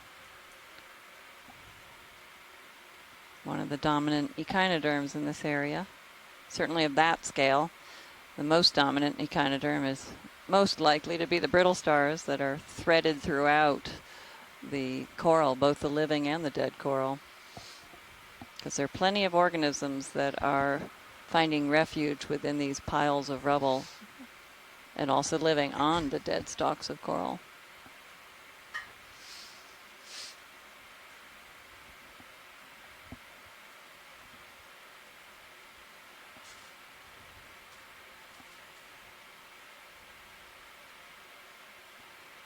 And we haven't seen too many fish. We saw one shark yesterday. Spent a little time with us. More eels yesterday than today. Yeah. So we're moving right now? Yep. Yep. Okay. Yeah, we currently have a 20-meter move going. All right. So I'll kind of just going to move forward here along this bearing, or along this heading, co-pilot.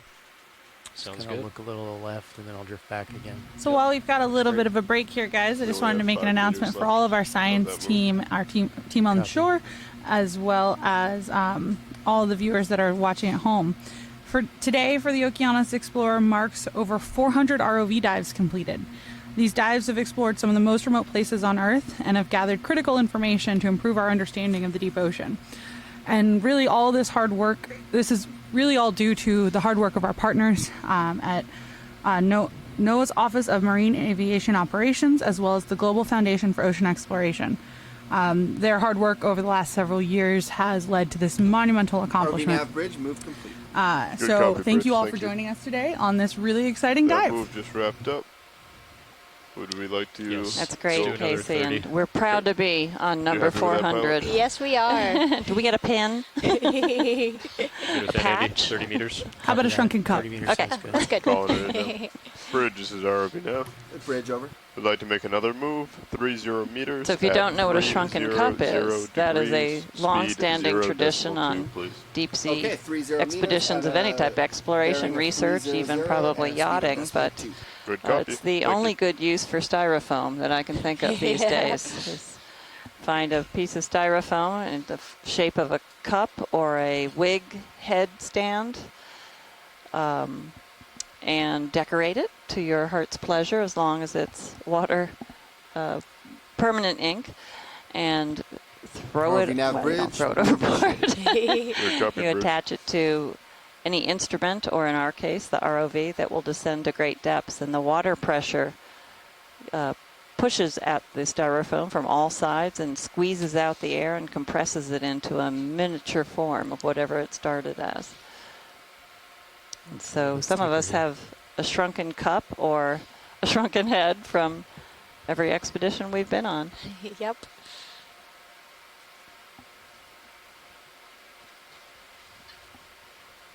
They're always conversation pieces. I've decorated mine upside down a few times, where the cup was upside down a few times, and then strung it up for a Christmas tree ornament.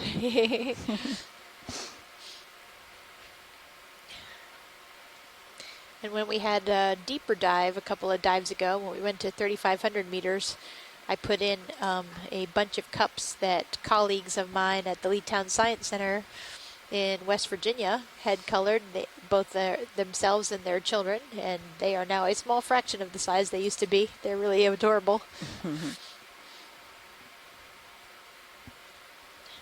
I'm holding off until our deepest dive at the Pamlico Deep off of North Carolina.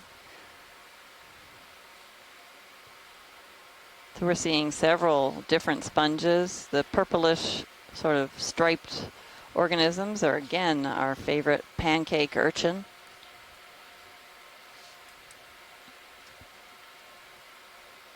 Walking around the substrate, and we see a cutthroat eel.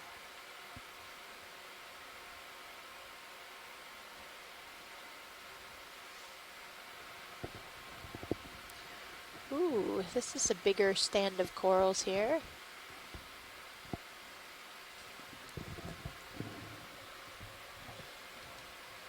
Pilot, this is watch one. Go ahead. Could we get a zoom on the orange coral at about 2 o'clock? Okay, Thank you. All right. So co-pilot. Yep. I can't go. What's a good spot? Yeah, it's tough. You could try to do like a. I'm wondering if Maybe this put your might be toe our down first right where the lasers Magipora are. oculata Okay. of the dive, which we saw I'd be yesterday sitting only on at the top of that the one mound. a little bit to the right of the lasers. Well, though. I would put your right toe there. Yeah. And then Okay. when you. Yeah, because then when you touch down you want to touch down your right toe so that the current will blow the dust away without getting into your view. If you put your left toe down, it's going to blow right into your camera view. Oh, I see. Right toe. Yeah.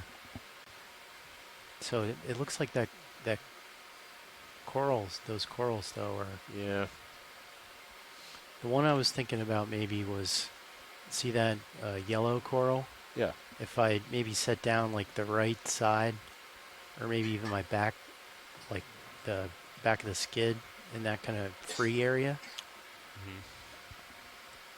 It's up to you. I don't know. Try I it. mean, there isn't really anywhere clear. Yeah, you could Just just a do little snap zoom would be enough to ID it. Yeah. Okay, great. I'll go for the snap zoom then, Watchley. Yeah, and I'm Great, looking thanks down a lot. 80 degrees at you too. Okay. All right, come on in, video.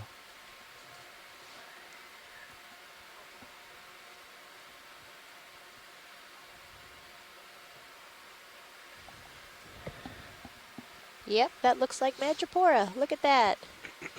Oh, and a little a Galathade crab, little squat lobster, the white one. The left side of the coral. Okay, full wide video. That's great. Full wide video. Nice. Okay, and I'm looking down at you 80 degrees, so maybe push up slope a little bit. So again, we didn't see that until the top of the mound yesterday, but we are getting somewhat close to the top of the mound here.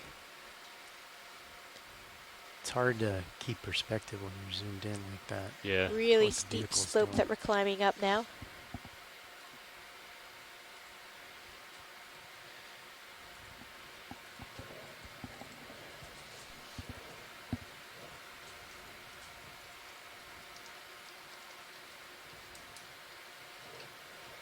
We're at a depth of 732 meters.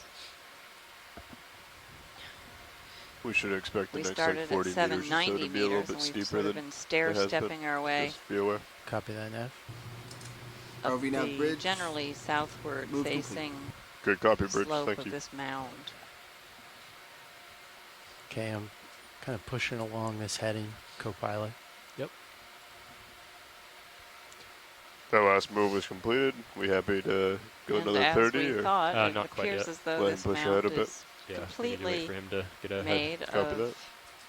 the piling up of the dead coral pieces. Now we haven't cored into it, but the base, the sides, the top are certainly armored with it today, and the general shape or morphology of these mounds certainly indicates that it is made from just a piling up of material rather than a geologic feature, an outcrop of rock. How much bottom They time would do we tend have to left? be more Like an hour and a half? along a trend, Stand by one. a continuous trend, instead of isolated mounds. Pilot, could we get a snap zoom on that fluffy coral that is just 1 hour down out and of our 39 RV now? minutes. Sure. Thank Okay, you. I'm gonna back up a little bit and tilt down. Okay, let me drift back. So I'm looking down at you at backward at minus 100 degrees. Okay, all right. Well, it's gonna have But to be a real quick snap zoom. That's fine. Okay, come on in, video. Okay, come out partial.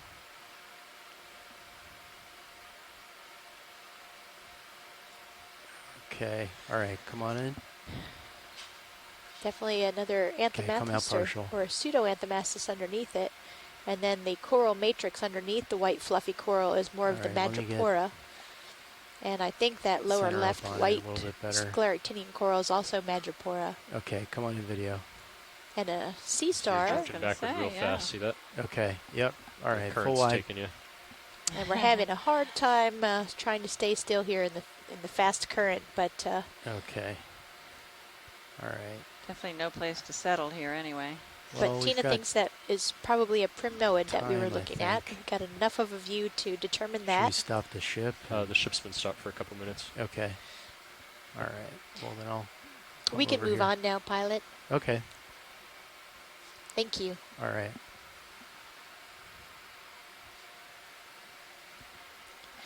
We have Okay, about I'm an gonna hour and a half left on the push seafloor. out. We're Yep. making our way to the top of this feature. We're getting pretty close now. We're picking up more diversity. Yeah, definitely tighter abundance too. They're starting to concentrate a little more. Yeah. It's a Cheryl, great if we do sponge see here. that white one again in a more convenient location that's easier, can we get a better close-up? Yeah, they were just having a really hard time there. Yeah, I could see that. Thanks. And we're switching pilots right now, too. It's interesting vase sponge down here. Yeah.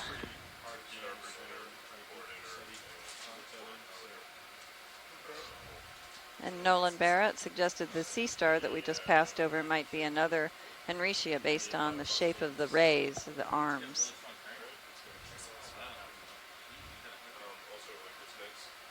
We saw one earlier. Andy, why don't you in push our- ahead so for this sorry, go transition? ahead, Clive. Copy. I'm working on that. Yeah, you got to come center up with Sirius, and you want to push off to this way. Yep. Starboard. And we learned that the genus Yeah, it's south to north. Henricia of sea stars, that group, is particularly difficult to speciate and identify. Yeah, it should be settling out now. Should be about settled out. And certainly not from a visual perspective, from a video. Use it as an elbow rest for the craft. Yeah, other than that, I think everything is.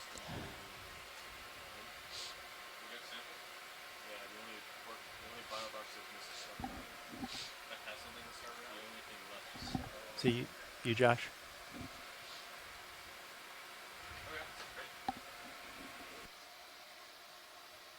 We're now at 720 meters.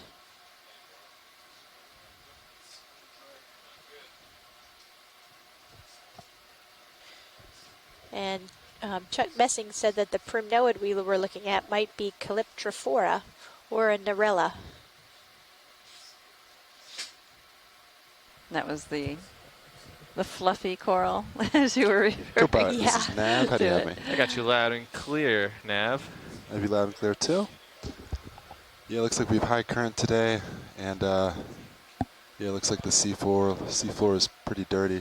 You know, you're right. That seafloor is There's a lot very of dead dirty. coral. Yeah. Unlike the uniform sand we've been seeing before. That's an affirmative. Very dirty seafloor. All right, getting a new pilot.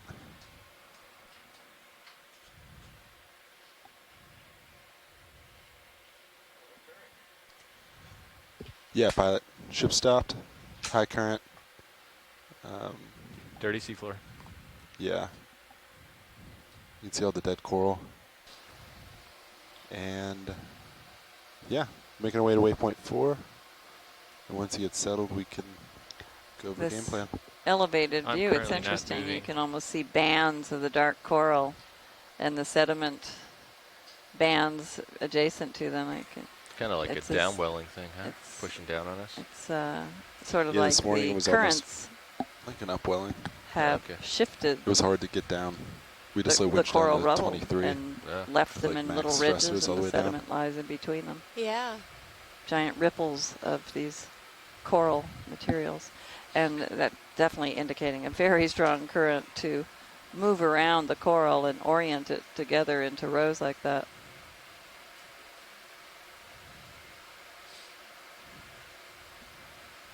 And in the low areas between, you don't have the coral so much, but you have the sediments.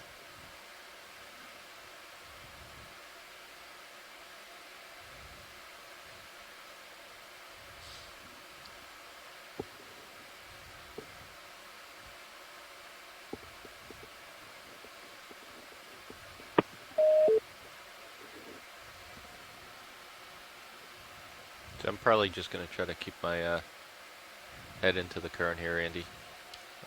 Okay. Well, you're going to saddle along as we go up because it's kind of right angle to our destination. Yeah, that's We fine. haven't seen any golden crab today either. No, we have not.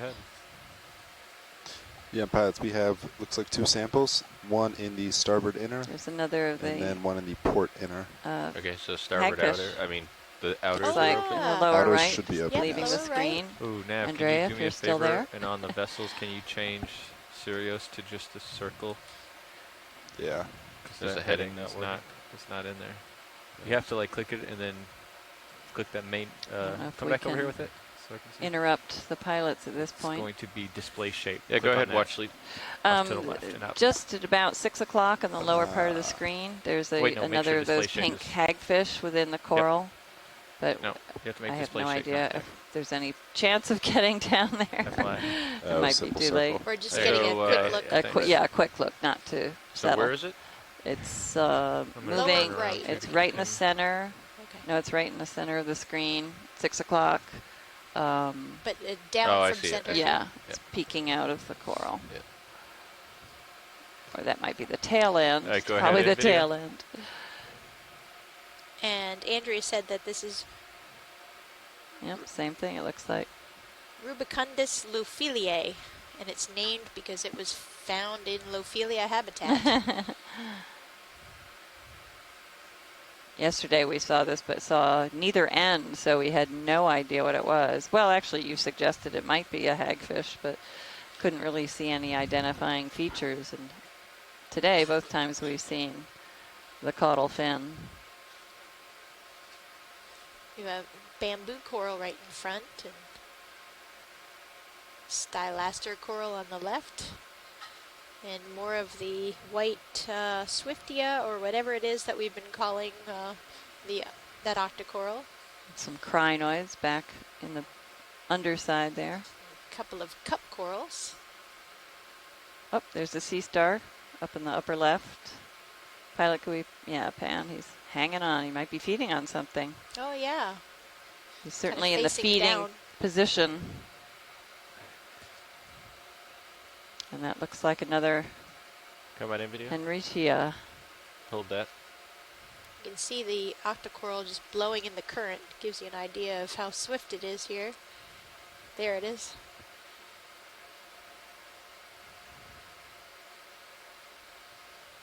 And lots of brittle stars. All of those little pink arms that you see in there are brittle stars. And the agglutinated forams. Agglutinating? Agglutinated. Agglutinated forams. All right. Just all these guys, aren't they? Try to snap in for a tight zoom real quick. Is that max? Yeah, let's see if I can.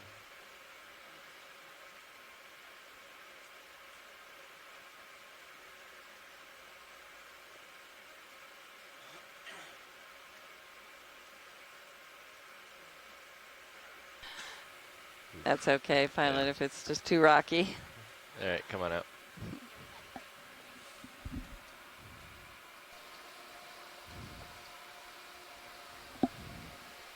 We've pushed the button with a star on it to call Alright, Chris pilots, Ma, can just in I- case he's there. Can you get a chance to get your eyes to high back real quick? And go over the plan. So we're approaching waypoint 4. Okay. In the top of this area is where we want to spend the rest of the dive. So we've about an hour and 22 And Nolan minutes. also agrees, And Nolan the Barrett goal is just to agrees explore. that it is another So I think what Henricia, I'd like to do is just or Henricia, zigzag back and is forth how across Chris it. pronounced Okay. it. Unless you'd want to do a different pattern, but I seem to be facing uphill, so. But it's kind of. Yeah. Whatever pilot's comfortable with. I'm facing in a good We direction. can go any direction you want to go. awesome.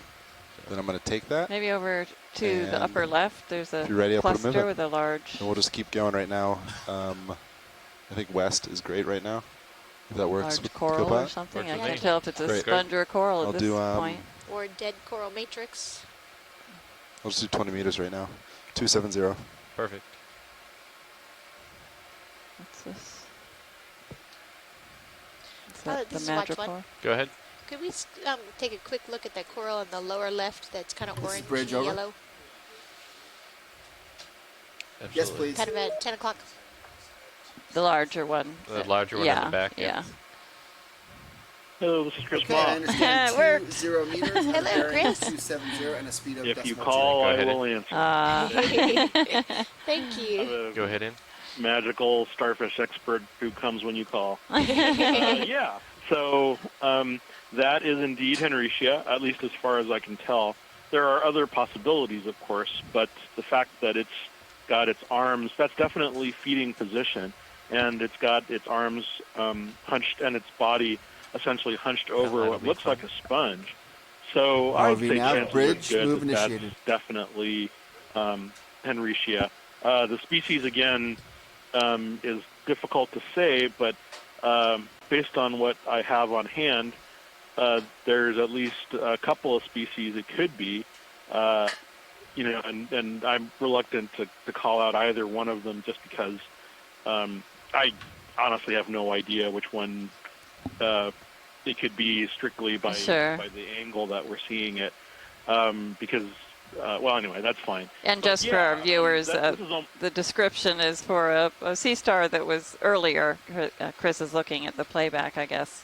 We're currently looking at a coral, not a sea star, just in case someone, okay. So I just want to let the viewers know. I'm as guilty of the playback itis as ever then. Anyway, yeah, Henricia, feeding sponge.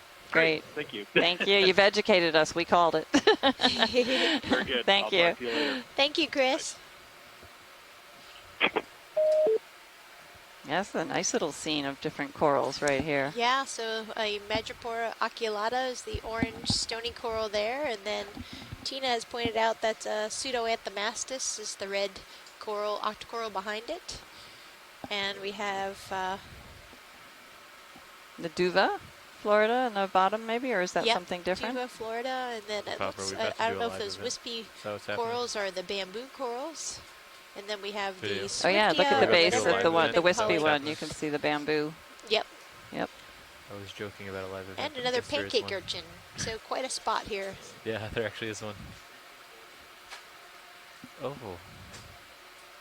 That was nice. Yeah. Thank you, pilots. In high current. And pilot, just above this slope, there was that larger coral, yeah, and looks like some more of. Looks like more Madrepora to me. Madreporite. Oh, we see some fuzziness on the horizon. That's a good sign. Yep. We're nearing the top. It's not flat anymore. Wow, that's beautiful. Very healthy looking Madrepora. Let's do a partial here.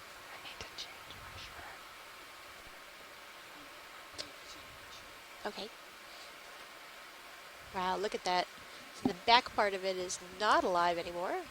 And the front part is very much alive. The orange colored hard coral that you see there. And I don't know what that fluffy octocoral is right behind it on the top. It's coming tight on the fluffy right there.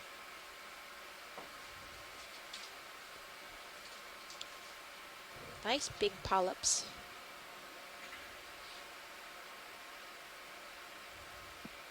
Now this one really does look like Anthothela, despite our discussions in the chat room. The white one or the pinkish one? The sort of pinky orange one. Okay, okay. The fluffier looking one. Yeah. Great. It's got kind of a thickish skeleton. ROV nav bridge, move complete. Awesome. Rather Alright, large Bart's ship move's polyps. completed, very so you large probably have polyps. 2 minutes of swing left. Great, thank you. All right, let's come on out. That was quite an interesting little patch. Go ahead, Nav.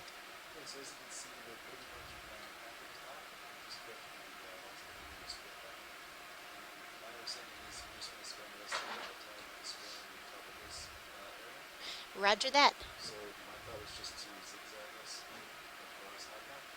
That sounds great. Great, thanks, Nav. Yep, so we've reached the top of this feature, and so we're going to spend the rest of the time just exploring it.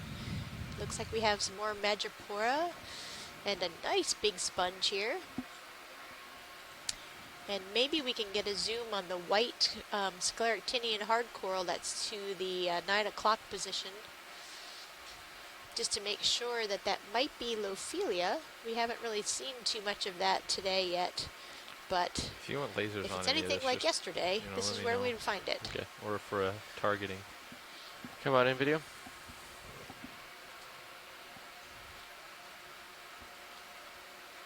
The white.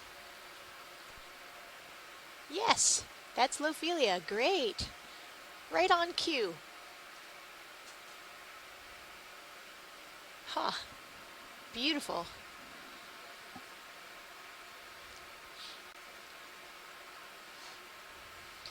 Yep. So Cheryl, maybe you could help me. I can't tell the difference between this and what you were calling Analopsamia earlier. So what are the characteristics? What is it?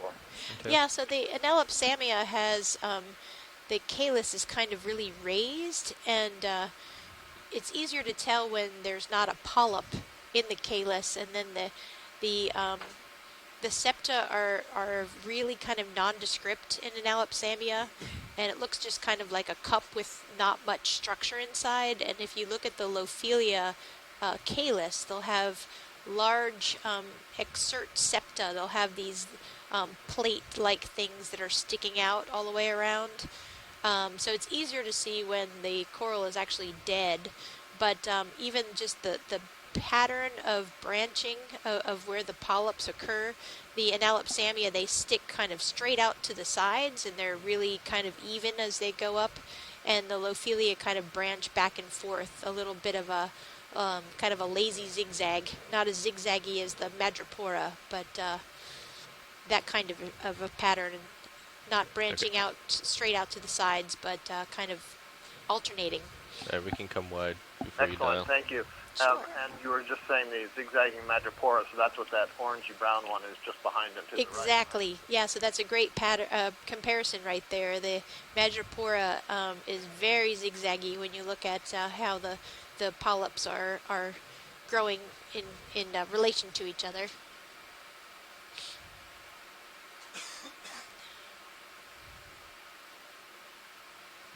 And as we saw yesterday, there's just a very high stand of dead coral framework up here.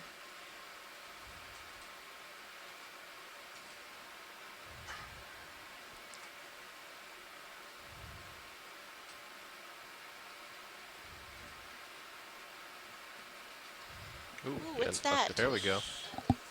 I think it is a squid. Just coming into the center now. Ooh. Looks like another dumpling squid, similar to the one the other day. Wow. This one's a kind of more blue color compared to the purplish. Well, they can change their skin color really easily. So. Wow. Yeah. That would be handy.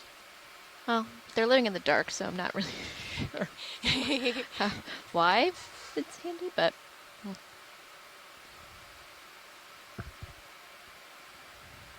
So they don't just sit on soft sediment. They'll sit on, well, coral rubble, I guess. Yeah, I mean, that's a great question, but for any of these deep dwelling ones, we don't really know that much. And I think from, you know, some of the highlight videos I've seen from previous dives, and of course the one that we saw like this the other day, we have seen them frequently on soft sediment, but...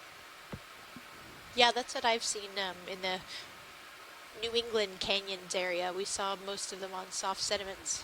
This guy looks like he's sleeping. Either that or he's just hiding. Yeah, he's possibly wishing that he was on soft sediment so he could wriggle his body underneath and hide. How adorable.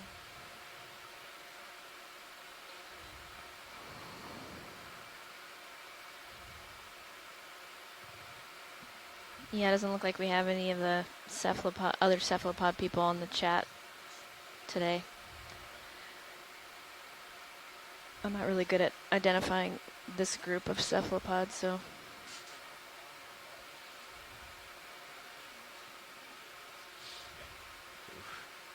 It's kind of like gusty.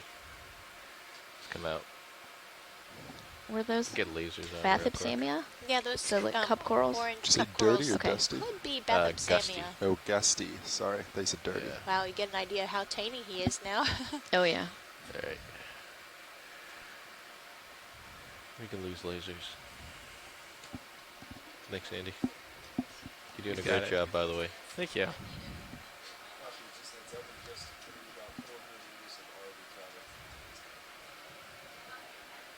Can you, I think one of the wings is Yeah, but I inboard. thought we already Can passed you bring the 400 port meters. wing outboard? Sure. Before I do that, Nav, can you see how my, kind of got some light over there. Can you see how my nip looks over there on the port side? Looks like we have more Yeah, the just white on the rail cam Loophelia there. here. Oh, rail I cam. can't, it's kind of blinded from this angle right now. Pilot's video. What do you want to view? Go of ahead. though? Is it I far enough believe off your that left box wing to may bring out? be inboard or Yes, something. I'm that seeing a is. lot more Yep. of that I'll than I keep an eye on normally it. do. Yep, Okay, I I'm going to just, bring it out right now. Yep. I got eyes. just asked Andy to fix that. Now that Loophelia really stands Port out, wing doesn't coming it? out Yeah, forward. there's more Madrepora on the left there. Oh, it might be too. I might need No, to you're lift good. that. Okay, You didn't still touch going? that. Okay. Yeah, it's tucked right behind it. You're I good. still got some more to go, I think. All right, I I think got that's eyes. all the way, but you can push it. Okay.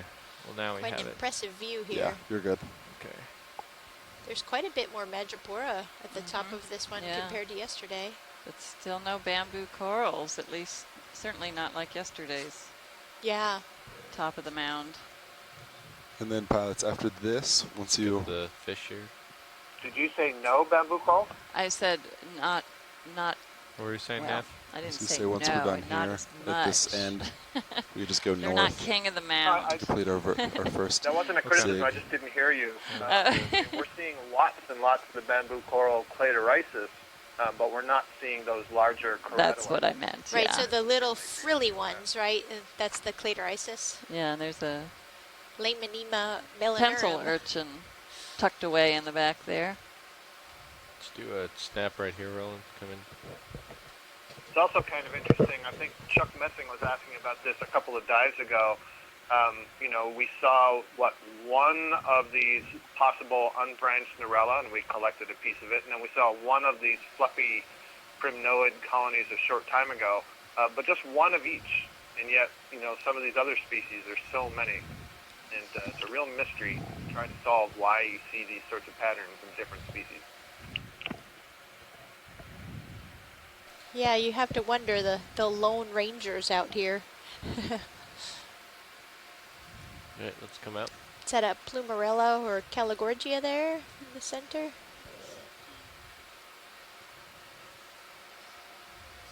Yeah, you can lose the skids. And that fish that swam by was Laemonema melanorum. Thanks for that, Andrea. Okay, pilot nav has our next move going north. Less common here than So- yesterday. To my rear. Yeah, we definitely Yep. saw more of them yesterday. Okay. Those are, the common name is the reef And I'll start codling. turning. Keep you So in maybe view. we've just reached the actual Yeah, reef. and then when you're lined up, we can just push north, the ship north, and then just Great. repeat the process. Great overhead view of We have the about an top hour of and this 10 feature. minutes left.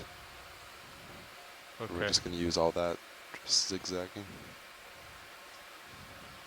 That is quick.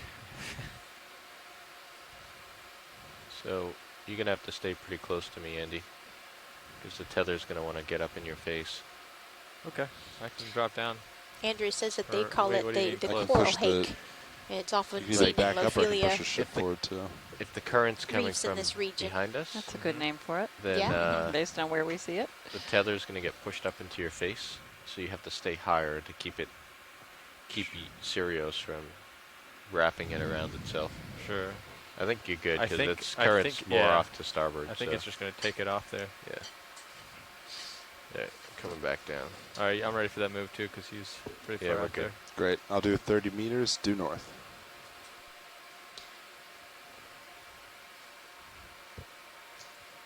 Yes, Les, I'd say it isn't too abundant. So, Ready yep, to go you're over? right. Let's hope that Sure. stays that way and we don't wind get up the having a swimmer rolling fishery real quick? based on this coral hake. Okay, due north. So we have about an 30 hour left meters. in the dive. Speed decimal 2. To explore the top of this feature. You're getting far out there.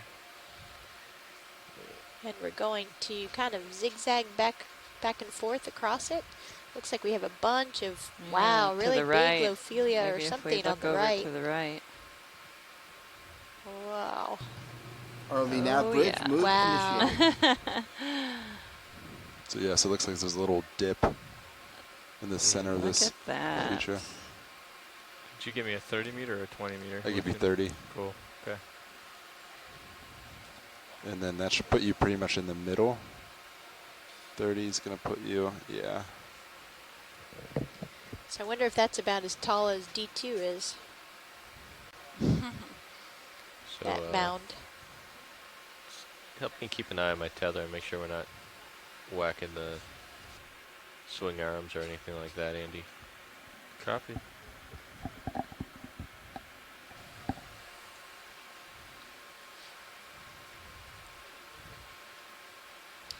So this kind of thing we saw yesterday as well, where there were these kind of mounds of Loophelia on the top.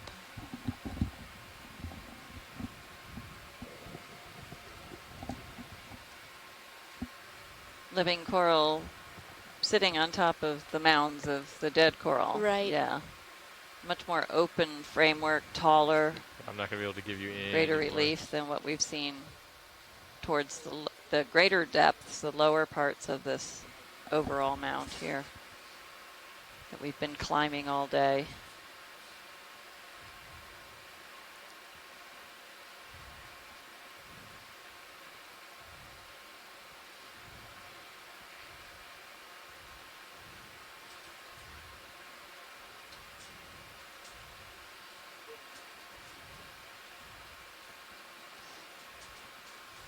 Yeah, well, actually, we're just waiting for the ship to move here. We're sort of looking down slope a little bit, so. Roger that, thanks. And for those at home, the ship is making a bit of a move, so we're just holding station here, getting settled.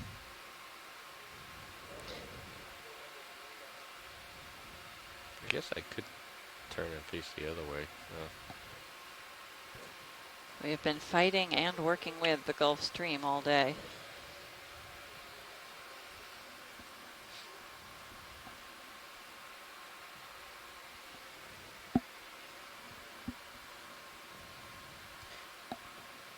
And the Gulf Stream actually changed our dive location today from our first choice, right? Yep. So we wound up trying to get a little bit east of it. Okay, be careful with that swing arm. Yeah, we're on the outer edge of the main axis, which seems to migrate certainly. Yeah, that'll be safer. In the course of days, maybe not every day we see a big close. shift, Okay. but we've been monitoring the Gulf Stream since we left port over a week ago from Charleston. And it has definitely shifted. Can we zoom in on the main ship axis. there, Sean? Yeah. Just on the ship? Or? Well, just on, I can't get us, yeah, that's fine. Just hard to see. Yeah. It's quite a stark difference between this mound and the one next to it. Yeah, seriously. Big gully in between. Man, that layback's coming out fast.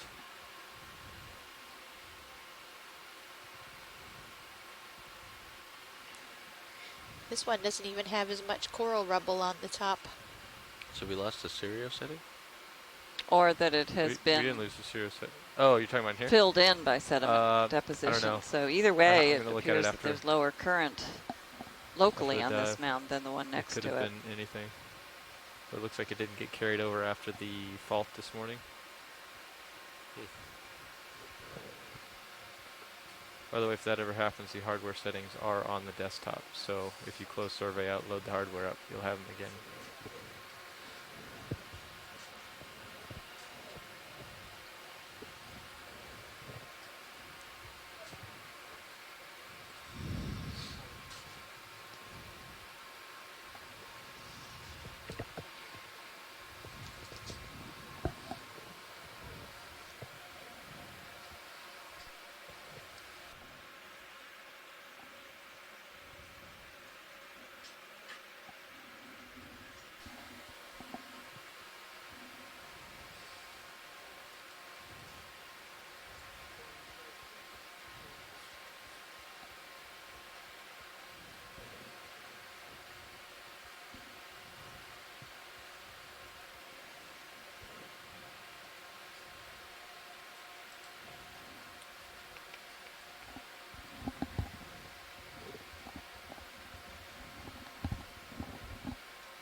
Yeah, so it looks like Sirius is starting to move.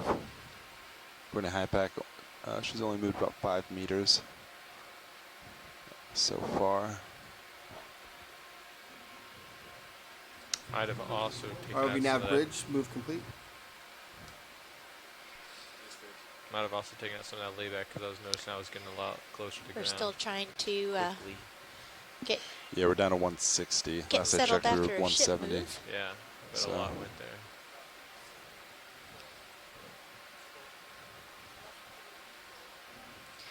And we're at the highest point That of this fish feature back that there we've been got climbing all something in day. it, something white. And it seems to vary quite a bit depending What on fish? where you look. I hear you very well, my score. I don't know what you're looking at, Roland. I've got some more crab, I octocorals here think, on coming it. up. I think that will make a I lot don't of know what people you're in the looking chat at. room happy. It's that swinging thing just right of center. Oh. Yellow, Do you want the lasers on, pilot?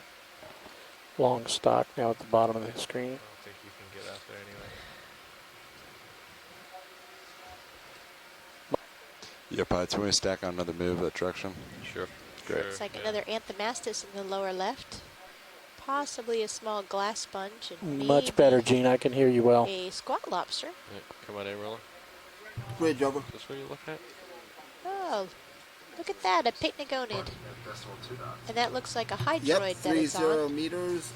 Pycnogonid is a sea decimal spider. 2 knots.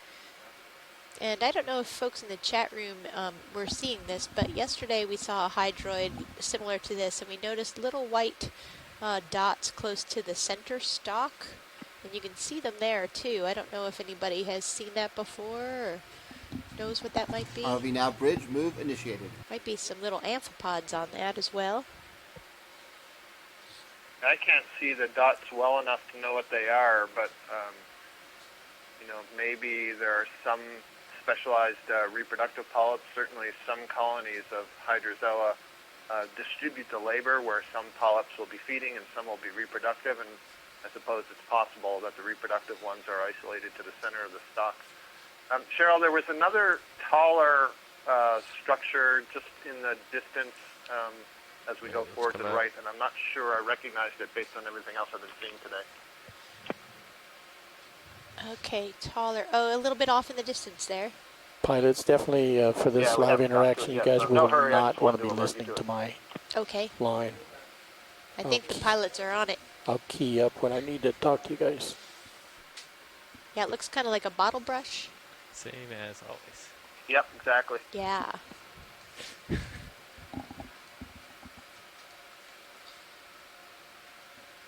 Gracie Gorgie, maybe? Let's come on in, Roland. Ooh, that's beautiful. Is that a chrysogorgid of some type? Give me 8 seconds.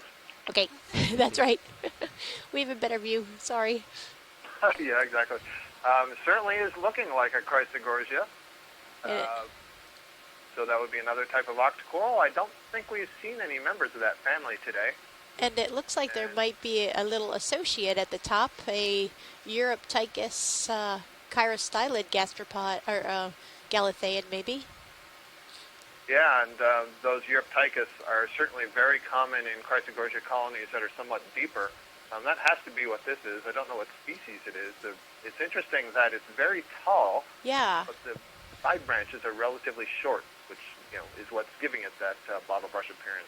Yeah, because they're usually shorter and rounder, correct? He's saying that that's a nice chrysogorgia. He knows the species of chrysogorgia better than I do. We'll see if he's able to say anything further.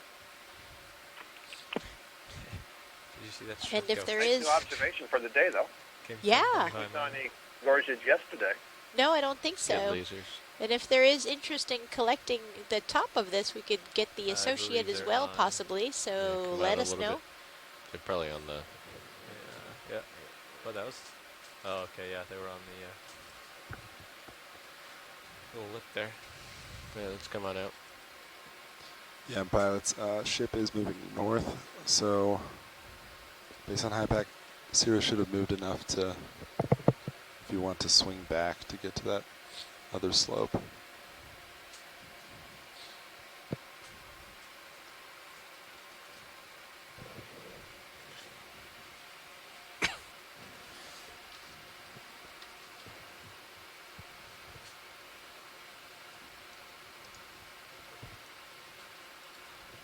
We got a hard reading on sonar there.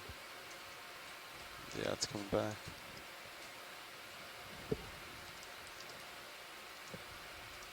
Ooh, coming back fast.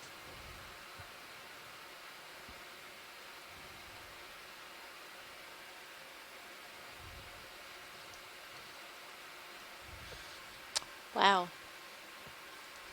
And on this side, we have a huge wall of Loophelia.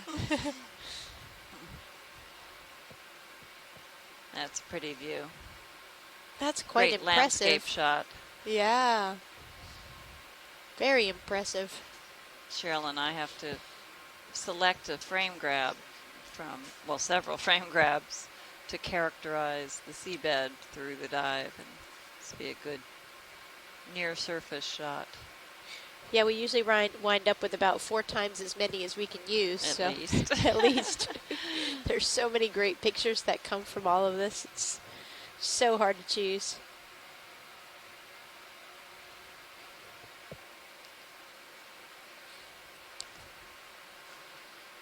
I don't know if that's one of the Africalistes sponges in the center, the tall cylindrical sponge.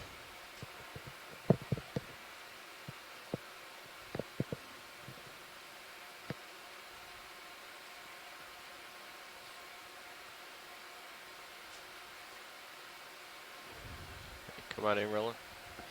And we're at 720 meters now. You can see lots of these little cup corals behind the sponge, and that's definitely Loophelia, which is the white stony coral.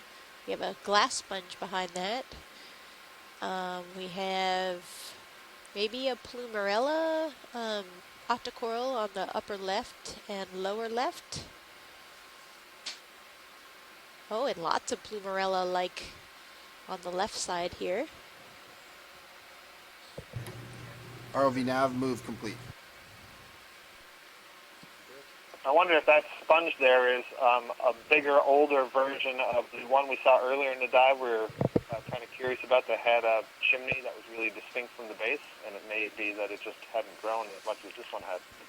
Yeah.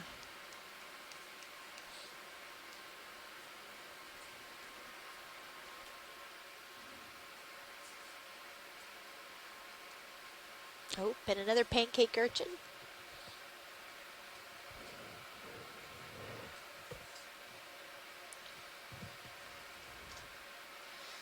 So again, you can see that this coral skeleton just makes an incredible condo for all sorts of other organisms to live in. We can kill lasers. So they get the shelter of a strong structure framework of the coral skeleton, and they get off the seafloor. Lots of orange cup corals here. And compared to the soft sediment that we traversed before, you can also see there's most likely a lot more food here, both coming by in the current and then just looking around.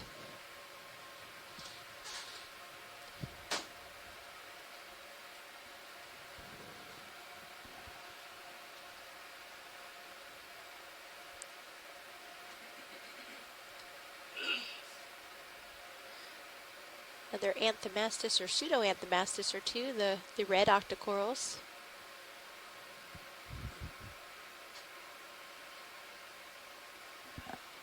Looks like a couple different types of cup corals here.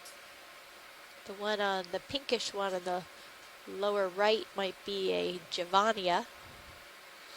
But again, those are very hard to tell until you can take a look at them under the microscope, tell the species. Come out just a little bit. Lots of small bamboo corals. Wow, look at all that. Oh, and a madrepora at the bottom. Gosh, that's quite a view. Copy. Amazing amount of You coral. want to turn on the still cam, co-pilot? It's a field of dreams for someone who's looking for Loophelia. Yeah, seriously. Loophelia dreams. Yeah. You can turn on the fog lights if you want. What camera do I pull up to see the stills, what they're taking? It says still cam. No, on here. I believe so, yeah. Or maybe RV still, or... Oh, okay, cool. And you wonder who's living down at the base of all this. Yeah. Look at that. That looks That great. looks Yeah, good. really. Lights coming on. Organisms have found habitat beneath what we can see.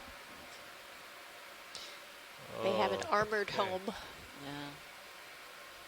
Yeah, looks good. Looks great. There's another Lamanema on the left coming up.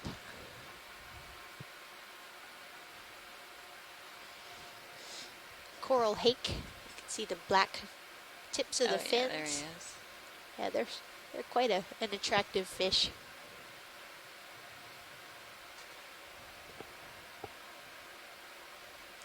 And the orange cup corals are most likely Bathopsamia, very common in this area.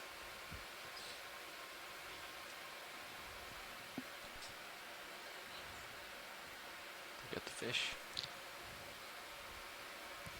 Yep. You got him in the still cam. Yeah.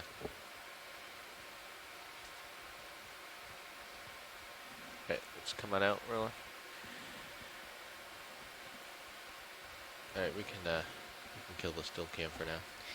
Great view of the coral hake. Fog lights on or off? We can take them off.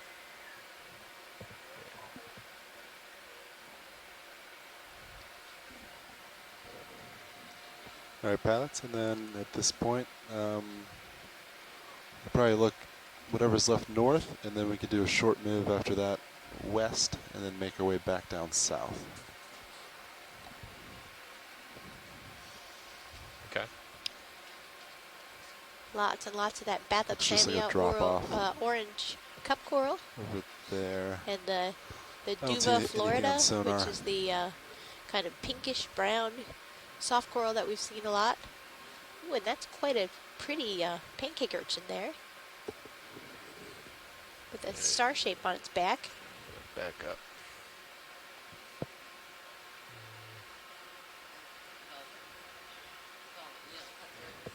Wow. Yeah, so that's about our edge there. Lots then. of eels in the distance there.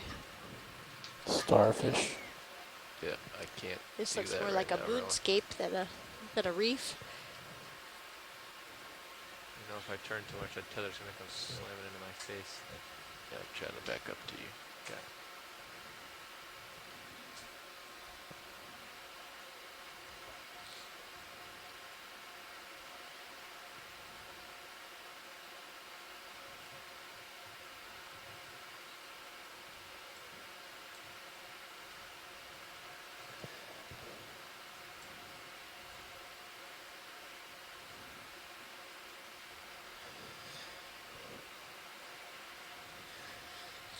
And Les Watling and Scott France so have been you wanna go talking west about now? the Cladorisis, Yeah, a which bump is west the and then come wispy back down bamboo south. coral that we've been seeing And then all just over here. repeat that And cycle. they're saying And then that come they down again. think that this could be Cladorisis fuchsii here. I think you're mixing up two different observations there, Cheryl. Oh, So sorry. The fuchsii is for the Chrysogorgia. Oh, okay. Unless it's just And straight down south. the then we can reference cheat. to Cladorisis is Just from south. off Bahamas, a little bit deeper than here. The one known species of Cladorisis, Cladorisis nuvaniae, that's where it was collected, and fuchsii is also down there. Yeah, so I so think he's that's west. comparing the Okay, habitat. lining up on you. Oh, okay, yeah. I'll note that comment I wrote earlier, making the suggestion about a collection of the wispy stuff.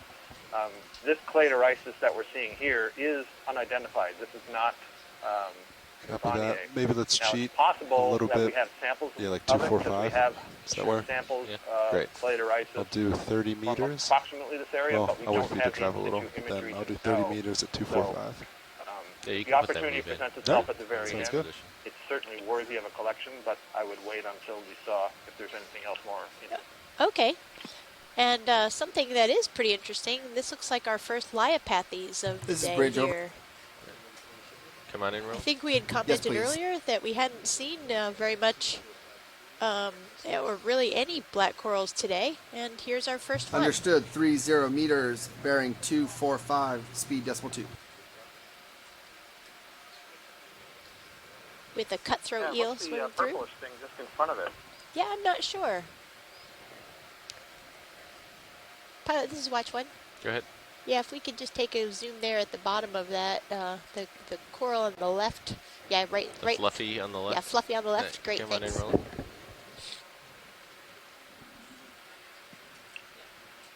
Rachel Bassett is saying it's the purple Acanthogorgia, so that's cool. Oh. ROV nav bridge, move initiated.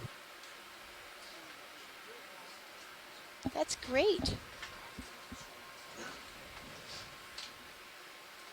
Right, if you can get Oh, it it looks like a little squat lobster on the stylaster coral on the upper left of the scene. There it is.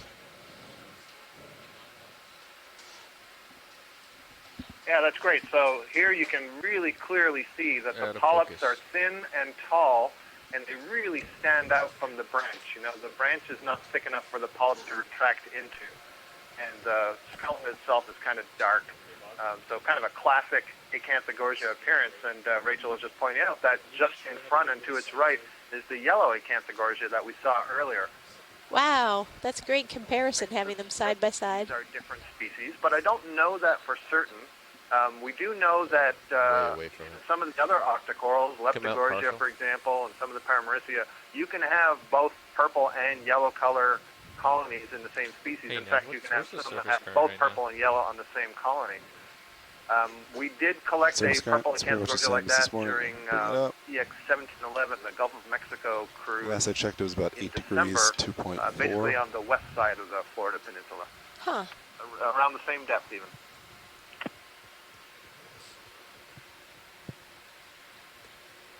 So that's 10 degrees, 2.2. Quite a beautiful scene here. All right, let's frame it and get lasers, and then we'll move on.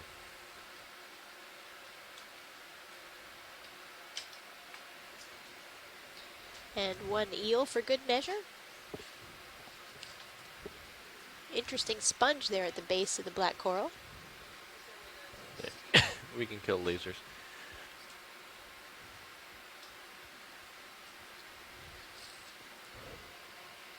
And we have a live event that's happening here on the ship now, so you might hear a little cross chatter here, but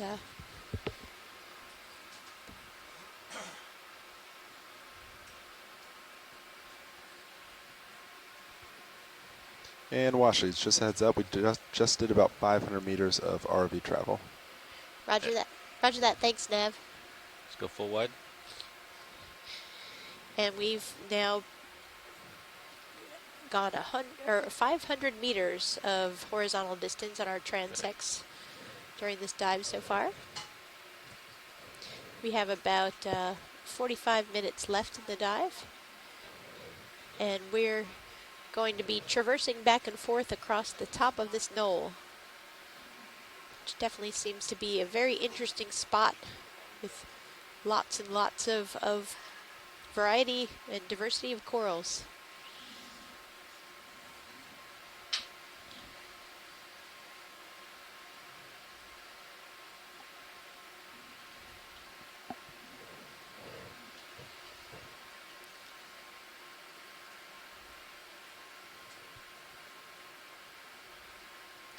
Really steep slope here with nothing but coral rubble and maybe a couple little sponges.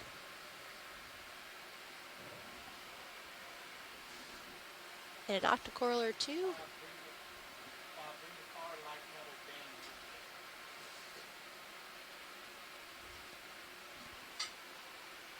A little hot here, Roland.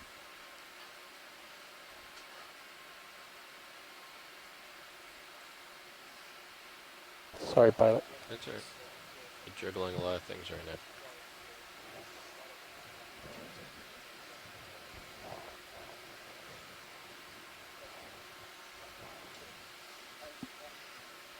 We're going to start climbing this steep wall, and looks like another little plumerella on the left side.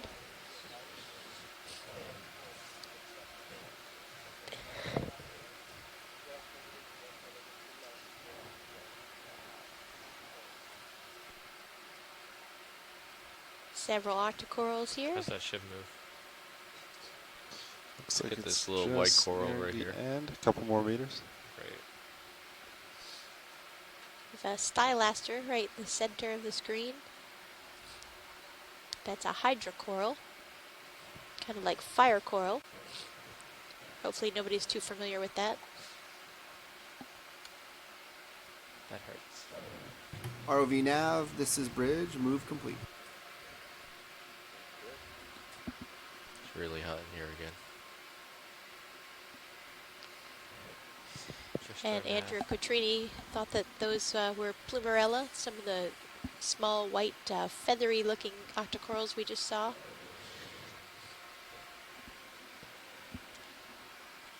Looks like a glass sponge right in the center. Another stylaster.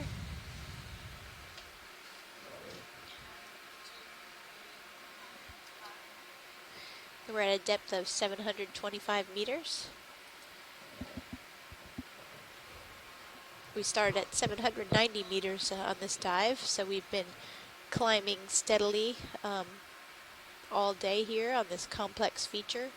Kind of came up All right, to Patch, a shoulder are you of ready it for and a move traversed a over. little more south? And now we're up towards the top of this Great. Do feature. you want to move maybe 200, 205? Let me line up on it real quick. I'll let you know. Copy. Straight south will probably be a little too close with our path up. So I'd prefer to cheat a little west if possible. That's fine.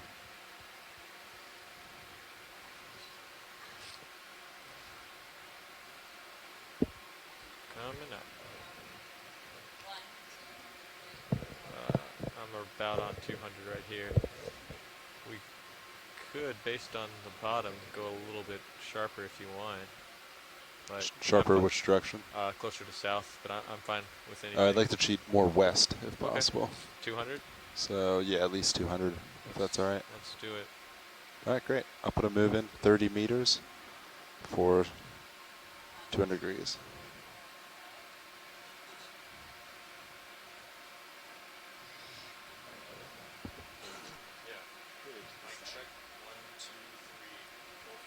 Go ahead, Nav.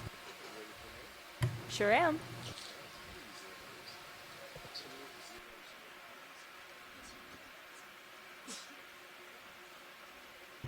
Roger, that is 30 meters, bearing 200 at decimal 2 knots. Good copy.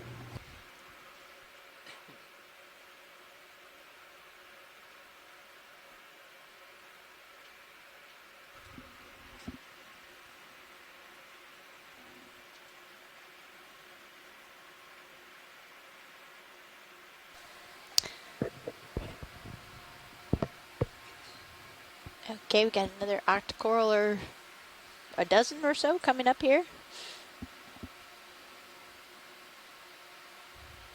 ROV Nav bridge, move initiated.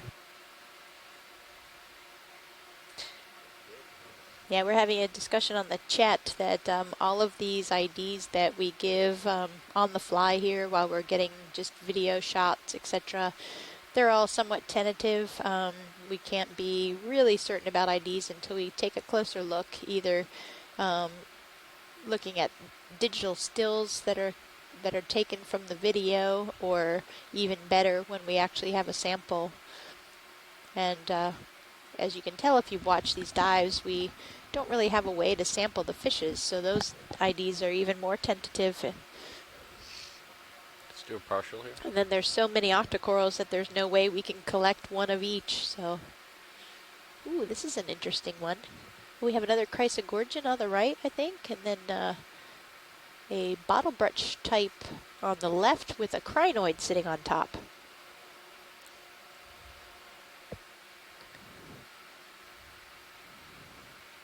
Is that a stocked crinoid with a bunch of Oh yeah, stuff growing on it? yeah. The pilot actually is he knows the fauna better than me, and suggested that this might be a stocked crinoid with some hydroids or something. Or no, it does look like an octocoral. I'm all confused. If anybody has a good idea on this, please let me know. I think the pilots are showing that we're kind of superfluous. I would not So go that true. far. Far from it. A whole lot lot of hydroids growing on the side of it. Oh, it is hydroids, think? Yeah, I think so. Okay. And then there was a little Octa Coral off to its right.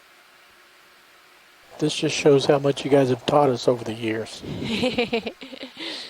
Thanks, Roland.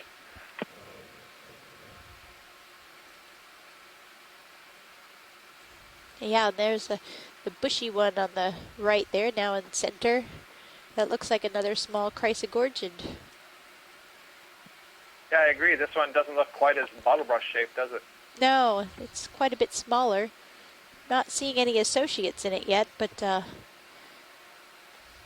they're so hard to distinguish because they blend in so well. Video's clear.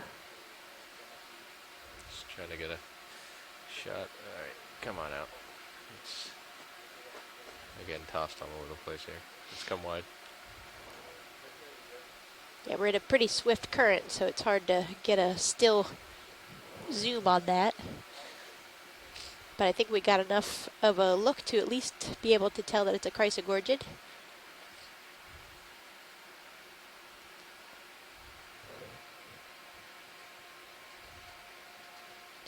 We're climbing up this and towards the south, so we're going to go up and over the top in a bit. Oh yeah, here's a sea star with 8 legs or so, maybe like the one that we saw previously. You want it? Hold on, let me get set up a little bit here. Can you tilt down a little bit, Andy? Sure.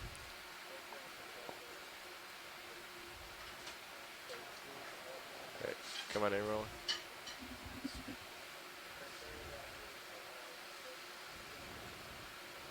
And a shrimp to the upper right. That does look like the one we saw previously. Early on in the dive, many hours ago.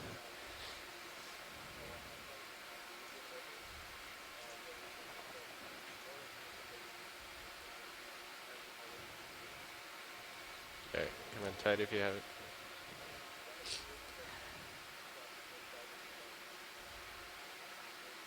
It looks like a crinoid right in front.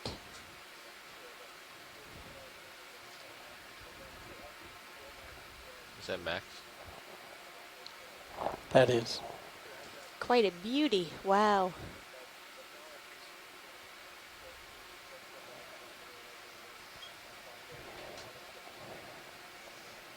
These are Echinodermata, spiny skinned, and you can probably see why by this nice close-up zoom here.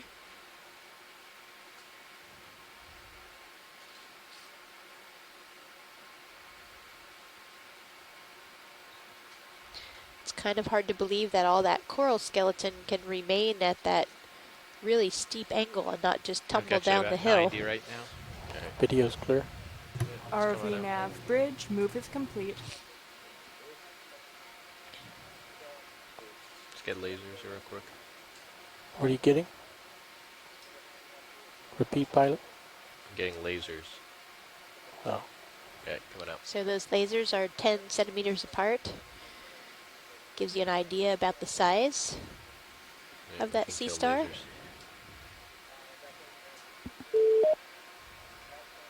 Hi, this is Chris Ma. Hi, Chris Ma. Can you tell us about that sea star? Oh, definitely sea star. Yay! Full asteroid, and so that's a sun, as the name implies.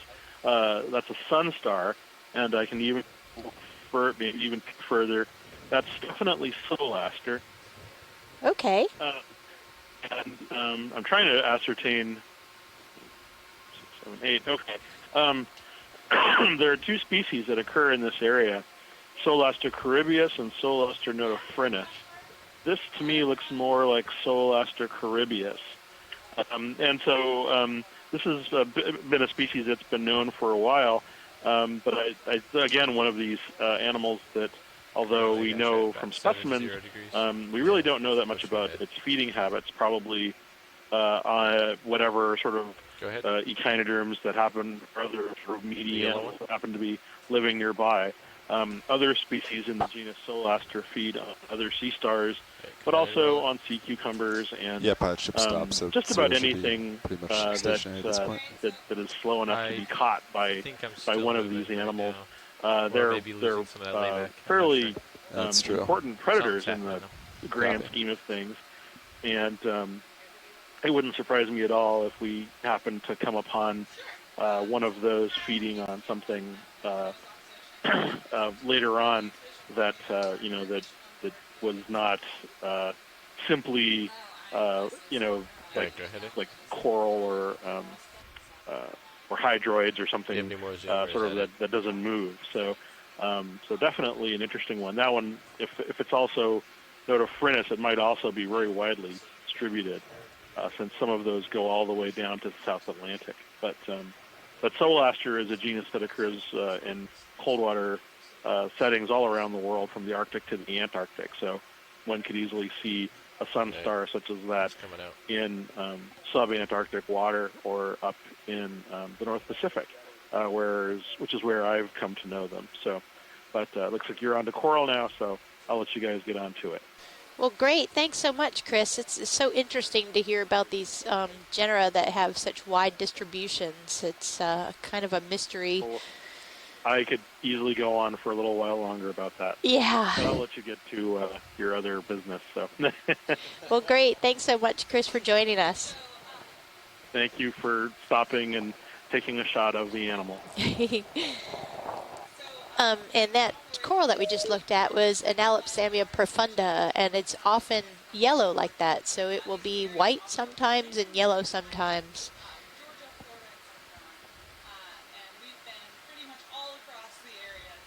Do a snap in here. We got a sea star and. Oh yeah, we have I don't know if that's a goniaster again, and then a pancake urchin.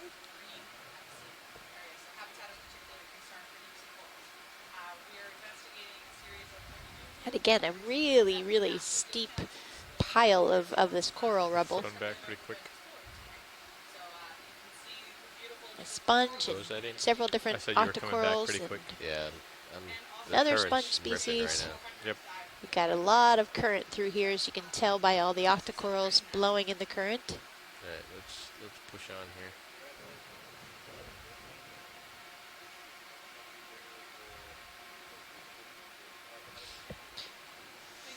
And Eric Cortez says that it's a different species of Analopsamia that's yellow. I think we'll probably need to revisit that with some genetic data in the near future. Could very well be. And now we're back to more Loophelia.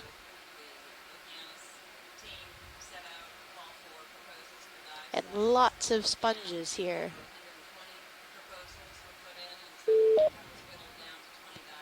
Chris again. Hello, Chris. Hey, I think I probably missed it, but you guys, right after I hung up, you guys went and looked at an orange goniasterid. Yes. Sort of with really triangular arms. Right. The next time you guys have opportunity, if you could sort of linger on imaging the surface of that animal, or if it happens to be feeding on something that is a desirable collectible, do another bump then west, that's definitely one that I would welcome seeing close up. Okay, we will definitely do that. We saw several early on in the dive. I don't know if we saw that color and one that was more yellow. Yeah, and ship so there might be. The yellow ones are. I was just going to say you might want to look back at the video from early on in the dive also, but. Yeah, no, I've been looking at them, and just to clarify, so the yellow ones that are more kind of cookie shaped, those are things that I'm familiar with. Oh, okay. But the ones the one you just passed has it's more of a distinctly orange color, and it has triangular arms that narrow at the tip. I'd like to put and another they almost seem like they're covered with little about 200. And again, the color might be the easiest way to distinguish them, and the fact that the arms narrow rather than than the animal simply being a large cookie-shaped That will take us critter. down slowly a little I know bit. goniastrids look very similar to people. That, then yeah. Yeah, that's what they want. As long as But you're comfortable with these it. are usually a darker All right, orange I'll put it color. in. 20 meters. And they're the 2-0-0. ones that you observed feeding on a stylasterid. And so those are the ones that I'm specifically interested in. Okay. So go ahead. I honestly, I'm not even sure if go ahead. I had expressed the distinction earlier to you or to the other Roger, that is lead. To Leslie, yeah. So I apologize, or if it was even someone else. But No. but just generally speaking, darker color, narrower arms. Okay, great. We'll keep an eye out. And I think I was at lunch when you called in the first time, so I didn't hear that. Yeah, no worries. Yeah, no, and I certainly understand the difficulty of trying to keep track of, I mean, something that was seen and then somebody is away at lunch and there's and Stephanie is helping with you as well. So right. I certainly understand how complicated it can get. So that's fine. But at this point, lingering and taking a better shot would be great, and then maybe we can work up to something once I have a better idea of what it is. So because I know today you guys are very coral heavy with many different interesting scleractinians and porifera, target taxa and such. So. Yeah, we have a lot of things to look at, but it's been great to see sea stars fairly regularly as we've been going along on the dive today. So we'll keep our eyes peeled. Yeah, well, there was one on a stylasterid, so perhaps there will be a good win-win situation. Anyway, thanks again. I appreciate your moment of time. Great, thanks so much, Chris. Thanks again. Bye-bye.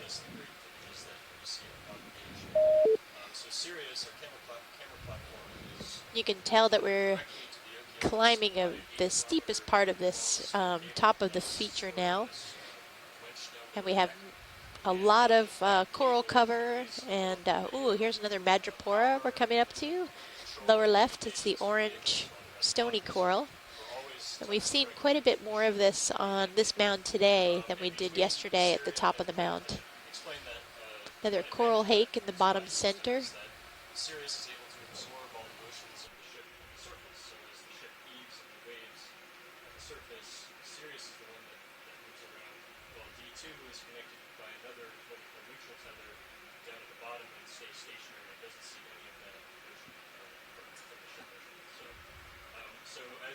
Alright, let's do a quick zoom here, Rowan.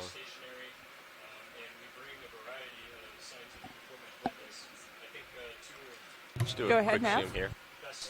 A rat tail on the lower left. Find out what was your request? Zoom. Sorry, I was in the middle of zooming the production camera. Yeah, the heading that we're on right now feels pretty good. We might experiment with coming a few degrees to the right. Okay, sounds good. Yeah, that's correct. We're pretty much bow into the Several forces right now. anthomastus We here. could split them a little better if we came Red, like 5 kind of degrees ball-like to the right, octa 5 corals that we've degrees. seen a bunch of. Yeah, sounds great. Okay. Actually, that could be pseudoanthomastus. And then duva, which is the soft pinkish brown coral. Lots of that here. It's a very cool instrument. Basically, it's about 3 feet tall on the vehicle. It's got about a 6-foot reach. And we actually have a miniature version of that on the control room that sits in front of the pilot.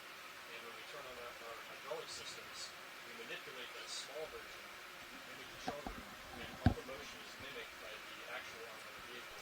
And yeah, pilots beware. We were down to about 150 meters of layback, and now we're back to like 200. Ooh. Yeah, the south side of this sees a lot more current. When we're on the north side, we're shaded from it a little bit. Yeah. So. I've been going up and down quite a bit. So, I guess, you can think of the Deep Discover as Great. a tool.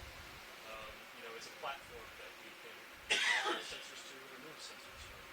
And so, for instance, we have right now a CTD, a conductivity temperature and depth sensor that also has integrated ROV nav bridge, move complete. potential, which can measure water properties. The pilots, that's the ship move. I don't know what just swam by you through your light bulb, but it was pretty big. There it goes. Okay, what's the direction of this move? 200. It looks like Sirius has only moved maybe 5 meters though. Yeah, now it's like head on into the current. Yeah. So moves are gonna have to be bigger. Interesting dark coloration here coming up. Really, really steep wall What is here. that dark thing? Yep. And again, it's amazing that the whole surface is covered with coral skeleton. Copy. It's kind Pilots, of we hard put to another believe it 20 can meters stay up. there and not just Great. roll down. Nav bridge, Might go suggest ahead. that there's some bit of lithification or cementing together of these coral branches. And hopefully we can get a look Roger, at that this is 20 dark meters, bearing 200 colored at thing decimal 2 coming up. knots. It's a partnership with OER, and I think one of the strengths that we bring is our specializations and our diversity of specializations. So on our team, we have mechanical All right, pilots and watchleys, we have about 20 minutes left in today's dive. Okay, come on in, video. engineers as well as world-class video editors, and we work as a cohesive RV nav bridge. I wonder if moving this is a theater. sponge. Oh no, is it a plastic bag? No. No. What is that? I don't know what that is. I have no idea what this is. Is it some kind of sponge? That is definitely. That's I think what I was that's gonna a- say. Looks like somebody dropped some tar asphalt down here. Alien. Yeah, it looks like a dirty seafloor today. It's just strange, all these little holes in it. What are you talking to us now? There's organisms growing on it. That's what I think. Yeah, tar. Several people are saying this might be tar. I don't know where that would come from down here, but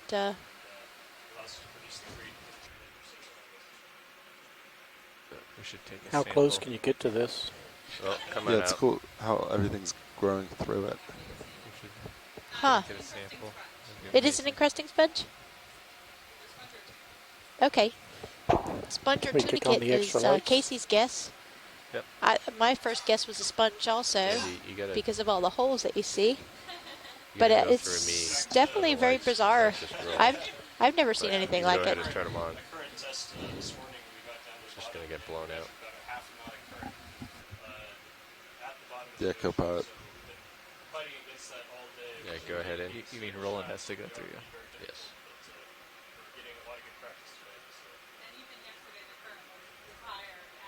That's a cool shot. I've never seen that.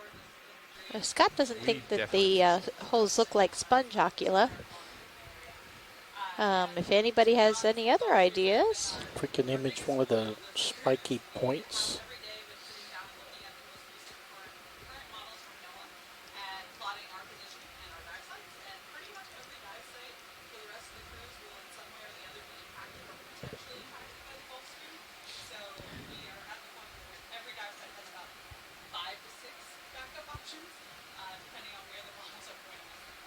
So there's a couple of Octa Corals growing maybe underneath lose the it and fog coming through.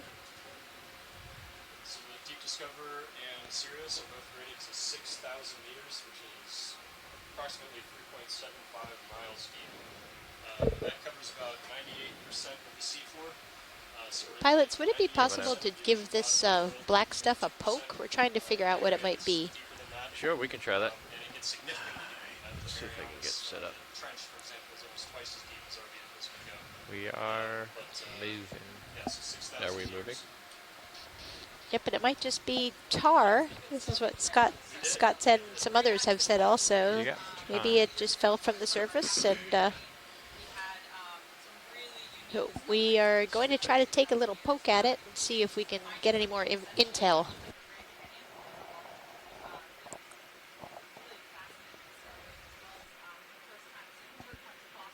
See if I can get set up here. That's going to be the hardest part of this.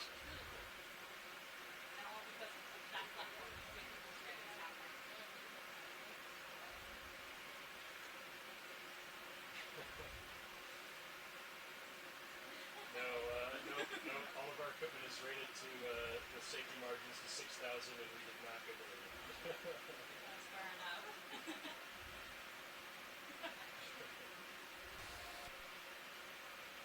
So just for everybody's information, we only have about 10 minutes left on the seafloor. So if we decide to make a collection here, it'll probably be our last one.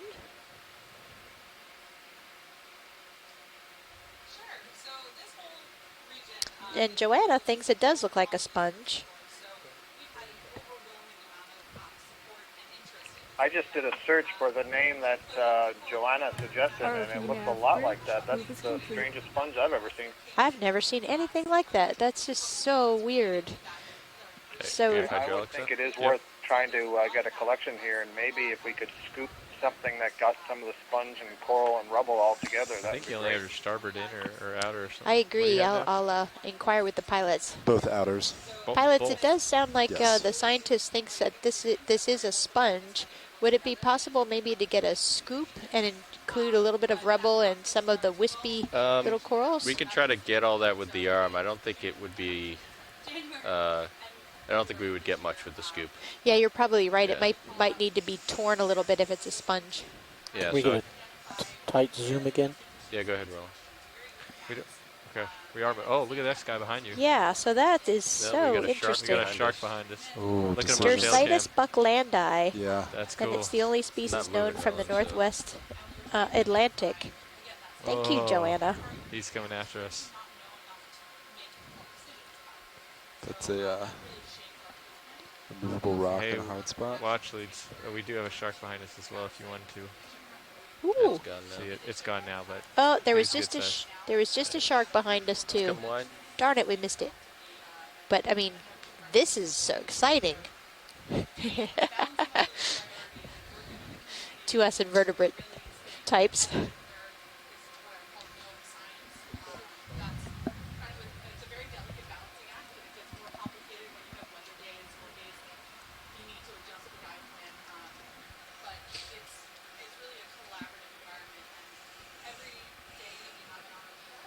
So we just want to take a sample of this?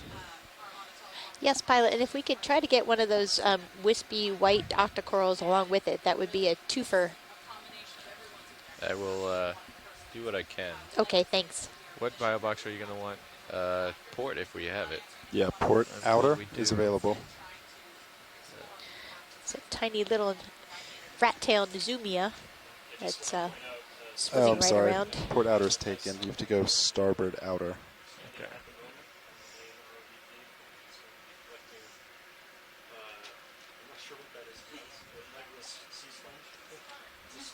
There's been a lot of debate about what it is, and everything from tar to...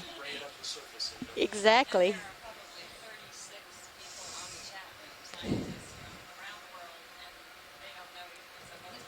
$38. Yes.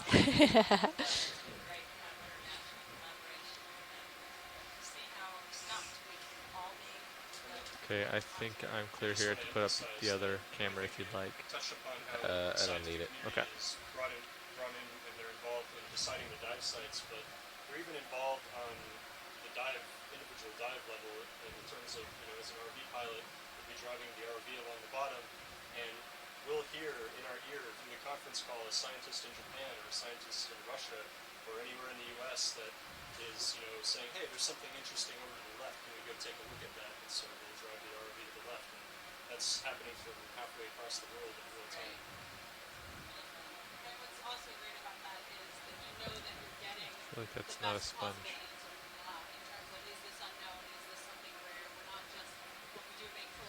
Definitely not a sponge.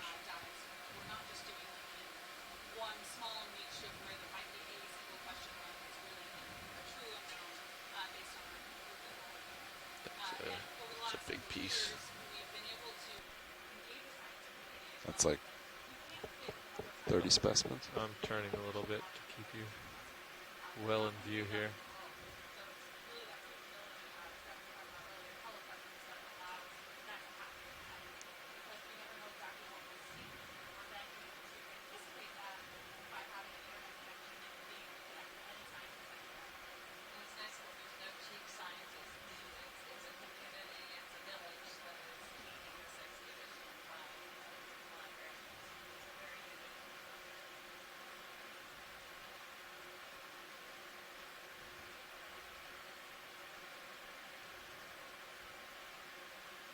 so I guess this is a good opportunity to talk a little bit about how we operate the RV. So you can't quite see it behind me, but we have, I guess on camera too, Rowan's got a video medium for it. But in the front row at all times on the RV side. That is a huge piece. That is not a sponge. It's a sponge. It is. Did not tear like it. It did. Alright, try to get this piece here. Oh, God. Co-pilot who's driving a serious camera platform, and we have a video person in the corner who likes to stay off the camera usually, but he's the one operating the cameras, zooming, focusing, adjusting the colors and the exposure. Is that enough, or do you want a bigger piece here, watch Lee? So that's just on the ROV side, and then of course we've got our two scientists in the back row. We've got our highlight. We can try. Can we open the drawer here, Andy? Maybe. We'll see. Hard to see my toes right now. Yeah, go ahead and try. Oh, no. Retracting. And so, it's easy to look at this and say, hey, we just have the one RV pilot, but it really takes dozens of people from around the ship and all around the world to make this happen. Of course, the map.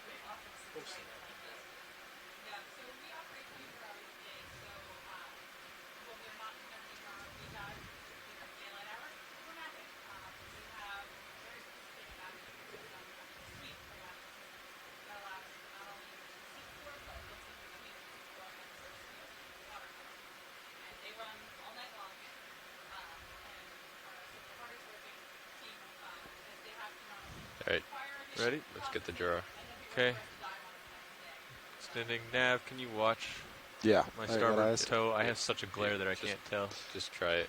I'm trying it.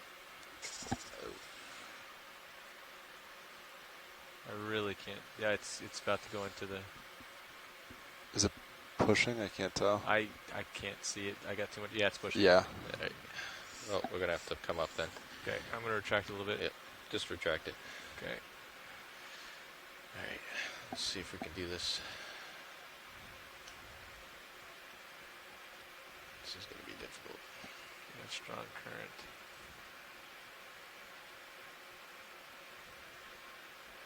When did that move end, Nav? I'm going to turn away with him. It ended 8 minutes ago.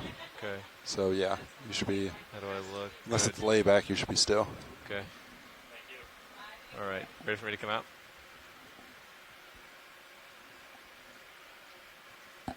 Yeah, go ahead.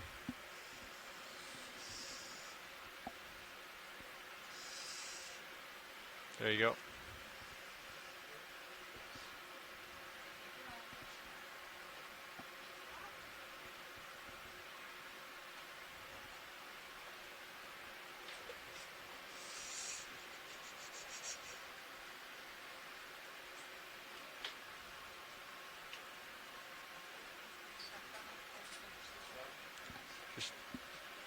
Yep, just stay. Don't walk behind me right now.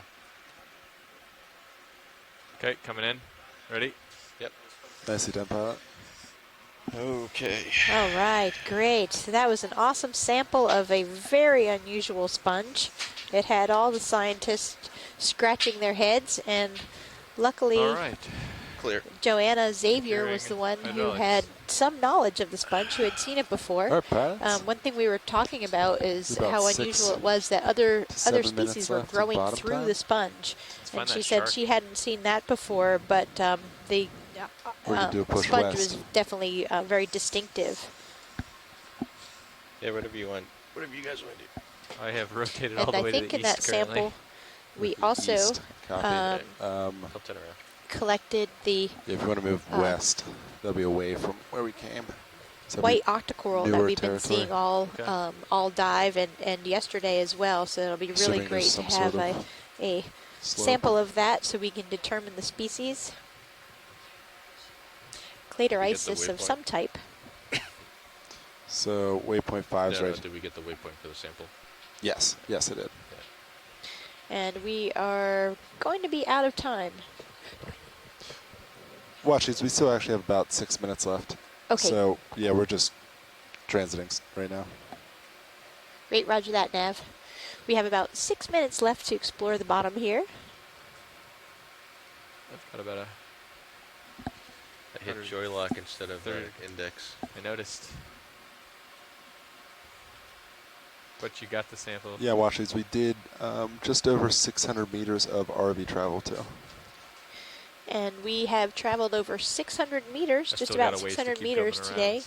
So basically we accomplished most of what we had planned to, and definitely reaching the summit of this mound, of this quite large mound formation. Yeah, that was very like styrofoam texture. When you picked it up, the whole thing came up. And I was like, that was one of our goals here, It's so all we've like, done that. Like styrofoam. Yeah. And the pilot said that the black sponge we just collected was kind of like styrofoam in the feel of it. Pretty far out there. Yeah, pilots, it looks like, based on sonar, do you want to keep moving? I don't see any slopes to the west. So maybe there's an offset on this top Which direction? piece. So right now you're looking almost east. Yeah. I think So there's we some more of came- that sponge down there. Sometimes backing away, you can. Oh, it's more of that sponge. A lot of it, yeah. Wow, interesting.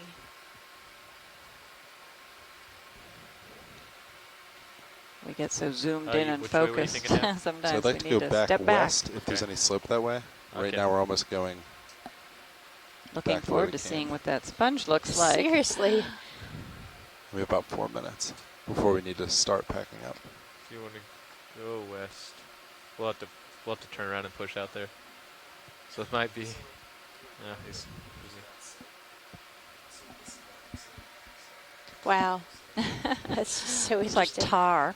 Yeah, well, that's what they were saying. It's sometimes called a tar sponge. Oh, really? Or Oh. people call it that, but it's certainly that we were debating back and forth whether it was tar that was dropped from the surface.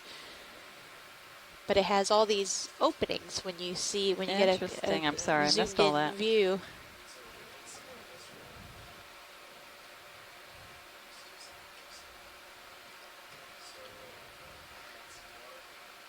And Scott France was saying earlier, what surprises him is that this area isn't exactly undersampled compared to other areas that we explore. But apparently this hasn't been collected in this region. So, and there's multiple of them. And yeah, I guess it's a very vast area. And so the sampling that has been done isn't quite extensive. No, the likelihood of landing on one of those is very high, probably. Lots of Loophelia here.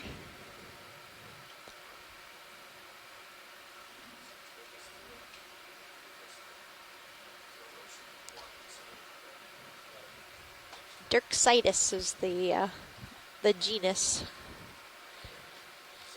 And thank you, Joanna Xavier, for that. Oh, I know.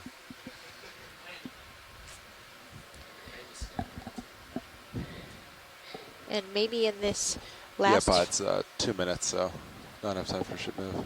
So we in can the just last explore few minutes this here, area. we'll try to go through some of the folks that have joined us on the chat room today. We have Yeah, we did Adrian almost Copeland 250 from meters NOAA, just at the top OAR, point, and though, so we covered a OER. lot of ground. Amanda Demopoulos from And we saw a USGS. shark. Andrea Quattrini Well, from Harvey me and you Mudd saw a College. shark. It was cool. Andrew Schuler from NOAA. Asako Matsumoto So is from that here, Planetary Exploration Research Center, Chiba Institute of Technology. Chuck Messing from Nova Southeastern. Christian Jones from from NIMS. Chris Kelly from the University of Hawaii. Let's get the Dougal Lindsay from Earth JAMSTEC. Elizabeth Gugliotti from College of Charleston. Did I say that right? Yes. Okay, I good. think so. I don't know her personally. Okay.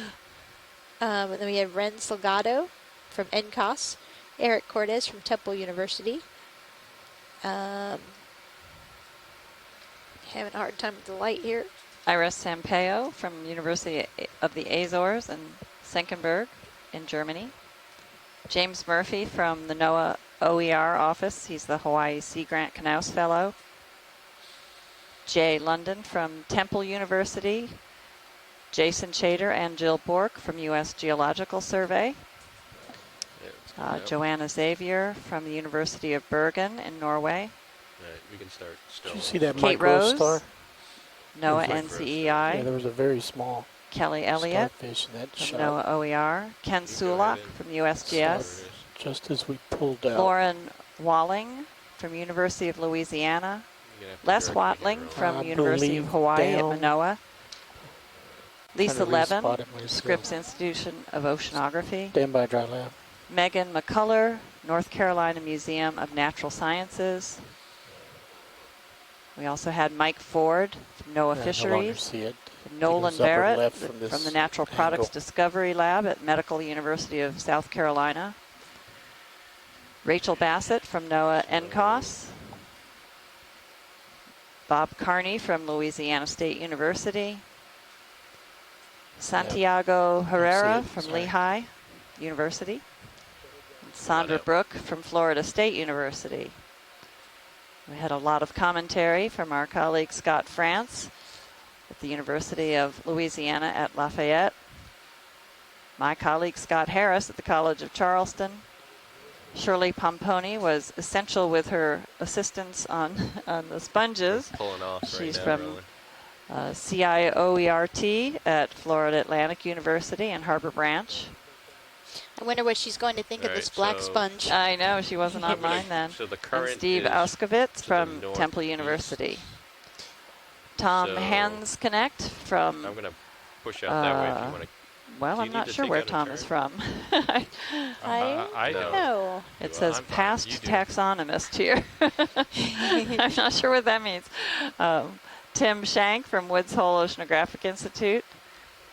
Our colleague from Moscow, Tina Molodtsova from the Shirshov Institute of Oceanology. Tilt down. And Zach Prue from College of Charleston. We also had Trayson Gillespie at the College of Charleston from the Visualizations Lab. So A couple others I think we missed earlier. turn to Chris Ma starboard. came on for a couple wonderful narratives about our sea stars from the Department of Invertebrate Zoology at the National Museum of Natural History at the Smithsonian. And maybe that was Okay, the you want only me to come one out of I auto heading? thought we missed. Yeah, come out of auto heading. And Alexis Wenning gonna sort or of let the Weining, I'm current not sure how to Wenning. pronounce it. Wenning. Push me out. From Temple University? From Temple Got a delta University. 20, so we're good right now. Yeah.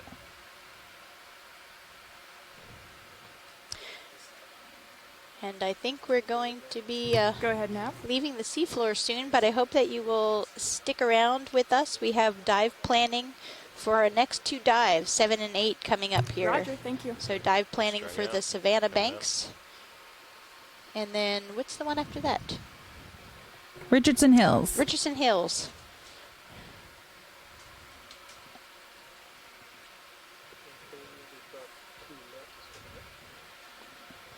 Oh, that was stressful flying. So thanks everybody for joining us for this very exciting dive today. We're seeing a nice planktonic organism. Delta of 10, and I got you in camera. Excellent. All right, guys. So just wanted to get a little wrap up from our science leads for today. It was our big celebration of over 400 ROV dives today.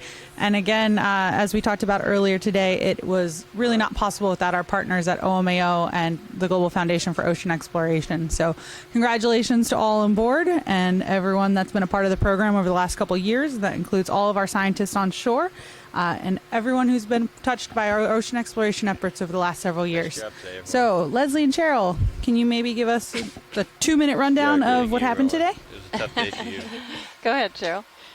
Focus Well, out, focus we, forward. I'll just let you do it. we spent our time climbing up and over and turned it off around for the noise. a very complex, large feature You turn on the North ventilation Stetson off for the Mesa. noise. And the lower parts were covered in coral rubble, but we didn't see much high-standing coral. It actually took, I don't know, at least Yeah, is that two-thirds thing of the on? dive 'Cause it's before we friggin' saw high. any live I can't hear scleractinian you. structure-forming No, coral. it- And then Feels once like it's we cooled got down close to the top and in the, the last 5 minutes. sides of the feature really got steep, we started seeing pilots, stony ready to corals. go We over started some seeing details? Analopsamia closer, So Josh, me and you were here yesterday for deeper recovery. down on the sides of Conditions the are very similar, so we're structure. gonna do And pretty then much as the we same got thing. closer Back to down the on the top, current? we picked Yeah, up start about 1.5 knots Madrepora, through the water. another We'll slowly move back, colonial close lay back, and structure-forming we'll keep coral, dialing and it down back to Loophelia, which 0.5 we knots through the water. expected Currents, compared to the dive that we same did thing, at about yesterday, 600 meters. just a little bit It's pretty much south of surface here current on that a just builds up. structure that didn't have quite as so yeah, much vertical should be very relief. similar. We Sounds good. saw the All right, same great. kind of pattern where it was I'm gonna get the, Analopsamia ship start moving ahead. lower down or deeper, and then as Well, we through the reached water the and top then- of the yeah. feature, it turned to be mostly Loophelia that was the structure-forming coral. And we also saw Go a ahead, Nav. wide variety of Octa corals along the way and sponges. And let's see, what else am I forgetting? Sea star, all sorts of echinoderms. Yeah, early in the dive we saw very few sea stars, and then as we got higher on the mound we saw more and more. Compared to yesterday, I think we only saw one sea star. The dominant echinoderm was that pancake urchin. Saw many of them. Roger that. Can you please repeat the speed you're requesting? I think that one of the differences I've noticed from the yesterday's dive and this Roger. dive, 1.5 comparing the knots southern through the portion water, of Stetson port Mesa prop to and this rudder northern disabled, portion, is the rotation size center midships, and probably auto species of the surge, bamboo coral. And disengaged at with the sway and very top heading of the mound still yesterday, we had very large forms of Fun fact, the several yellow different, I looks don't know which great, species, really maybe high you can current. help me there. Keratoisis, it was a clade D, I think, is what Scott said, but don't quote me on As that. long as you're head into it. And there certainly tail were into it. bamboo coral on the top of today's dive high current. mound, but I very had it different on when I in was doing the, structure and not quite as dominant as the Loophelia. Yeah, the Cladorisis is the same one that we saw yesterday, and it was still abundant here, but we didn't see the larger bamboo coral. And we saw pilots, several ship's gonna start species moving of through the black water, coral which means we're yesterday, gonna start and backing, so today just the only keep an eye on species we everything. saw was Okay. Liopathes, and I think we saw 2 individuals get of a lot of shit done? Liopathes. Cruise, Andy? So yeah, there are like ways an hour or to two. compare and contrast. There are similarities and differences. So I'll give you some more. I guess we've learned a lot. We certainly have learned that the Gulf Stream is extremely influential to where specifically on the mounds these organisms are congregating. Yeah, so I guess we're going to now start looking at our dive for tomorrow in Savannah Banks.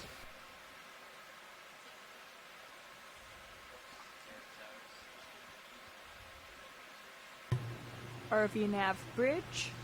We have port prop and rudder disabled, center of rotation shifted to midships, and we're dialing in 1.5 knots through the water with auto surge disabled. All right, pilots, we have about 175 meters of layback right now, so I will keep an eye on that. Copy.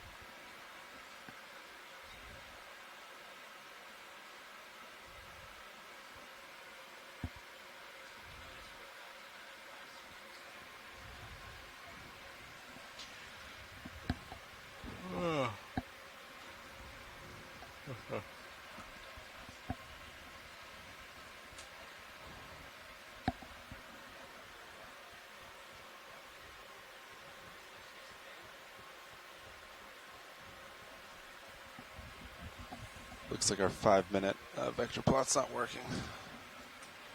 Yeah, Andy's been having some issues with it. Yeah, poor little guy.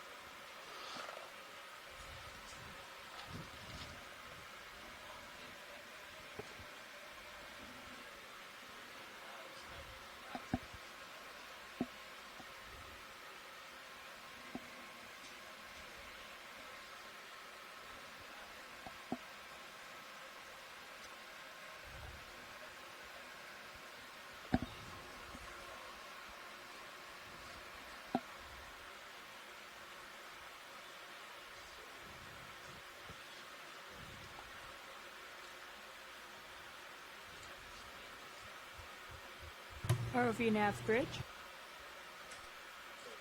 I'm going to make a heading change 5 degrees to the right, coming to 205, if that's safe for you. Yes, go ahead. 5 degrees right, 205. Roger. Pilots, did you copy? Yep, good copy.